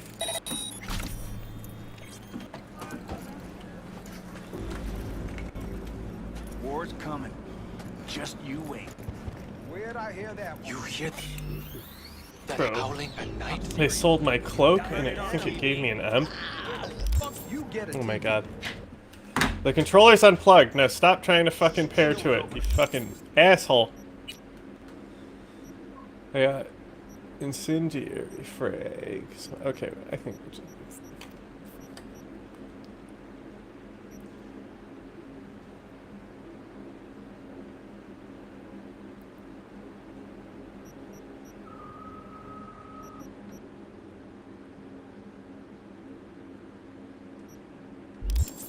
Yesterday. Could hear the whole thing. They call the police on him. Rattle up the night. I know. We can't ask them, or we will repay them for the rest of our lives. Ooh. Hell yeah, that's I like I wish the tattoo design was as good as the clothing design, for real. One day they'll get it, maybe.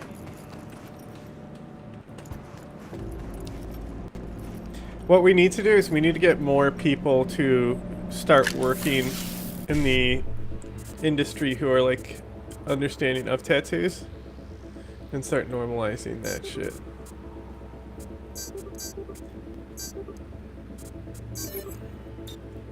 I'm the best. Does this work? Okay. Use technical ability.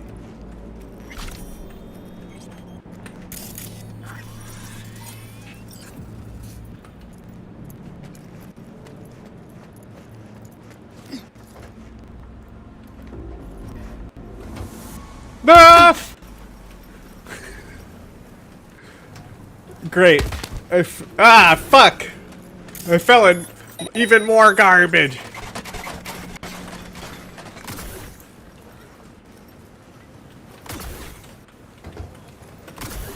Come on, you whore. Did you bonk your head on the AC unit? Bonked on the head in individual. BHI. Yeah, like there's no excuse to miss that jump when I have a double jump too. Aha, now I'm even higher than it. I bet you didn't expect me to go this way.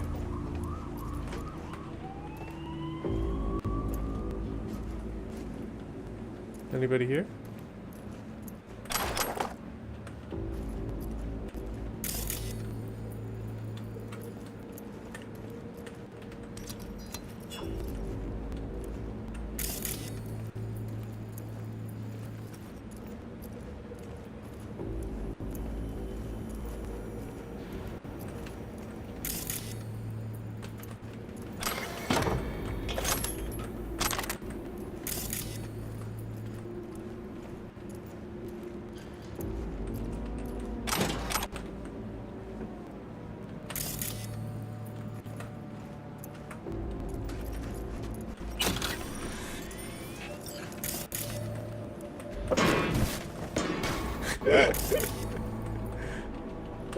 Come on.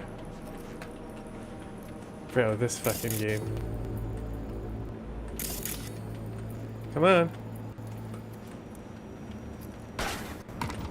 Where did it go? What the fuck is happening?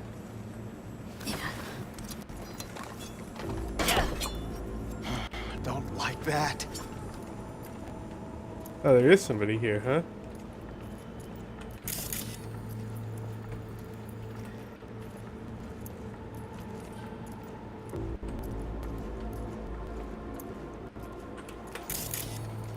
Commence the stabbing.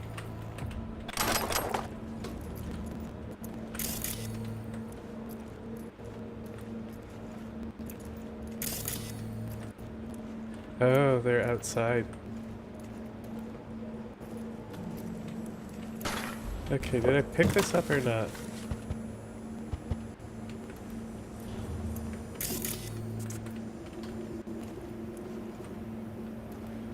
Why is this like this?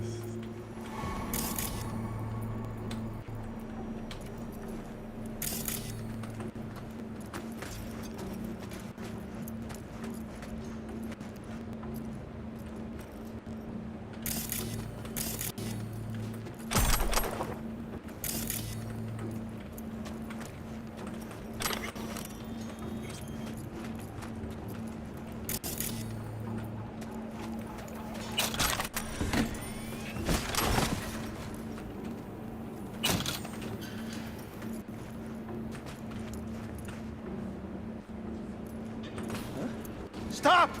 Sure.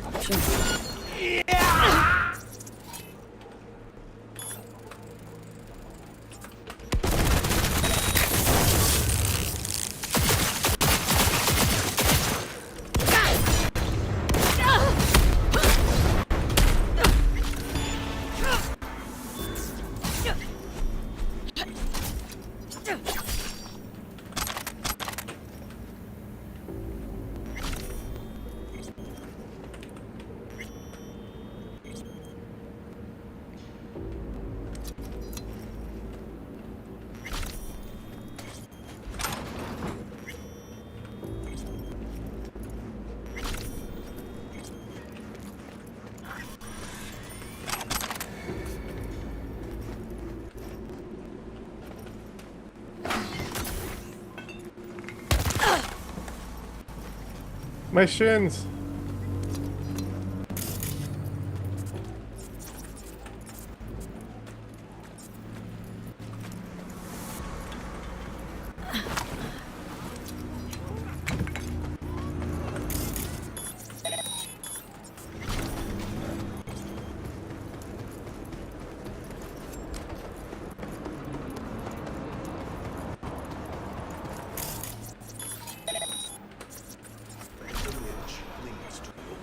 Taught in today's universities, right, to pursue that path of career that now has left the prioritization of self-interest. It's not precisely...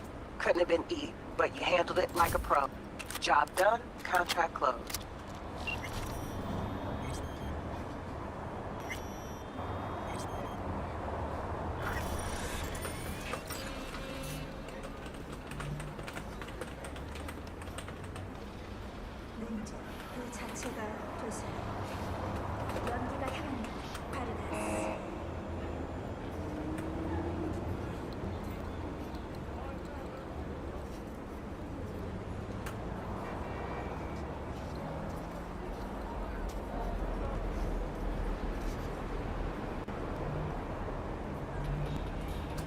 career, the prioritization of narrow self-interest that compromises their youth and leaves 50% of women in the West childless at the age of 30, with the probability that 90% of them will regret that as the years pass by. Apple, beautiful with red cheeks. Anyone who saw it would be enticed to take a bite. Well, so this is propaganda in its most attractive form. It's like, well, if this He's is literally what you were making offered, it of up course as he you'd goes take along. it. It sounds like you could have it all. Young women, you can have it all. Yeah, well, the question is, who's offering that particular apple? And what exactly is their motivation? We're just looking out for our younger sisters. It's like, yeah, maybe you're looking out for them, and maybe you're a manifestation of the evil queen whose fundamental motivation is to devour their liver and lungs. What? Yeah, well, thereafter she disguised herself as a peasant woman, This is a lowly woman, bonked on not the head. haughty woman. Went to the dwarf's cottage and knocked on the door. Little Snow White looked I and just said, saw "I'm the not allowed to have fucking anyone." chat.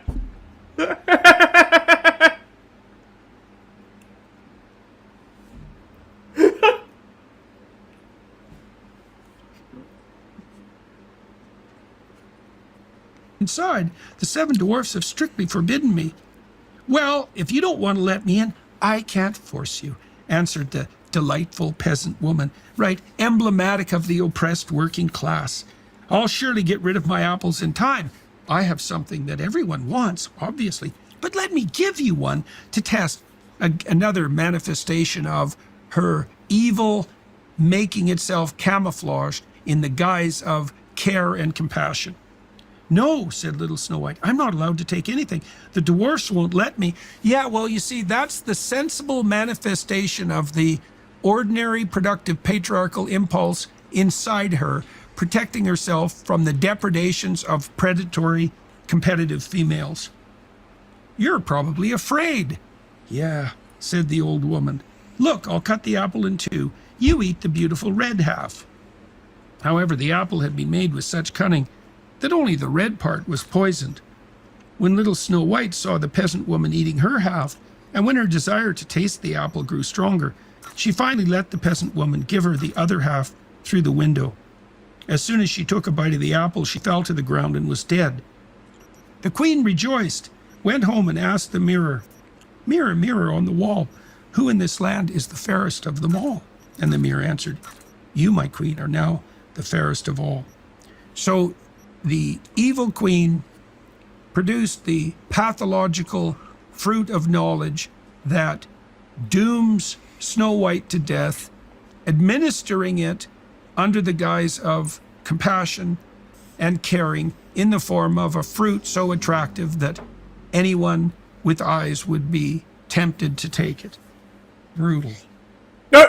Now I can rest in peace, she said. Once again, I'm the most beautiful in the land, and Snow White will remain dead this time. So, couldn't kill her with the bodice, or the corset, couldn't kill her with the poisonous comb, but could certainly kill her with the consumption of the fatal apple. When the dwarfs... It's so funny because, like, this is, like, only one part of the story, because he, like, brought up the comb and stuff. Where was that? You know, we're only learning about this part of the story. Has he read the rest of the story on the camera, too? Are we going through, like 2 pages every episode here? How long this is to promote their Snow White story? Came home from the mines that evening. Their They movie, found did that little ever Snow come White out? Or did did it not come out? And then Brett was like, "Fuck you, bye." Lying on the ground, and she was dead. They unlaced her and tried to find something poisonous in her hair, but nothing helped. They couldn't revive her. Okay, so what does that mean? The core element of the evil queen is so unbelievably pathological, so destructive, that ordinary, conscientious, diligent, protective masculinity is revealed. Again, bro got stuck on thesaurus mode, but when you ask him what words mean, sufficient to redress the poison. Right. So that's why the queen, the prince has to come along. Right. It's only the higher order form of masculinity that's associated with true nobility and true courage that has the archetypal force, you might say, to provide true protection from the depredations of the evil queen. Well, Snow White is the helpmeet of the dwarfs, right? But there's no individualized relationship there. She hasn't moved beyond cooperation with the social patriarchy as such to the establishment of a personalized relationship with an individual and identifiable man, right? So she's still in the land of generic masculinity. And that's a hell of a lot better than the land of pathological, evil queen, destructive femininity, but it's not a relationship that's of sufficient depth and intensity to provide protection against the most fatal of feminine poisons. They couldn't revive her, so they laid her on a bier, and all 7 of them sat down beside it and wept for 3 whole days. Then they intended to bury her, but she still looked more alive than dead, and she still had such pretty red cheeks. So instead they made a glass coffin and placed her inside so that she could easily be seen. So they're worshiping her in a sense, even in her poisoned and near-dead state. They still value her, right? So what does that mean? It means that the ordinary he really is men making this up as he goes. Apprehending an attractive young woman who has been poisoned by the teachings of the evil queen still hope in their soul for the revivification of her spirit, but are unable to match the machinations of the evil queen themselves. Right, so they stand back and observe, and that's all they can do. They wrote her name on the coffin in gold letters, showing how much they value her, and added the family name. One of the dwarfs remained at home every day to keep watch over her. So Snow White lay in the coffin for a long, long time. Right, so now that's failure to launch. Now she's in a state of suspended animation. That's failure to launch. Poison knowledge, because of her receipt of the poisoned apple, she is mimicking life, but is unconscious and unable to fully participate. P Goofy. I'll be right back.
Okay. We're ready to lock in. We're gonna chipping, right? That's what they call it. Chipping. with Jordy Peterson. Chipping in with Jordy Peterson. It took me off of my watch later too. Why does it keep doing that? Right now in oh, Syria, God. We're going to see Israel how could normalize ties how could it with get the any worse Jordani regime. Than Jordan Peterson. Obviously, everyone who warned about this or forewarned about this was called an Assadist and a conspiracy theorist and a crackhead and whatever. Shut up, Lo pedo. and behold, here we go. And by the way, the same thing with that pipeline with Qatar and Turkey. And then 3 days after Assad is gone, the Turkish energy minister confirms that, yeah, we might build a pipeline, right? So now they're openly saying this in the White House, in Yedioth Ahronot, which is this Israeli outlet, Ynet. So basically, Syrian sources confirm we're in talks with Israel. And speaking of which, these are not the first talks in general. These talks are specifically about normalization, but they've been traveling back and forth. Syrian officials, or so-called officials. I mean, remember, no one elected these people. They self-declared themselves the government. Hey, guess what? Don't worry, Assad was a dictator. They're totally democratic. Exactly. Nobody elected him either. Back and forth to the Israelis, talking to them in the Gulf, the Arab kingdoms in the Gulf, in so-called quote-unquote Israel itself. And, the Israelis, of course, have free reign inside of Syria. I mean, just today, literally today, on Sunday, June 29th, there was an article I saw about Israelis kidnapping a bunch of people inside of Syria and then taking them over back across the quote-unquote border for questioning. So, they're acting like it's an extension of the colony, and that's, of course, their ultimate goal. And Smotrich himself said that they want to extend it all the way to Damascus, and, of course, they'll take much more than that. So let's read a bit about this. So discussions about a potential Israel-Syria agreement continued in Arab media Saturday. London-based Saudi newspaper, Sharq al-Awsat, which means the Middle East, published an article titled, "Is Syria ready for peace with Israel?" No, but who's asking Syria, after all? Sources close to Damascus government told the paper that indirect negotiations are underway with regional and international backing, that means the United States, previously acknowledged by Syrian President Ahmed al-Shara. And you remember during the first month when they took power, they were saying, oh no, there's nothing with Israel, and when Israel was bombing Damascus and bombing Syria and taking out all of its jets and planes and its fleet of aircraft and taking out its navy on the Mediterranean coast in Latakia and Tartus, you had the new, again, self-declared mayor of Damascus or governor of Damascus saying that, well, Israel just feels threatened. They're just like kind of venting, like they're some angry fucking teenager or something, and trying to justify that and then walking it back when it was literally on video. But okay. I'm just trying to show you like how they've been lying the whole time about this, and in the worst way also. They're not very good liars. This is hilarious, right? This is hilarious. Quote, Syria demands an end to Israeli attacks. You don't demand anything with Israel, okay? In this case, anyway. You don't demand anything. No, you are dictated to, okay? That's the reality. But I'll continue to indulge their nonsense in the quote. Syria demands an end to Israeli attacks and incursions into its territory and seeks a return to the 1974 disengagement agreement. Israel aims to establish a new buffer zone and a security deal paving the way for future comprehensive peace is likely. So when they say a buffer zone, that means we want to steal more land, and they've already fucking done it. So honestly, what kind of deal is that if they've already taken what they want? You're not really making a deal then, are you? You're being dictated to, as I just outlined. And keep in mind the area that they took in the Golan Heights. So they were already occupying most of it from 67 until now. And then after December, they took an area twice the size of Gaza, in addition. And that includes, of course, Mount Haramon, which is the highest peak in Syria. Okay, it's about 2,000 meters altitude and lets you see not all of Syria, but most of Syria and Lebanon and Palestine. Gives you extraordinary surveillance and intelligence capabilities. It's a very, very important strategic asset to have. It's the most important place perhaps in all of Syria, not in terms of resources, but in terms of intelligence gathering and surveillance and so on. So, of course, they mentioned the Abraham Accords. Those are the things that the deals or deal that Trump put forward, where he brought, or shall we say, brought, Bahrain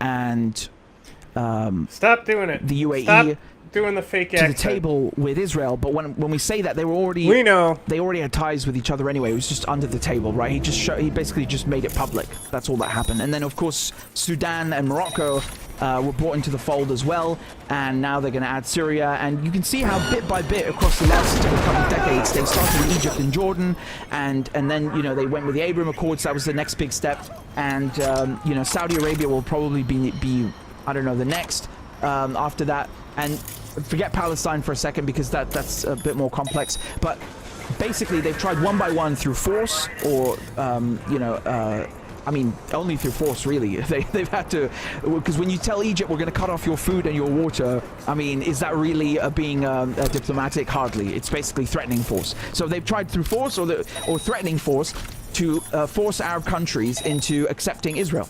And most people in these countries don't want any ties with Israel. You know, Morocco, for example, basically the deal was that the United States will recognize their dominion over the Western Sahara, and then Israel will sell them a bunch of spy satellites and cyber weapons and so on. And Israeli diplomats at one point couldn't even find apartments because everyone would refuse to lease them or rent out an apartment to them. Can you imagine? As soon as they found out they're Israeli diplomats, they're like, fuck that. And that should give you an idea of the kind of public sentiment that people have, despite whatever you may hear in the media about normalization and Abraham Accords and this kind of stuff. Now, with Syria, I don't think don't expect anyone to go and, you know, throw up their arms and start a revolution now. And shut up, pedo.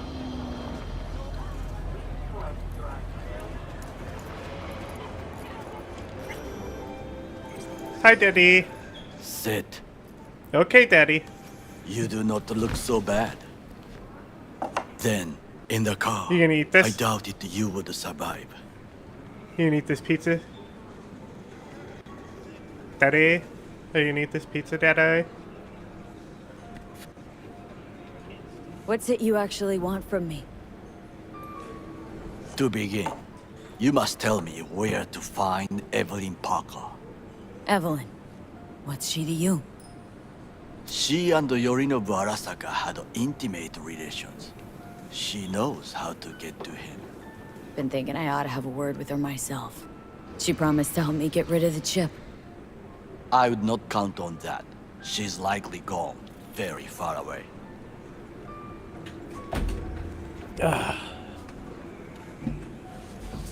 Just answered your own question about where Evelyn is. Long gone. Why do you believe she could help you remove the chip? Does a corporation help her?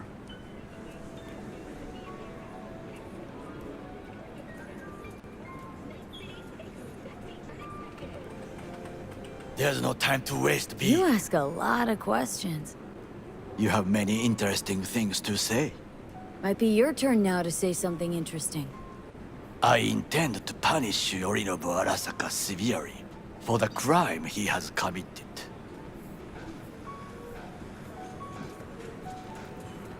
Sorry, I couldn't be of any help.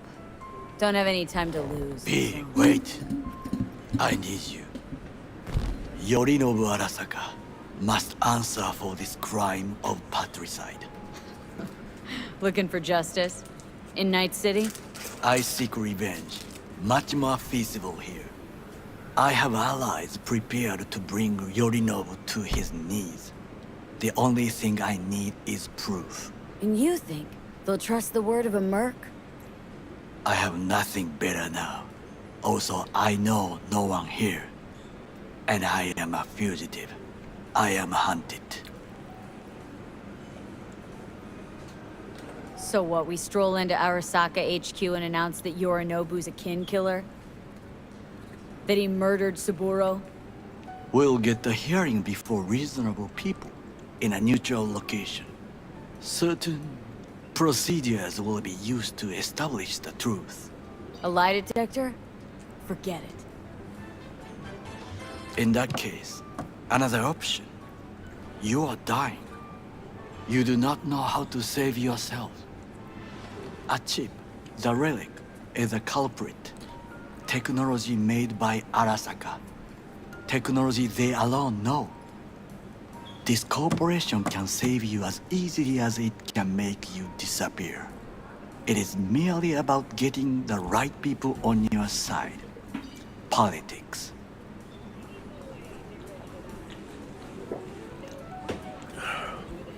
Okay. You mean people like Anders Hellman? You know this name? How? Prepped for the heist thoroughly. Relic is Hellman's design, his creation. Untrue. He's a pawn. I was thinking of one much more powerful. Besides, Anders Hellman escaped to Arasaka. Betrayed it. During the Militech-Arasaka conflict of the early 2020s, essentially all forms of life have been wiped clean from the megacity. Hanako-sama, oai dekete koe desu. Now, Hanako-sama, I would first like to ask you... Fucking Saka scums everywhere. Hey, I was listening to that. Shut up. Nobody except you wants to watch that shit about that corpo cunt. What did you say? You heard me.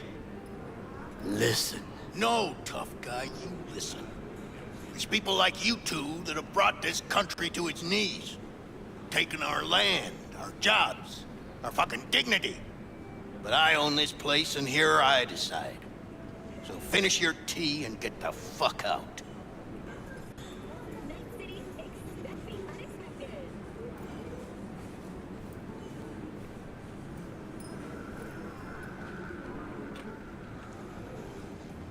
Thanks for the offer. Need to think about it. Get back to you. I need time to plan, organize. You stand to gain much if you help me. All I ask is that you do not leave the city. Leave? Why would I leave? Need help. Best chance I'll find the right person here. Someone other than Arasaka specialist? There's no one. No alternative. Actually, we just talked about some.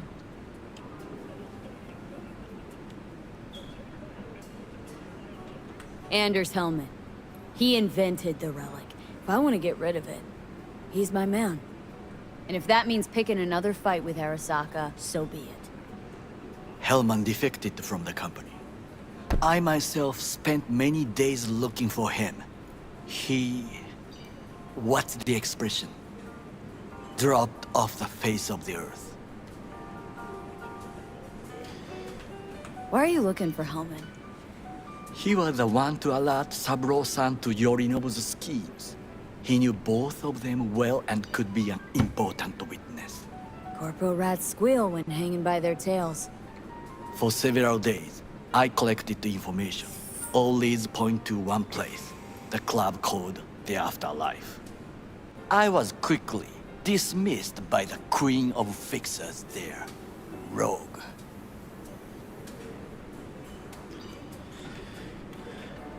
She take you for a suit? No, she saw me as Saburo-sama's killer. Rogue's well informed. Gets wind of most things that happen in the city. Might be worth asking her about Hellman.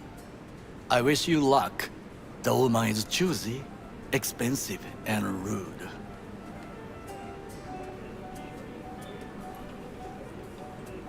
Anders Hellman. He invented the relic. If I want to get rid of it, he's my man. Shut up. And if that means picking another fight with Arasaka, so be it. Hellman defected from the company. I myself spent many days looking for him. Why can't I skip ahead? Fuck off. What's the I hate you. expression? I'm gonna look at my inventory instead. Wow.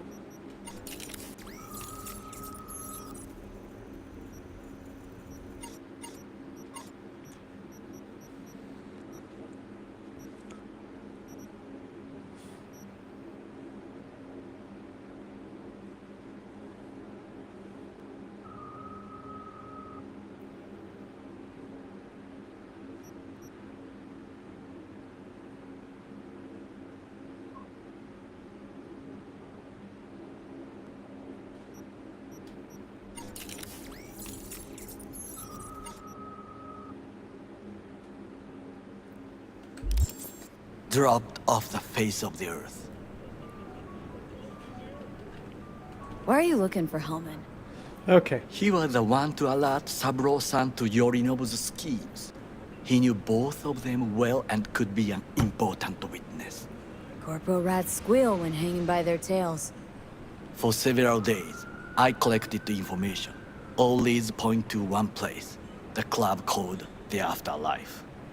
I was quickly dismissed by the queen of fixers there, Rogue.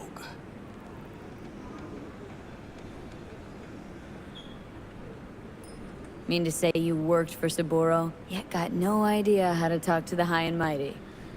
She wished to have nothing to do with the man accused of murdering Saburo Arasaka. Rogue's well informed. Gets wind of most things that happen in the city. Might be worth asking her about Hellman. I wish you luck. The woman is choosy, expensive, and rude.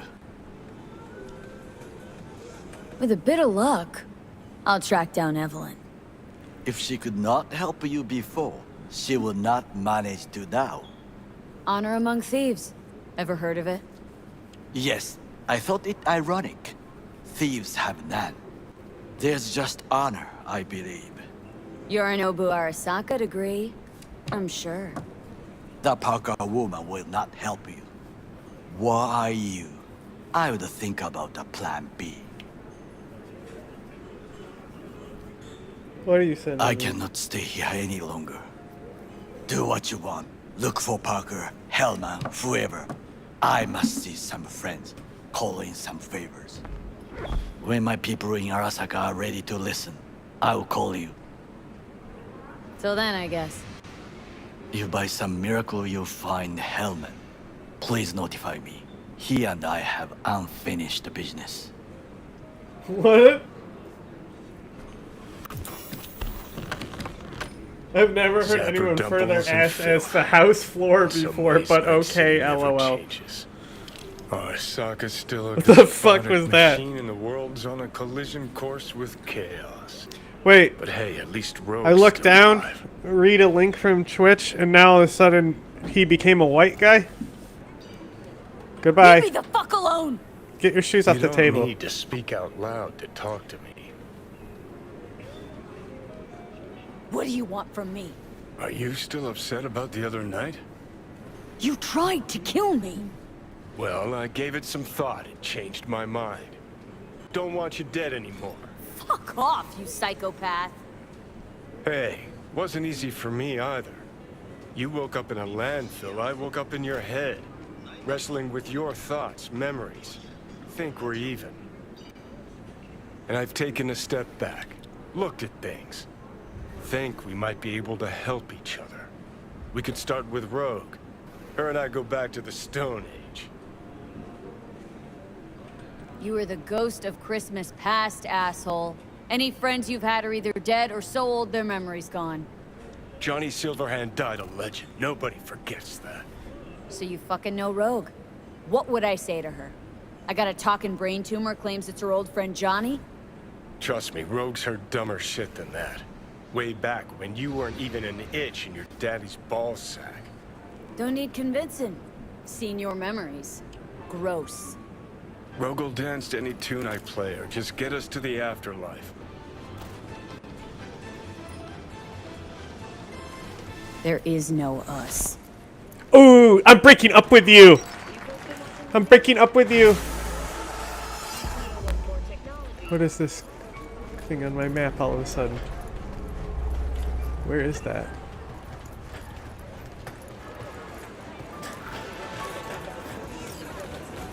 Hey, look. Aha.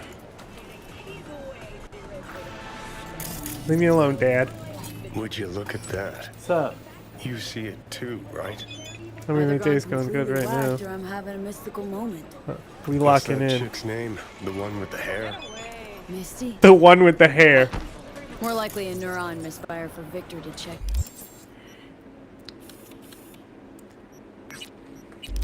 Go. Or maybe ask them both.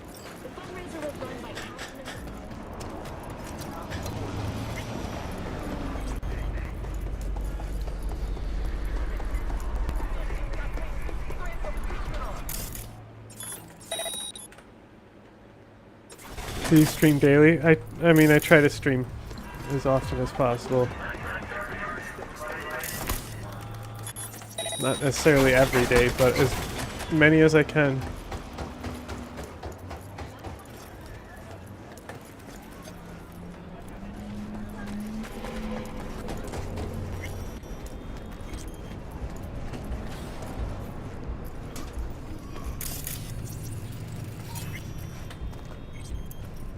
Tarot card. What now? Call backup? Crack some heads open, drag the bodies inside. Fuck. How's things? Okay, but I want to hear about your day, Daddy. Get you anything? Could definitely go for a drink.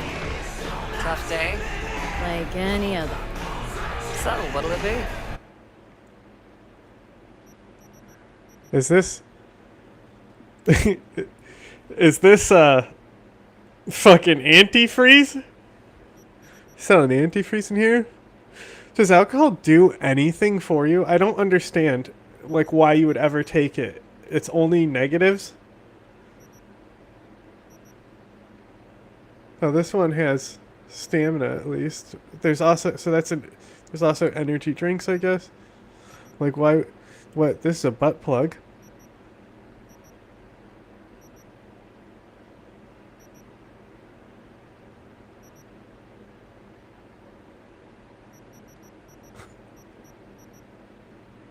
Like, what is the point? Like, and then also, like, I don't know. Maybe if... I don't know. Maybe if you actually move instead of just standing still. Have you tried League of Legends? Yeah, we don't talk about that. League of Legends is made for the devil. This trouble? The net around me? You won't. You know it. I lost everything. Let me be through you. plain. Again. Solve your own problems. Clean up your own shit. Go fuck yourself. Be careful who you bargain with. Hey. Hello. Rogue? Wanted to talk. It's okay. What's up, baby? Not here, not there. Who are you? Name's V. Hi, mommy. And what is it you want, V? You. All these years, it's really her. Fucking Rogue, just kicking it back on a couch. Can I sit? Don't mess with her. She's got MRI. See right through you. Give her the truth. Need your services. Gotta track a guy down. Mm-hmm. Anders Hellman. Hotshot engineer, worked for Arasaka. Millisec. Anders Hellman. Pinpoint him for me? Thanks. Jumping too soon. First, my help's got a price. Second and third, Dexter Deshawn, Jackie Wells, T-Bug. Multiple bells ringing, V. Left a lot of bodies behind. Death walks in your wake. Chalk that up to bad luck? There's the bitch I know. Ask her about Sokka Tower. How they shot me up right in front of her. Wanna go through obits? Really? Fine. Johnny Silverhand. Zeroed inside Arasaka Tower. Before your very eyes. Got more if you want. Or we could just talk. Got nads on you, girl. Don't like that on every woman, but they seem to suit you. Epic. Anyways, feelings be damned, I've always said. This is pure biz. You need my help, so get those eddies ready. See? Uh-huh. And if I don't have the scratch, it's fuck off and have a nice day. No, more like come back when you do. Them's the breaks. Then, see ya. Soon. You know where to find me.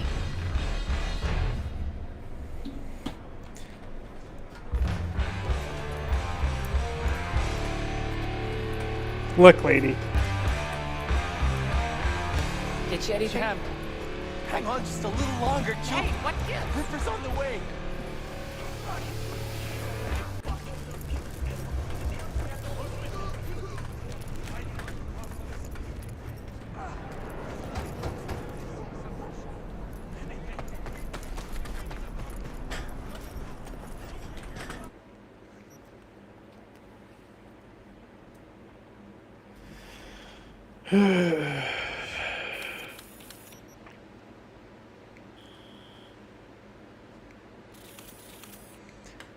I don't want her... I don't want to pay her necessarily right now, okay? I want to potentially... Oh god. Misty and Victor.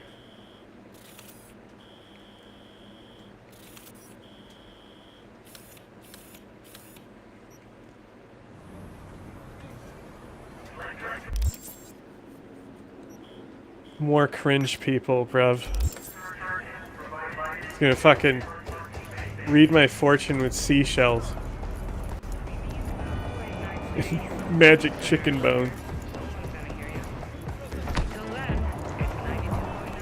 I'm walking here. Hey, you!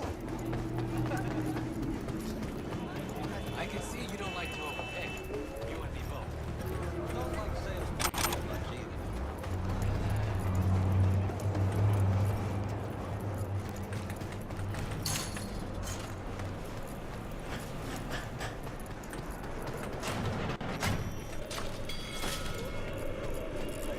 Was Daddy. thinking about swapping some chrome. Got any new toys? Have a look.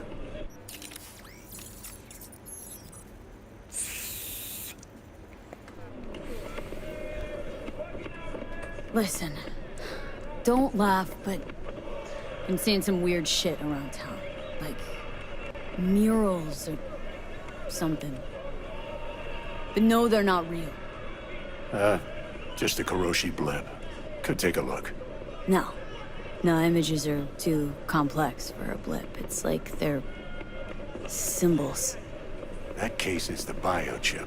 Brain can't handle the data overload. Either that, or it's reached the cortex. Can you do anything? Nope. Better find a way to get rid of that chip.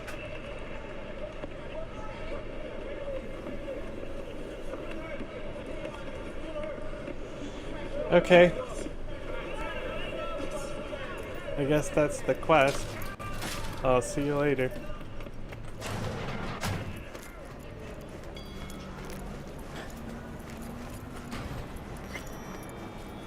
Saw a weird image out on the street.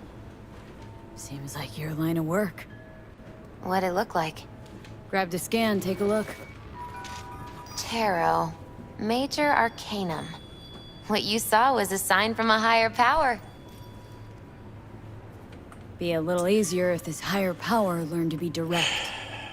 Well, the world is a maze of illusions. It's not easy for the light to shine into the prison of our earthly existence. Right, great. So what's going what on do I with do these with trees? A sign I can't understand from a power I know nothing about. I'd start by looking for more of them. The tarot describes a road. So go down. You know, these trees gotta chill out. Nope, don't buy it. Sorry, mystical messages from the beyond are, beyond me. Well, if I were you, I wouldn't ignore the signs. Look for more images. They must have some connection to the place where you find them. Think about what you see. You ask me, they've been sent to help you find the truth. Oh, finding the truth is pretty far down on my list at the moment. A difficult time is coming when you'll have to choose which road to take. Then, you'll understand. Dunno. Come on back when you've found more. I'll help you decipher what you've seen. Crystal radiation glitch-free. What does glitch-free mean? Yeah, these are... You got some fucking pickled eggs in here. What are you... checking them out? Nah, Chimamine used to... What's up? Can I come in here? Oh, yeah? Can I go in here? Sup, skin and bones? From way back. Can I go in here? So what happened? Die or something? Nah, changed jobs. Hey, is that a cop?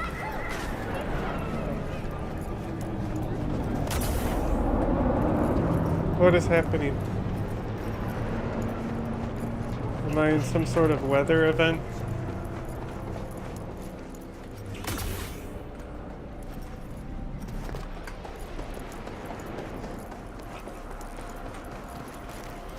Hey!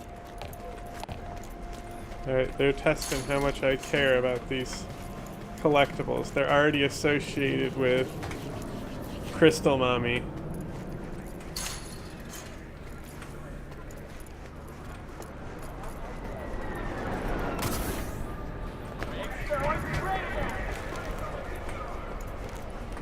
Okay, come on. I'm very sorry. Shut up. Don't talk to me.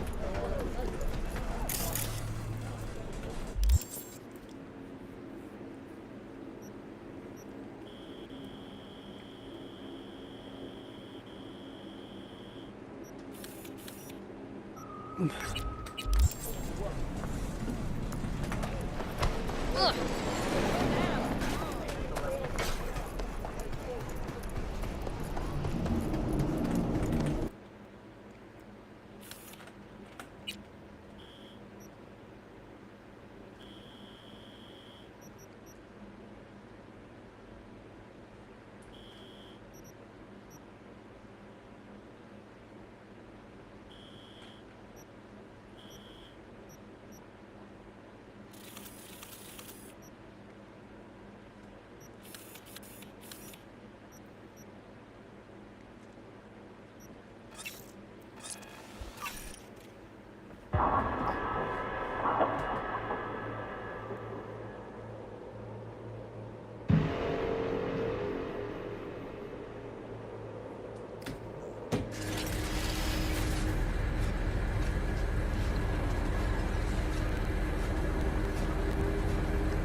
Okay.